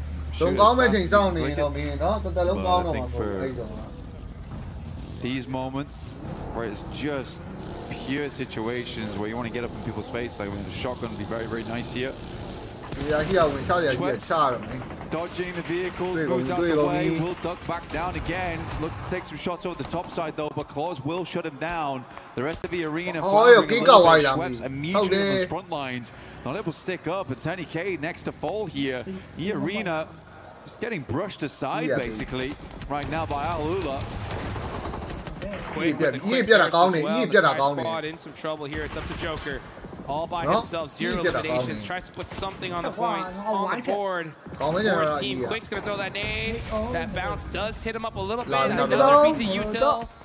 And Joker barely surviving that. And no, that burn, baby, burn. That is the arena out. Al-Ula with 3 eliminations controlling the north side. Looking to force their way down from the north. I mean, E-Arena just crumbled there. A real unfortunate scenario for them. I was hoping they would go further in this game for E-Arena. They're sat in 5th place. They would love to add some more points to their tally. Not meant to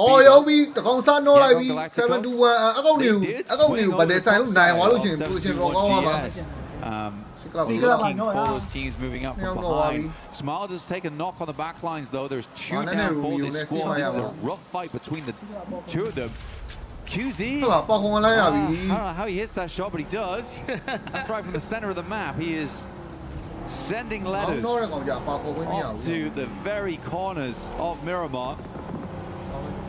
Making it happen. QZ, 20-year-old Chinese superstar. He was the MVP of the PUBG Mobile Macau Invitational, even though they didn't end up winning it. It looks like Milu, though, is really performing so well. You know, that's hyping him up, saying, all right, it's time for me to start putting in some work as well. Next zone does pop. They honestly need it. They've had a really rough day. They only have 2 players up, but they have a central position. Not the best one, though, because everybody's going to be looking right at them. It's going to be tough for them to get some eliminations. Maybe they can catch some steals. We'll see. But looking on the south side, not in zone. Goat going to have to push on up. Yangon Galacticos right next to them. Looks like this fight is imminent. Yangon Galacticos, they did go for that reset at the moment. Go start to move up on through. Saycloud is completely out here. They were able to recover Smile earlier on, but as I said before, no one really wanted this with the head over towards that northwest side. Sadly, it does. We'll see just how much it cuts in the near future, but it's going to become a very uncomfortable final couple of zones. Smile, ducking, dodging as much as he can, gets behind the vehicle at least. We'll see if he does get flushed off at the back of that one. Swing up towards the top side now. He's going to think twice about taking that engagement. Killer Joe out inside the smoke might just be the one to take down Romeo afterwards. Get out of here right now. Oops, man, with the M249. Making it happen, putting down that suppressive fire. He's got plenty of ammunition in the bank. It's time for him to start using it. Switching weapons over here. Very, very interesting as he's popping off some shots. 721 GS, you can see the look on their faces. These guys are locked in right here. 7 eliminations so far. This could be another good game for them. They are climbing up those leaderboards little by little. They're in 8th place right now. But they know now's the time to close the gap and win this game. They're on the edge of the circle, but they are just trying to hunt a spot in this next zone. Hoopsman got that 8 times. Looking good. It's funny going from the 8 times to the M249 with the red dot. I mean, he's really mixing and matching. What kind of ranges he's working with. Force doesn't he get picking up though? Nongshim Red Force sending down towards the south side. They picked up Force. Don't know if Goat's going to get too involved on this one, but Nongshim definitely looking for small points. Will re-knock him. Foopsman putting in that work here. And we see Revo get a knock on a 721 GS. They're battling it out with them. They want this spot here on the east side. Heads up to Rian all by himself. Revo is ready to say, you know what? Let's not just run in blind. Let's use some of this util. Oh, but they do end up getting one player down. Gotta be careful here. Another nade! Will barely survive it. Alpha 7 cannot afford to go down here. Graham looking to move inside. Great shot. Revo walks directly into it, and now Alpha 7 in a spot above her. Good shot though, coming out from Guizhou, keeping the team alive in this moment. Alpha 7 needs another strong game. Good tag, but no flush, no knock. Here's the first aid. We'll keep putting the pressure on, and good stuff from Guizhou. An incredible clutch here. So important for Alpha 7. Ooh, and there is Nongshim Red Force eliminated as Goat survived here. Fights happening all over the place. That was a huge break for the side of Alpha 7 and Goat, as they are going to get a full reset. You can see the frustration for some of these players here as we are in the second to last match of day 1. Only one more left to go, but this is a critical one. Tiamba went down to 3 players much earlier in the game, and they're still kicking around down towards that southeast side. Furia also playing from Showhouse were able to get some good work done. Igor, mate, Igor is just unreal today. I do not know what's gone into him. I know. Yep. He had that. He had that twinkle in his eye yesterday. I'll tell you that right now. He said, "You know what, baby? I'm gonna pop off tomorrow." And it looks like he is doing it. Silence has got that P90 as well. Furia looking rock solid here in the end game. Let's see how they're going to be able to finish it out. They're currently in 3rd place. Trying to throw some util towards Alpha 7. Now it's a battle between the Brazilian Brotherhood here. It's A7 versus Furia. Revo getting pieced up, but he's driving that Murado up close and personal. But Igor says, no, sir, not today. Igor skates on the bonnet of a vehicle, now looks to send down another. Will be finally taken down, but Fury is putting in the work. Revo sent sky high by a nade, essentially shunted him further towards Fury in the situation. Nade's planted inside the smoke. Obscure's gonna send wide. Knows he can't do it now because he's getting shot at by so many separate squads. Woo. Sets up behind the trailer, but it's Aaron. But well-placed shot from distance to take the rest of Alpha 7 down. Not a bad result for them, but 8th place is not going to give you many placements overall. They're going to put something on the board, and that's honestly what they need to do. They're currently in 4th place. That's going to be good enough. As long as you're in that top 6, that is all that matters. That's going to keep you in this tournament just a little bit longer. Tiamba, though, they're still in this game. Furia as well. It's a huge opportunity for them to start soaking up some points and make a big gap going into the last game. I don't know, man. PUBG Mobile team seems to have blessed Ulf right now. They've just got 2 loot crates dropped on top of them. Yeah, absolutely. It feels like shining lights all around them. 777s. They need it, honestly. I see Catch walking in here with a Band-Aid on his hand. He's like, you know what? I take all the breaks I can get, you know? MG3 as well. I mean, drop some smokes on the other one. Get out of there, honestly. They got a nice setup right here. They got a blown up car, buggy on the other side, hay bales on either side of them. So they are dead center. Should be able to get some solid placement points. Who's going to win this game, though? That's the question. You got Dopeness up top. But with Dopeness so far, not making too much noise. They have the position. I think it's time for them to start getting some aggression going as this next zone does pop. And it's in the wide open field. And Ulf have the coverage here. Let's see what they can do with it. We'll see. I mean, it might be Tiamba time. It may actually be Tiamba time. As a 2-man, We'll see how Ulf can hold off these other squads, but it's the spot, right? It is the spot. People see there's loot crates around it. You are going to see some big crashes coming in soon. And the first one is going to be gold. They want it. Can Ulf hold it?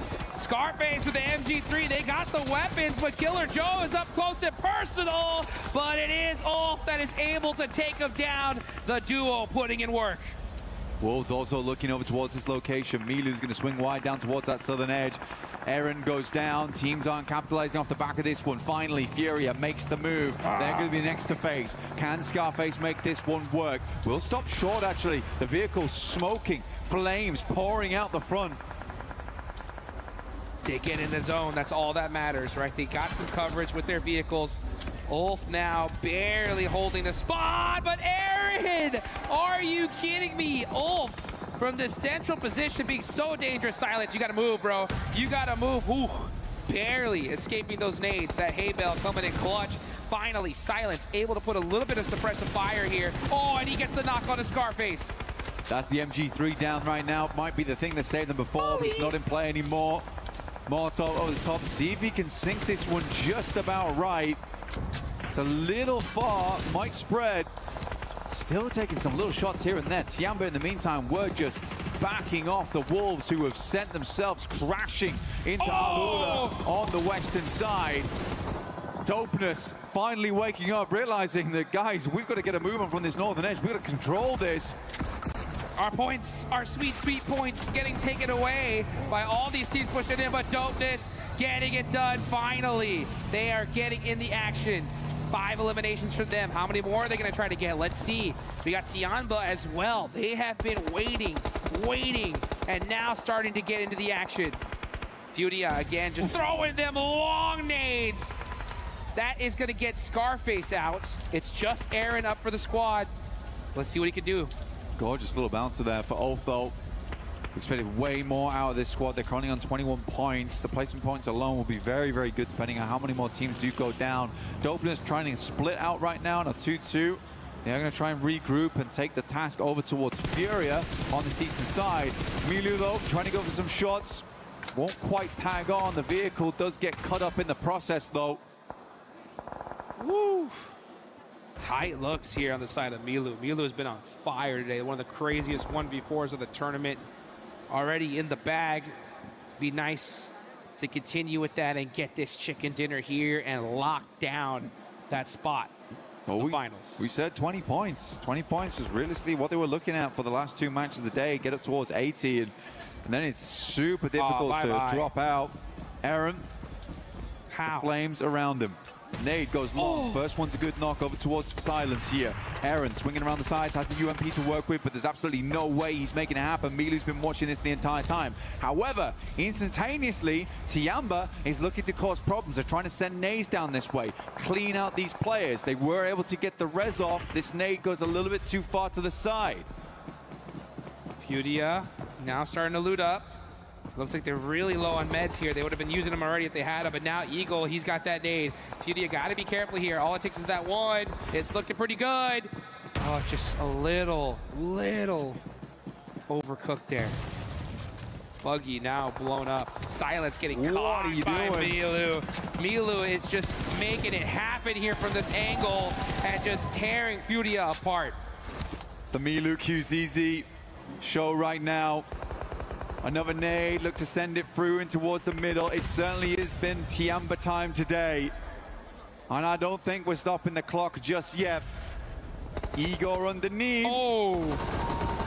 Milu tries to regroup the rest of the team. Not a possibility. Speaker will find them. That off angle was absolutely deadly, and now Dopeness from that northern edge. They're going to start to spread out on this one. It's the right call from them. Plenty of little bits of hardcore to play from that northern side. They can continue to squeeze these two teams now. Eagle trying to pop up, make something happen with that M4. Lufa with that disgusting angle on that tractor.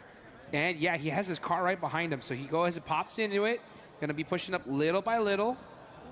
Dopeness have the angles. Furia is dead stuck in the spot and just avoiding these nades. All those vehicles coverage is just working out so well for them. And QZZ forced to inch up little by little. and getting punished there by Kenji.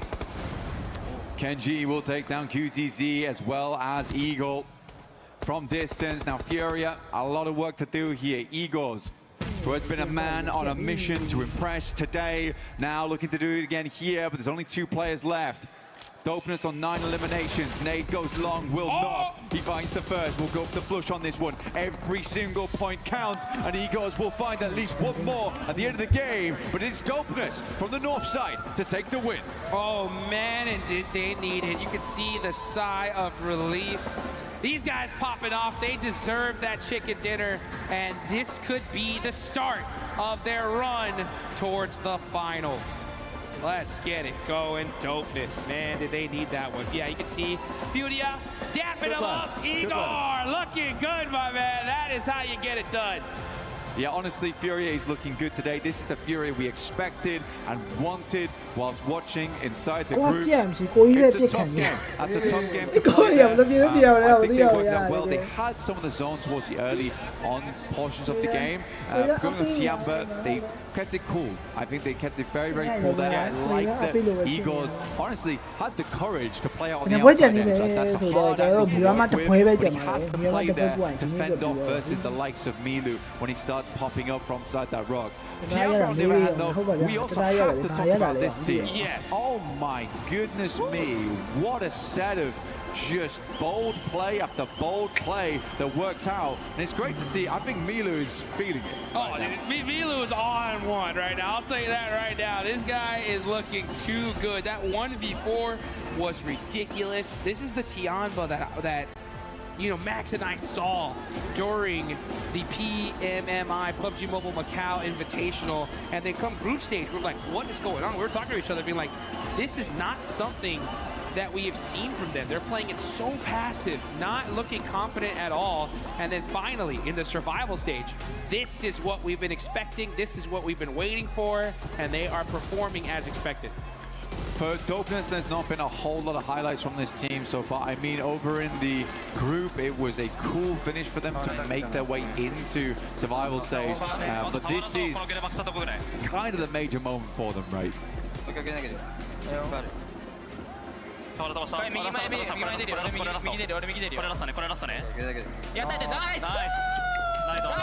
And they should be happy about that win as well. It's a good win for Dopeness. But again, for Dopeness, it can't come down to going up towards the, like, just dead zone where you have a compound where you can sit and wait out the matches, only to slowly come in from the north side, completely kitted, completely looted, and then just finish the game from there. We need to see a little bit more from Dopeness going forward, but this is the first step on their journey to get in towards that top 6. Yes, it is indeed. So, I mean, it's a perfect timing to do it as well. We still have one more game here on the day, 6 more matches left tomorrow, and these teams that are, you know, in the top 6 minus, you know, Tiamba, who have already done a whole bunch, still need to keep their eye on the prize here.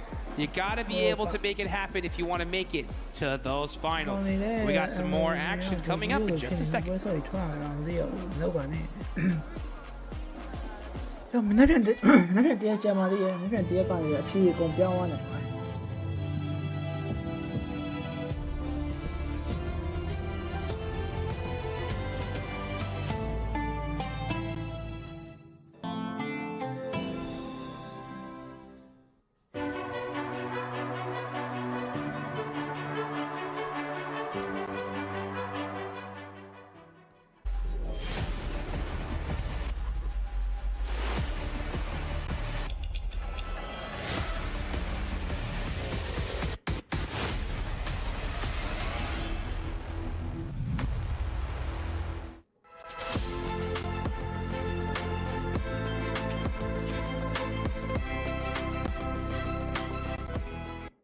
'Now, one of the cool things that popped up here in week 6 is this new PUBG mobile booth in collaboration with Naruto. We just did a live segment here, so we've got everybody still hanging out, but you guys need to come check this out if you are hanging out at our venue, because it's kind of one big game. The more that you interact with this booth, the more cool prizes you could potentially go home with. We have cosplayers. Show them over there. We've got a chicken hanging out, ready for some photos. Apparently Dawood is running around in true Naruto fashion, and you want to come by, take some photos here, because at the end of it all, there is some really cool free prizes that you could be winning. You might have seen it on the broadcast. There are Naruto t-shirts. You see Dawood in the headband, who is really tiring himself, making sure he joins in on this action. And of course, you can come hang out with your very own chicken. So make sure you stop by and see everything that we have to offer. But who's inside that chicken, Leonard? That's what I want to know. Hey, if you can find that out for me, that'll be great. Because right now we had Dopeness come out with the win, Max. And this is a team that really needed that win, really needed the points. Give it to them, but still, you need the points, Dopeness. Good job. You know that Ragio's here and the entirety of Reject are like, yes, finally, they qualified, they're doing something. But yeah, as you said right there, Seven, it was definitely a gifted win. They are team that dropped in Picardo. They went for very quick rotation, which I do have to say I appreciate. Very quick movement, and especially great control on the third party. Furia is fighting. There's also Tiamba getting involved, trying to compete for that chicken dinner. They're not slow, which I was expecting them because they've been such a passive team the entirety of this event. But no, they committed to the push. They got involved. And generally, Nichira, we're looking at this one. I am hoping that that's going to give them just a bit of confidence to play it more aggressive, just like we saw Yangon Galacticos do too. Because before this point, Dopeness were just fully invisible. No, they were. It's really fun to be able to see them. And like you said, they're not being slow. It's not a game winning by chance. It really is. It's loud.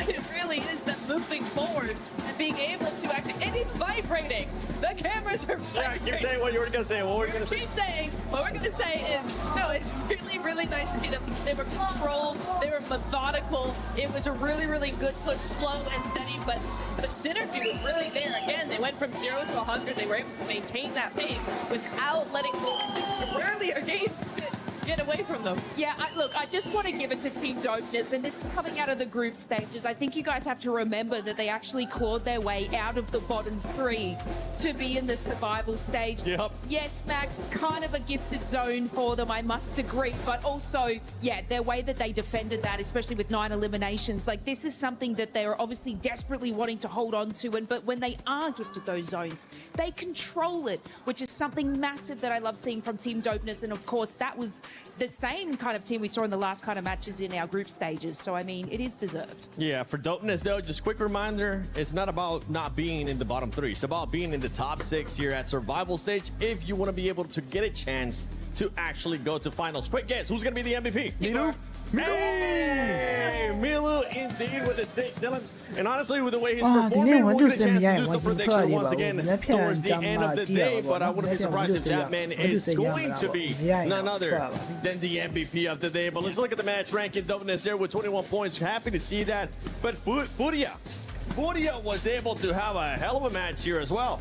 I loved Furia in this match. I loved everything that they did. It was controlled, it was methodical, it was really, really nice to see them come through. We're going to get a replay in a little bit where I really want to break down a play that they made, but their timing was impeccable. And, you know, any critique that I've had of them is that they're just playing too slowly for this lobby. Yep. It's worked in the past, but just not here. And here you can see some of the replays coming on through here. You know, up against Ulf, up against Tiamba. They were caught between Tiamba for the longest time. Them and A7 able to really pull up a really, really nice front of defense against them. And, you know, here we are going to see Tiamba have a great high ground and be able to take out Furia 1 by 1. That is them for the 3rd place, but just a really, really good play overall from Furia this game. Very happy with them. Yeah, and Tiamba as well. I mean, continuing on that consistency that we've seen throughout the day, I was expecting a GAL from China to actually end up performing well, Max. That is not the case right now, and we're not going to talk about it because that is 2 squads that I'm pretty sure, 100% sure, we have in our predictions. So our predictions are sucking, my friend. I actually have all gamers in my predictions and not Tiamba. I should have checked your predictions before I did my predictions. Okay, but now looking at the final moments here, Higod, what an absolute banging moment. I think you might actually talk about one of Higod's plays this game. He's been an absolute menace, him and Milu in particular, putting on an absolute clinic this game. I was loving it. Good times. I want to do something that we used to do in the past, Max. And I want you to look at the camera and just tell me why Alpha 7 was pissing you off that last match. Oh my goodness. Why are you guys pushing one by one? I'm going to get really close. Can we get... I'm going to... Yeah. Why are we pushing one by one? It's 2026. It should not be happening anymore. And they all push onto Higod or Furia. I am very confused as to what's going on because Alpha 7, we know they're a good team. They can do the clutches. But so are the other teams, right? Especially your Brazilian brethrens in Furia. what a misplay. That was one of the biggest throws of the tournament outside of Arena. Yeah, talking about Alpha 7, at the beginning of the day, I was talking about how they ended up benching Obscure. That is not the case anymore. We actually forgot to mention it in that last segment that we did. Obscure is playing again, so I'm not sure what ended up happening there, if maybe the pressure was getting to the 17-year-old substitute player that they have here, but it's the core squad. Yeah, it is the core squad. We're starting to see core squad things happening, except for the 1x1, because what was that? I'm also annoyed about it, because they're usually so good about that. We saw that earlier in that game, right? Revo using the window animations. Yes, using the window animations to really try and spawn, and try and get that information. He was doing a great job. He got some eliminations. They're moving through the building really, really well. And then they push 1x1. They're like, okay, we've done enough for this game now. We got enough points. It's fine. It's like, no, you had a good position. Why? Stop it. Stop it. Stop it. Stop it. Not like that, Alpha 7. I got school. For some of the other stuff, I know we had some clips that we wanted to see a replay of, and it was this one right here because Milu, my goodness, Milu popped off. I mean, those two knocks instantly with an 8, but then using the door frame to try and create a mini 1v1 in that scenario, and he's literally on fire at the end of that clip. What a beautiful play with that, especially that opening grenade. Yeah, so nice, and these opening grenades are also great. KRX in a bit of a rough spot here. Furio coming in, bouncing those nades up. What I love about this is they wait for those nades to get them really, really low. They know they have to be getting rid of that health pretty quickly. They get that knock instantly. Well, in a minute, instantly, they're going to be pushing forward, right? Get another nade, try and get some extra damage, and then they come flying over the top. You're going to see them come through here now, getting in that vehicle. They're going to move over, and actually, they're not going around because 721 is over there. They're not going onto the other side like they could do because Tiamba's there. They have to go immediately across. They come on through, make that play come through, get the knock, get the win, done and dusted. They get rid of Leo there from AGAL, and then they're actually going to keep a 2-2 split on either side of the road that facilitates that third place finish in the end. So really, really heads up play from them. Very, very excited about that. Yeah, and I just want to sort of add on, it's just the Furious special, isn't it, Troy? Like, whatever position they're in, they're going to clear their threats. Yes. And that is what they do. Whether it's up a hill and they're doing a goddamn mountain goat climb, nading to move up to that position, or obviously, having KRX down there on the bottom, they are able to stick together, which some other teams might do. But it's awesome to see Furia. They're just focusing on all of these sort of capitalizing on their high damage, especially with all the utility. Yeah. Look how close everything currently is. Between 3rd place, 8th place, and I'm pretty sure when we end up going towards the next page, you'll see how everything is currently looking like. 3rd place there with 36 points. 9th, I mean, all the way down to 13th place, Max. Everything, even 14th place, everything is so close they could end up changing within one match. And something to notate on the last match, 5 out of the 7 teams that were still alive towards the end were teams that were towards the bottom of top 10. They need to make sure they start responding here. A party, and whoever ends up in 1st place of survival stage is going to end up crushing your keys. Ladies and gentlemen, let's set the scene for those of you who may not quite know what is at stake right now. We've got $3 million on the line and a chance to immortalize yourselves in the Esports World Cup history books as champions of PMWC. Now, tomorrow, just 6 teams will have the opportunity to step into the finals, where the other 10 teams, if this will open, it apparently will not. That's okay. The other 10 teams will have their keys destroyed by this stunning crusher. Look at that right there. Now, imagine what it would feel like to have the only remaining intact key whilst the 10 remaining teams... There you go. There she is. Now you get to see this beautiful crusher before it chomps on those keys tomorrow. Now imagine what it would feel like to have that remaining intact key whilst all of your other opponents have their keys destroyed, like this one right here. Now, it's almost time for our final map of day 1 of the survival stage, and some of our teams really need to step it up a gear if they've got any chance of making it through the survival stage and into the finals. And so with that being said, casters, let's go over to you for our final map of day 1 of the survival stage. Let's do this. That's right. Sometimes you gotta warm her up before she gets going. And I'll tell you what, some of these teams are looking red hot. Finally, right? Tianba, these guys are looking so good. dopeness are finally getting red hot here after that chicken dinner. But we got one match left here. This is the time to make it happen. Yeah, don't worry, Mr. Crusher. I mean, a lot of these other teams right here, they've also got a lot of anxiety. So we're all good. That's right. But we're heading in towards our final match here. Tiamba, they all look very happy with the way this has played out. Milu is laughing, and so he should be. I mean, that last game was just an unreal result, and it does show you exactly what confidence can do for your team, momentum can do for your team. It's just upsetting that we're having another point sponge. We had Vitality, now we got Tiamba. It is making these final days just so rough as we head into day 2 of survival. But the final game of the day today, let's see if A-Team can kind of differentiate themselves from that tight-knit pack towards the center and maybe living large up there with Tiamba. Maybe not quite as large because Tiamba's on a table of their own. Let's get into it right here. I mean, Milu has really been the all-star today, making some crazy plays. We saw him with the one before. We saw him hitting the crazy shots with those off angles. And now at the last game here for day number 1. Let's see if that could continue on here. Now so much about it. Now so much, no? Tiamba on top, 75 points. Yeah, these guys are pretty much a lock for the finals. I think we can say comfortably. But pretty much into a good spot with 30 points. Here, we could definitely see them leave until tomorrow in the top 6. Looking on down, I'm going to really put the, Ula 10th place on down.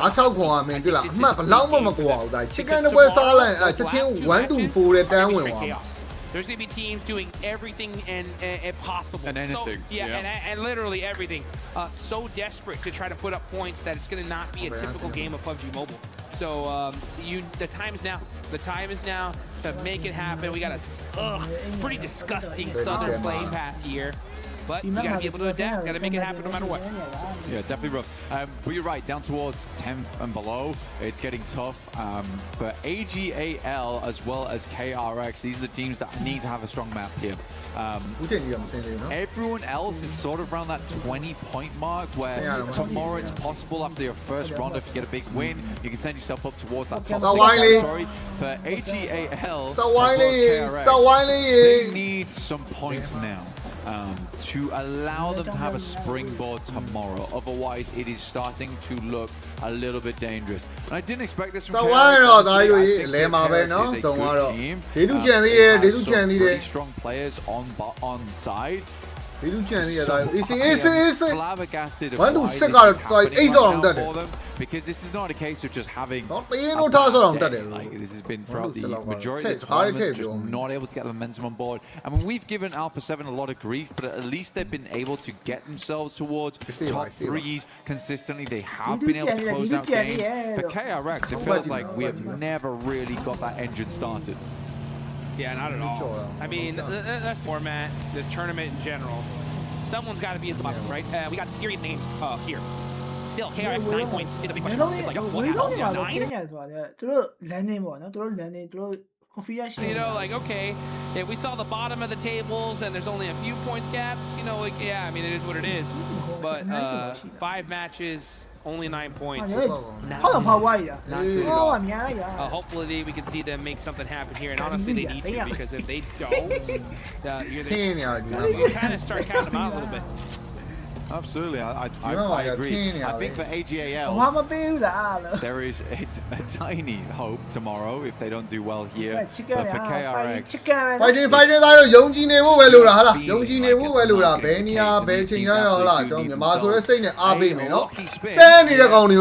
which you can find here with us at the 2026 PMWC at EWC, draw for exclusive sets. For this year's PMWC.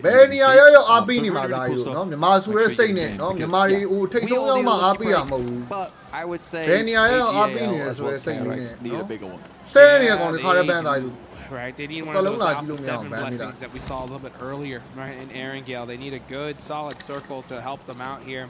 But the thing is that you got to make your own luck in these kind of tournaments. You got to be able to make it happen regardless of the စိတ်ကဆိုးလာပြီ situation. ငါလည်းလေမဲ့သားတို့ငါတို့မှအားမပေးဘူးအားပေးမှာပြော really talked about him a lot is Yangon Galacticos, our previous champions here, last year's champs. They have a beautiful skin in game that you guys got to go check out as well. We got to see them rock it the other day, and I got to say, probably one of the most insane fits jerseys. That classic traditional Myanmar fit is gorgeous, and I want to see them rocking it in the finals. So let's see if they can get things heated up here. They're in 13th place, 22 points, not in the worst position, right? One good game here, and we can see them all the way up to 3rd place, okay? It's just the longer they wait, the worse off they are. I would say the only 2 consistent teams so far has been Furia as well as Tiamba today. Everyone else in this top spot towards like the top 8, they've had good games here and there. I think Nongshim Red Force maybe has had like a little bit of a better day when it comes to just consistent results. But yeah, towards that top side, Furia, Tiamba, that's the 2 names on everybody's lips at the moment. But for Yangon Galacticos, on the other hand, with the Ancient Charm set, which does look fantastic, you are right. I liked the interview we had Kalaris earlier today. It was a really good interview. Not only did we get to hear from him about how he's feeling in game right now, but how much his life and his team's life has been changed by winning at EWC, because it is life-changing money here and life-changing recognition and reputation gained from winning such an illustrious tournament. So for Yangon Galacticos, I think that the biggest takeaway I had from that interview was that he mentioned the pressure. Yeah. The pressure was on. The pressure is real here. Going towards survival stage, I'd imagine some of the pressure is a little bit off. We didn't go out in group stage. That was probably the worst thing that could have happened to them. They got through to survival stage now. Yes, they need to shore some things up. They still have 1 more game to prove themselves and a whole 6 tomorrow. But yeah, I believe in Young Galacticos. I don't think they've had the craziest play so far, but I won't ever say they're completely out just yet, because despite everything, they're still putting up points. For sure. I mean, and I think that's the right mentality for this team. I mean, all it takes is a good couple situations, and we know they can pop off, put a 20-point game, and really, really push themselves forward here. And I want to see them do it. I want to see them back in the finals. I think that they are a rock-solid team. That pressure is tough, though. It's the hardest thing, and I talked to some of these guys who have been in these moments. They've been in these games for years now, right? So you think that they'd be used to it. But even after talking to Risha, like, man, it's still hard. You know, your heart still races the same. You just, maybe you're a little bit more understanding of it because it's not a new experience, but it's still so difficult to deal with. So when you see players like Milu do a crazy 1v4, I mean, that really gets your team going, and you just kind of, you know, galvanize your squad and capitalize after that kind of play. But, you know, we're in the last match of the day. Tomorrow's going to be wild because so many teams are going to be just desperate all the way towards the end to continue their stay here in Paris, as this has just been an amazing place to be, and the pinnacle of esports is here. And man, it's good to see Beauty up here. Question. Okay. Which name up top? Any of those names that you see up top surprise you so far? I would say that, to be honest with you, the only real team that does surprise me towards that top side, probably Geekay. I think this team has had like pretty cool performances in the past. But not sort of a 3rd place team that I was expecting. I think they can do more, though. I do think this team's got more in the tank left remaining for us. I think that they surprised us in multiple tournaments beforehand as well. So what I'm hoping is that Geekay can maybe have another good game, stay in that top 6 side, because realistically, I don't think they were on many people's like top prediction lists. And I think that and I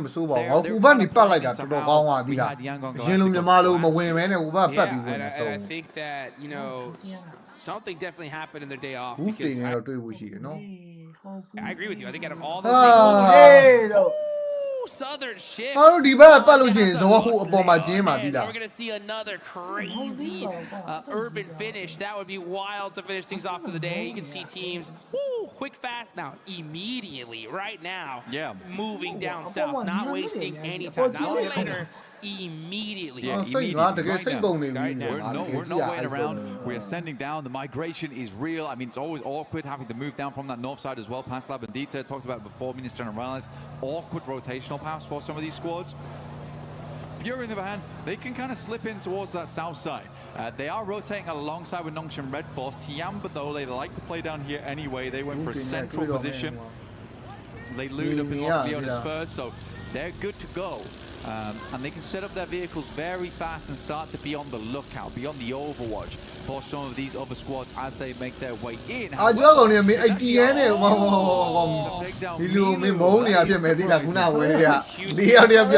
is the start of today, right? I mean, the uncrowned king of the survival stage going out early here. You can see Solus getting those thirsts players. Now you can see just an extra. Oh, why will you wine lane? A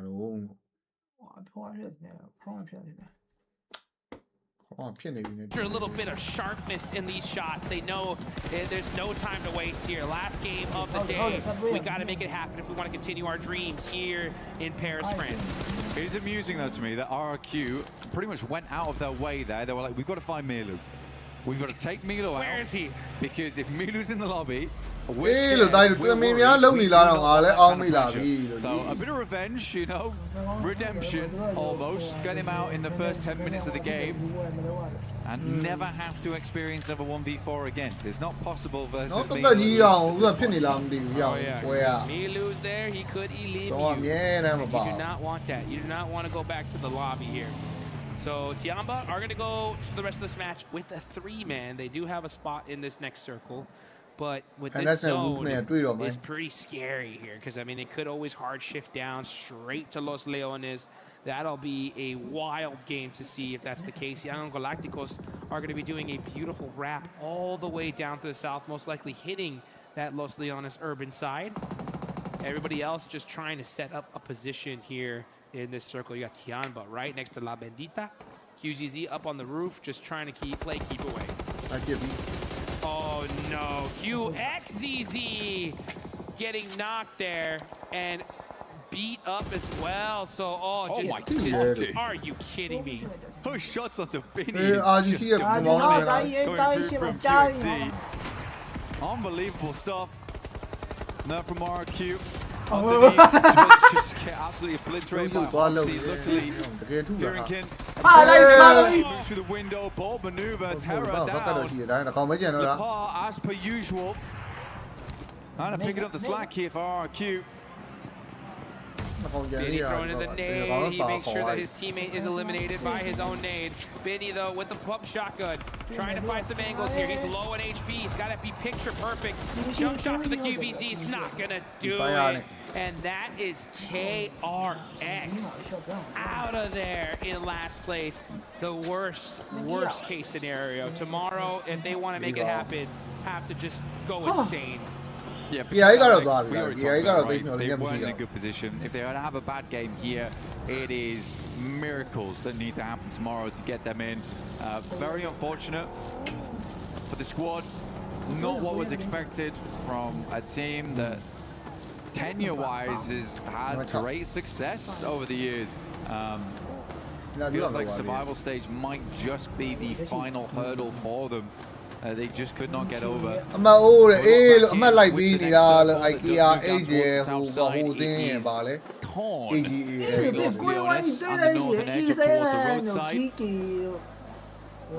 some of the hills in play still. A lot of teams don't really want to be playing over towards the northwest. Further into this one. Dopeness, on the other hand, they're happy to wait. It worked out for them one time. We'll see if it works out for them again. And they could definitely use it for sure, because this one is pretty dang close. The zone is starting to close. You got Young Galacticos wrapping that south side out. Ula is quite close to them here, though. Let's see if they are going to end up meeting each other. SayCloud now finally being able to get into this next circle. Yeah, definitely feels like Yangon Galacticos have been casting out a big net here for Alula. They're in the way. They do not want their 180 being exposed as they move in towards Los Leones. Some of the more teams they can take out. So they continue to hunt out this squad. Marnet, as well as Saycloud, playing in front right now. Have to get it up the hilltop. Alula stops short, takes a quick break, takes a breather. Playing inside the concretes. While Smile continues to provide that information back. They're like, guys, come on. This is stage 3. There's plenty of room here. We can all be friends on the south side of Los Leones. And it looks like that's what Young Galacticos are going to do. They're going to hold on to this building here and say, see you later. We'll deal with you later. But we see that happening in the feed. GK. Again, we're talking about teams that were a little bit of a surprise. I mean, yeah, seeing them at the top, I think it's a really, really exciting thing from them. You know that their team has to be pumped up going into this. Incredible things that are happening here at the Esports World Cup. We see some updates from Glitter, and I know GK is one of those orgs that really needs to have a good performance here. They want to see their team in the finals. I was wondering if maybe they had a little extra pep talk with them and say, guys, we need you to get there, all right? Let's make it happen. Yeah, that added a bit of pressure. Yeah, I mean, it would work for me.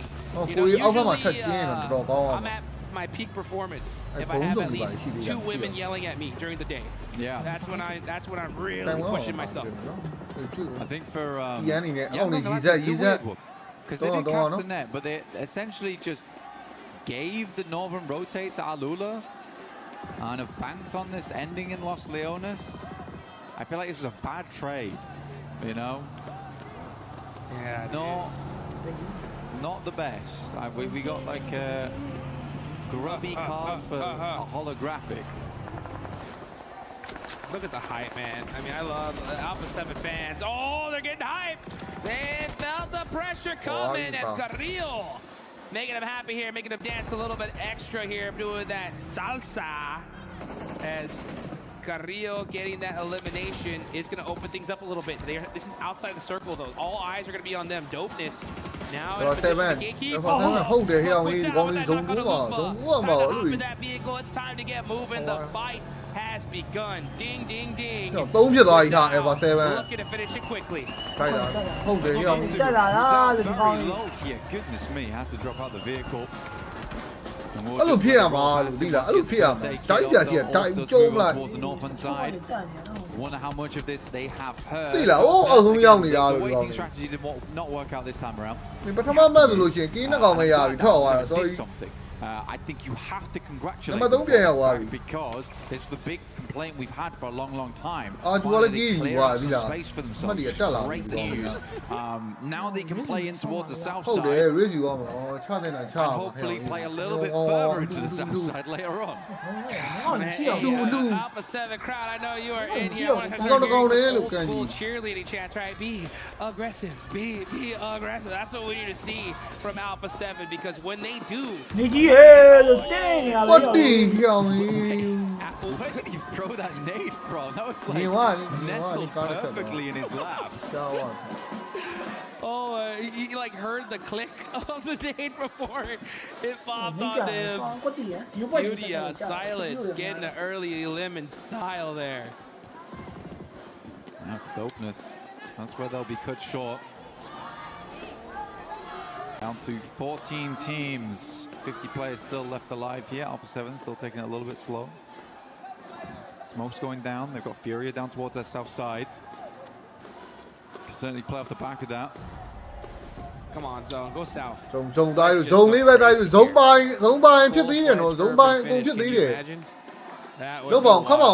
Wouldn't like that. Let's see if the zone does. Come on. Surprise everybody here. As it is just about to where we going?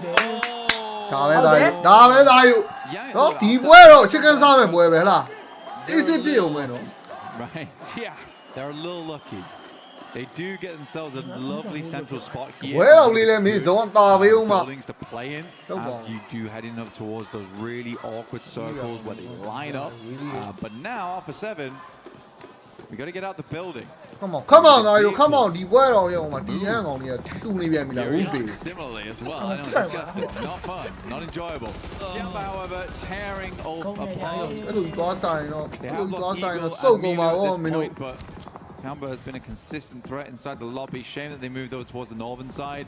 I think it was the smart choice. I don't really want to start in an urban area, especially Los Leones, because it is so massive, and getting out of it can be a bit of an awkward mission. Yangon Galactic will smile as he gets a knock onto QZZ. Let's see if he ends up getting the thirst. As we're waiting for that to happen in the elimination feed. Catch getting knocked by Nongshim Red Force. And now you got Joker, the Thai team Arena.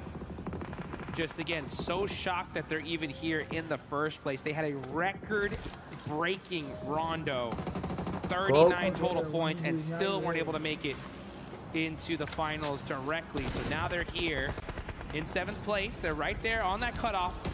Gonna go ahead and get even closer to that 6th place position with that elimination there. Right below the likes of Nongshim Red Force. So easy, gets a knock onto Obscure from Alpha 7. And the fights are really starting to ring up here as teams are just trying to find a position in this next zone. Yeah, Alpha 7 plays up towards the silos, tries to get a bit of high ground to work with, to watch down towards a lot of these other teams. Should be very resable here for Obscure too. They've got RQ underneath them.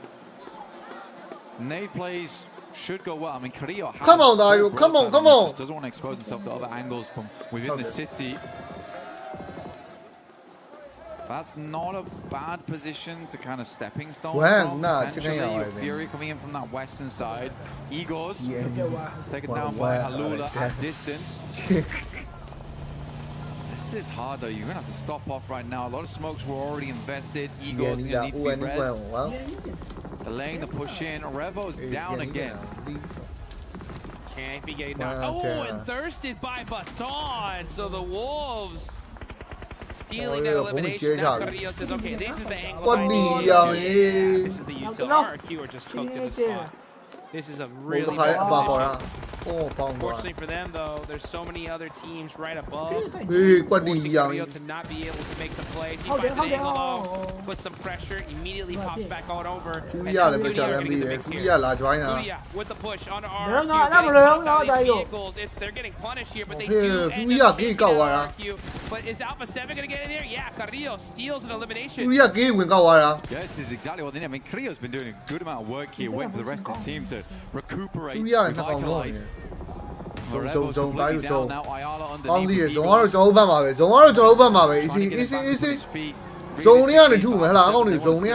this location so they can continue to play things out. Sightlines are a bit awkward. Get out the vehicle. Confirm the flush.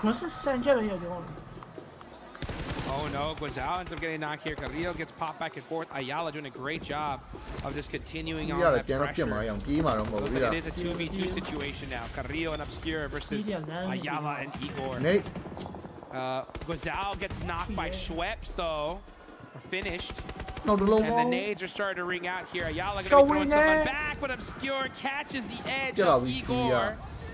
Carrillo with 3 eliminations though. Gotta make a play. Stun grenades out. Ayala, last line of defense here for Furia. Will look for the first. Carrillo does get himself the nice drive-by. Vehicle is flaming. Very, very low.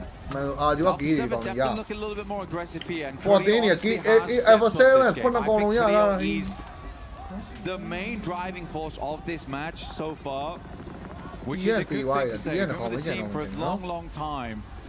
Everybody knows this guy. လူစုံတက်စုံပစ္စည်းလဲအစုံမဲတော့ဒါဇုံထဲမှာလည်းရှိရဟလားမင်းဒီပွဲမှာ chicken မဆိုင်ဘယ်ပွဲစားမလဲတက်ချင်38ကောင်ကျန်သေးတယ် I like how you say chicken ယူလာအမှတ်20ဟလား40ကျော်ဆိုလို့ရှိရင်1 2 3ဝင်သွားပြီ all day. I've never seen them do this so often. Usually they just play. Yeah, they just like, oh, we can do this. Usually they just end up playing together on foot, pushing together, and just being an unstoppable force. But now they're just like really cheeky drive-by plays. I don't know if I like it, but it's working for now. They're in 3rd place, and that is all that matters. As long as they make it to that top 6, that's where they need to be. Obscure getting some shots. Gonna have to dodge those and throwing out that util. On to Goat. not able to get the knock just yet. Carrillo Champion, knowing that, man, there's going to be a tough one to get in this circle. Everybody's looking the direction. Do they have any vehicles? No. It's going to be up to Smokes and that M4 to get them in this next circle. Oh, out. That hurt. Yeah, Carrillo making that cross there. It was always really difficult. There's so many angles, so many sidelines. And at this point in time, we are just getting rid of the outsiders. A fair few of these teams trying to make their way in. Again, it's not an easy circle. Really isn't to play. Goat's also struggling now as the circle moves further and further downwards. Well, let's take a look here, Hot Jukes. E-Arena looking to redeem themselves towards that top side of the table in 7th and get themselves some more points. Furia went down after 7th to get some more points. And again, we are starting to see more and more squads push themselves further up. Now for Ulf, tough push. Tough push indeed, but they're making it work so hard. Finally started to show some signs of life. Really trying to make things happen for their org in this World Cup. 1 elimination so far. Ooh, that one hurts. Down to 1 HP. No, actually, no, he does have 3 first aids. Catch going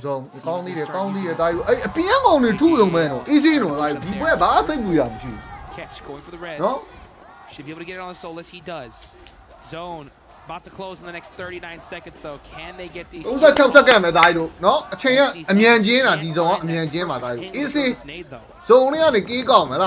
it off the doorway. For AGAL, we talked about this earlier. This has to be a big game for them. They see the circle shift and they decide that this fight is not worth it. It's going to delay them too much. Can they get further down? Can they snake their way into the circle itself?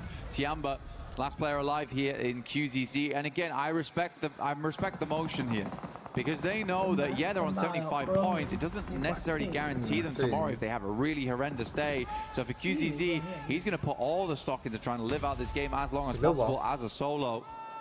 No risk taken. Might as well. I don't care how many points you have. You play as hard as you can all the way up to the end to guarantee. Yeah, they gave 32 ယောက်ကျန်သေးတယ် 32 ယောက်ကျန်သေးတယ်ဟလားမင်း easy pit 32ယောက်ကို4ယောက်နဲ့28ယောက်ကျန်သေးတယ်ဟလားကိုညတိချာကြ easy pit လို့ easy pit လို့ favorite player so humble so accurate throws the nade and gets the knock and that's why ကောင်းနိုင် knows how to make this work. DBS in hand, about to push on in. Wolves is the next target. For Nongshim Red Force, they currently have 4 players. ပြစ်တော့မှာကျွန်တော်ဇုံဟိုကောင်တွေတဲတန်တူးနေရတဲ့အချိန်ကဒီချိန်ကောက်လို့ကောင်းဆုံးပဲ 75 points as well to finish the day.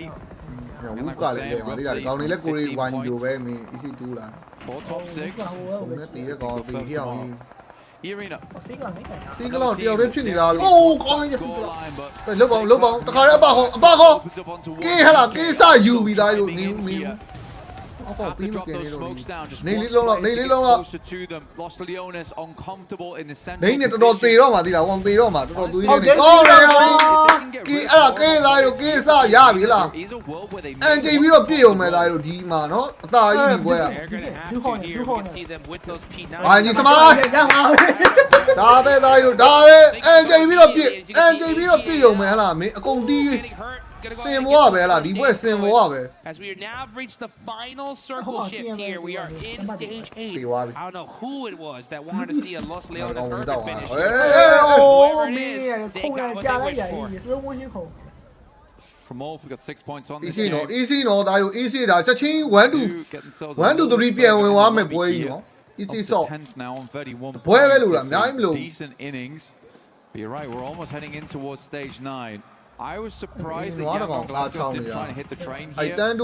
They are slowly moving across because they know E-Arena is weak and they're on the center dot. Like, that's where you want to be, and they've opened things up. Very careful right now.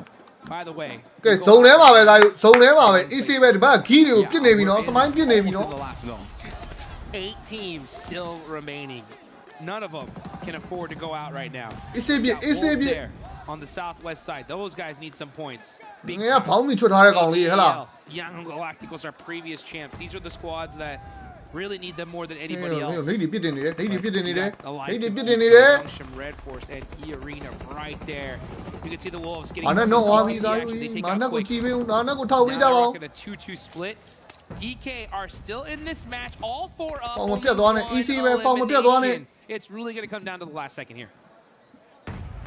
So many teams banking. Galacticos maintaining high ground. I mean, once we got I understand why they're still playing up there. They have possibility of a day to change in the future. Wolves also need to look at this game. Right now, Nongshim Red Force. Come on. Oh, no, so easy gets from What a nasty spot to throw the station. We'll see if Red Force can weather it. Oh, these guys need to hire a roofer, man. This is so tough. This hole in the roof is being so rough on them. It's just Tizzy now for the side of Nongshim Red Force. Here we go. We're in stage 9 here, folks. The zone is about to close to the center of the map as Baton. Keep their tournament hopes alive here. Up close and personal. Trying to get these confirmations, but Baton very hesitant here. Waiting for his squad. But that is allowing Nongshim Red Force to reset. Say Cloud bounces off the stairs. Could have been a freebie. It's costly. One nade down now. Nongshim Red Force have to make a big maneuver, but Baton has got him locked in the corner. Still using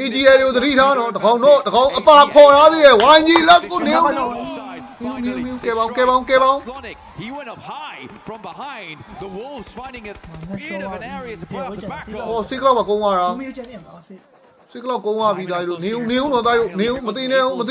Trying to find that precious high ground. This is an unrelenting circle. It's going down to the center. Now it's time to make the plays. No choice. Bust out those shots. Looking for the angles. DBS in hand, and you got Elementrix stuck with the trying to make a play for his team. Romeo on the outside, but that's easy. We said AGL needed a good game. KRX also. KRX went down in 16, but now AGL looking for the first. Maple. Easy no. Out. AGL with 3 players still up. Yangon Galacticos with the 1. Wolves with 2. All these teams who will be able to finish this off. From the desert floor. Finding the angles, but he gets caught. Flower in position, and it's AG. Launching up the final chicken dinner here.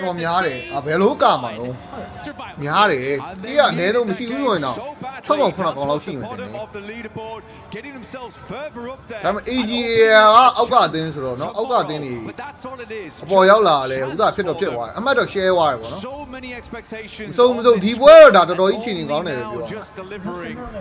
The nice play from them, a good disengage from Ulf earlier on too. Wonderful stuff. Wolves also needed those points so badly. They played the high ground. I love the way the Slonic played that out. Got up there earlier on. Hit a lovely little backstab. Is it enough going forward? It is the top 6 right now. Furia all got themselves into a very, very good position there. Hopefully they'll be able to continue that in the ocean in terms of points. Furia, you got to go a little bit further. For everyone else, this is I can guarantee it. It's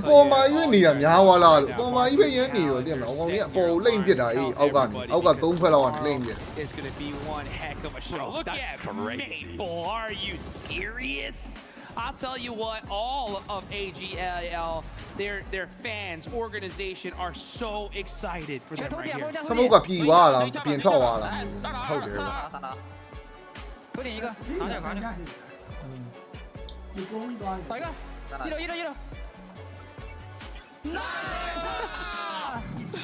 I mean, good stuff. Honestly, very, very good stuff. That shot from Flower. Absolutely criminal, by the way. He went out for a little peek, and Flower was straight there with the this is a Actually, a great time to get a win. It's right at the end of the day. Oh my God, the relief is palpable inside of this squad. Going into tomorrow, it's not the most momentum you can have, but it does feel good. And genuinely, Tiambo's already shown us what that feel-good nature can do for you. With the craziness that we've seen so far, I think if AJL don't win that one, I would have had very little hope for them, right? The fact that they did, though, really just lights a fire, I think, in them, everybody watching and supporting them here, and puts them in a great spot for tomorrow. And one thing I did notice, and I'm starting to see a trend of, is that the word nice is international, baby. Because, I mean, you just keep hearing that no matter what. I mean, no matter what team, what org, right there at the end, that is the unification word of victory. Yeah, it's good. It's nice. But DRX, KRX, sorry, it's not. Again, tomorrow it's going to take miracles. This is a great squad. It's got some strong players on side. If anyone can do it, it's going to be them. They need an immediate chicken dinner tomorrow. Not even wait a little bit. Immediate in Rondo. In the meantime, let's head down to the stage to close out our day with Kalaris. That's right, thank you very much, Blank. Of course, I do have Ragnarok here from Geek. အနည်းဆုံးဥလာဖြစ်သွားမှာ bro เนาะအနည်းဆုံးမရဘူးဆိုရင်တော့နံပါတ် top 7 လောက်ပြန်ဖြစ်သွားမယ်ထင်တာပဲ top 7 or top 8 လောက် Yeah, another Los Leones ending that we actually have here. You guys were in one of the buildings pretty early to try and play it out, but it's always hard to transition between those locations. What was the game plan for Geek once you'd found that spot? To be honest, I'm one of the best players in the world in Los Leones. I have been playing Los Leones for maybe 7 years. So I know every entry and every exit for Los Leones. I were really confident that the white building that we took, it will be clear. So we crashed it in the third zone. Yeah, it was clear, but it was maybe center of the zone. So everybody's focusing on us. We couldn't like peek on much players. We couldn't take much eliminators also. So we played a little bit passive, but at the end zone we got kicked out of the zone. So the zone was rushing us in our back. Also, two teams on us. I think and YG on the left. We got stuck between the two teams and we got eliminated. But so far it's not really bad game. It's a hard zone, but we managed to get some points. That's fine. Not too bad at all. Talk to me about the win that you guys were able to have today as well. Because obviously, I think that's your second win of the tournament so far, right? You got one in the group stage. So that win, obviously you had that compound for a long time, west side of Pachinki, or west from Pachinki, I want to say. So was it just a case of lock that down, and then when you kind of flexed down against the other positions of the rest of the teams and eventually dealt with Alpha 7, that looked fantastic. So talk to me about that finish. To be honest, it's a 50-50 zone. Like, it was a little bit lucky that the zone came back to us, but still, if the zone didn't come back to us, I was managing the movement from this compound. I was going to manage everything. That's why I choose this compound, mini Pachinki, because I know how to move from this position, and it was an easy game, to be honest. Fantastic. Any last words for your fans out there watching EK trying to make the push here to the top 6? To be honest, I want to thank everyone who supports us, and we hope to make you proud. Maybe we're gonna play better tomorrow and take this qualification card for the finals, and in the finals we're gonna change everything. Don't worry about it. Ragnarok, thank you very much. Fantastic interview. It's time to head on over to Barney, who has more to come. That's right, Kalaris. I've got Tony K here from E Arena, ready to have a very quick chat. Tony K, let's talk about today. Typically, we're used to seeing a very hyper-aggressive E-Arena, chasing down eliminations, but today seemed to be about placement points. You had a 4 top 6 or top 5 finishes, I believe it was. Was that the plan coming into today? Was it all about placement and playing a bit more passively? ก็ปกตินะฮะทีม E-Arena เนี่ยปกติฟอร์มของเราจะเล่นค่อนข้างออกไปทางดุดัน aggressive ทีเดียวนะฮะแต่ว่าในวันนี้เนี่ยเราค่อนข้างเล่นที่แบบว่าแบบค่อนข้างไปทางเรียบง่ายสบายๆ passive เป็นค่อนข้างเป็นส่วนใหญ่นะฮะแล้วก็เราได้จบไปที่แบบท็อป 4เป็นท็อป 4หรือท็อป 5นี่ค่อนข้างเยอะเลยนะฮะในวันนี้นะอยากถามว่าแบบมีอะไรมีความเห็นยังไงบ้างครับกับเรื่องนี้ฮะก็วันนี้ผมคิดว่ามันวงเข้าครับบางตาแต่เราก็ทำไม่ได้ครับ Yeah, I think today we a little bit of like underperformance even though like the zone come to our side but in the end like it's just another bad day. It's a shame to have a bad day on the survival stage day, but we've got another day tomorrow, so let's talk a bit about that. Closing out today, you managed to get 4th place with 6 eliminations on the board, so that's vital points for you guys to go through to the finals. Going into tomorrow, are we going to see the slightly more aggressive E-Arena, trying to chase people down and hunt for those eliminations and get those points for finals?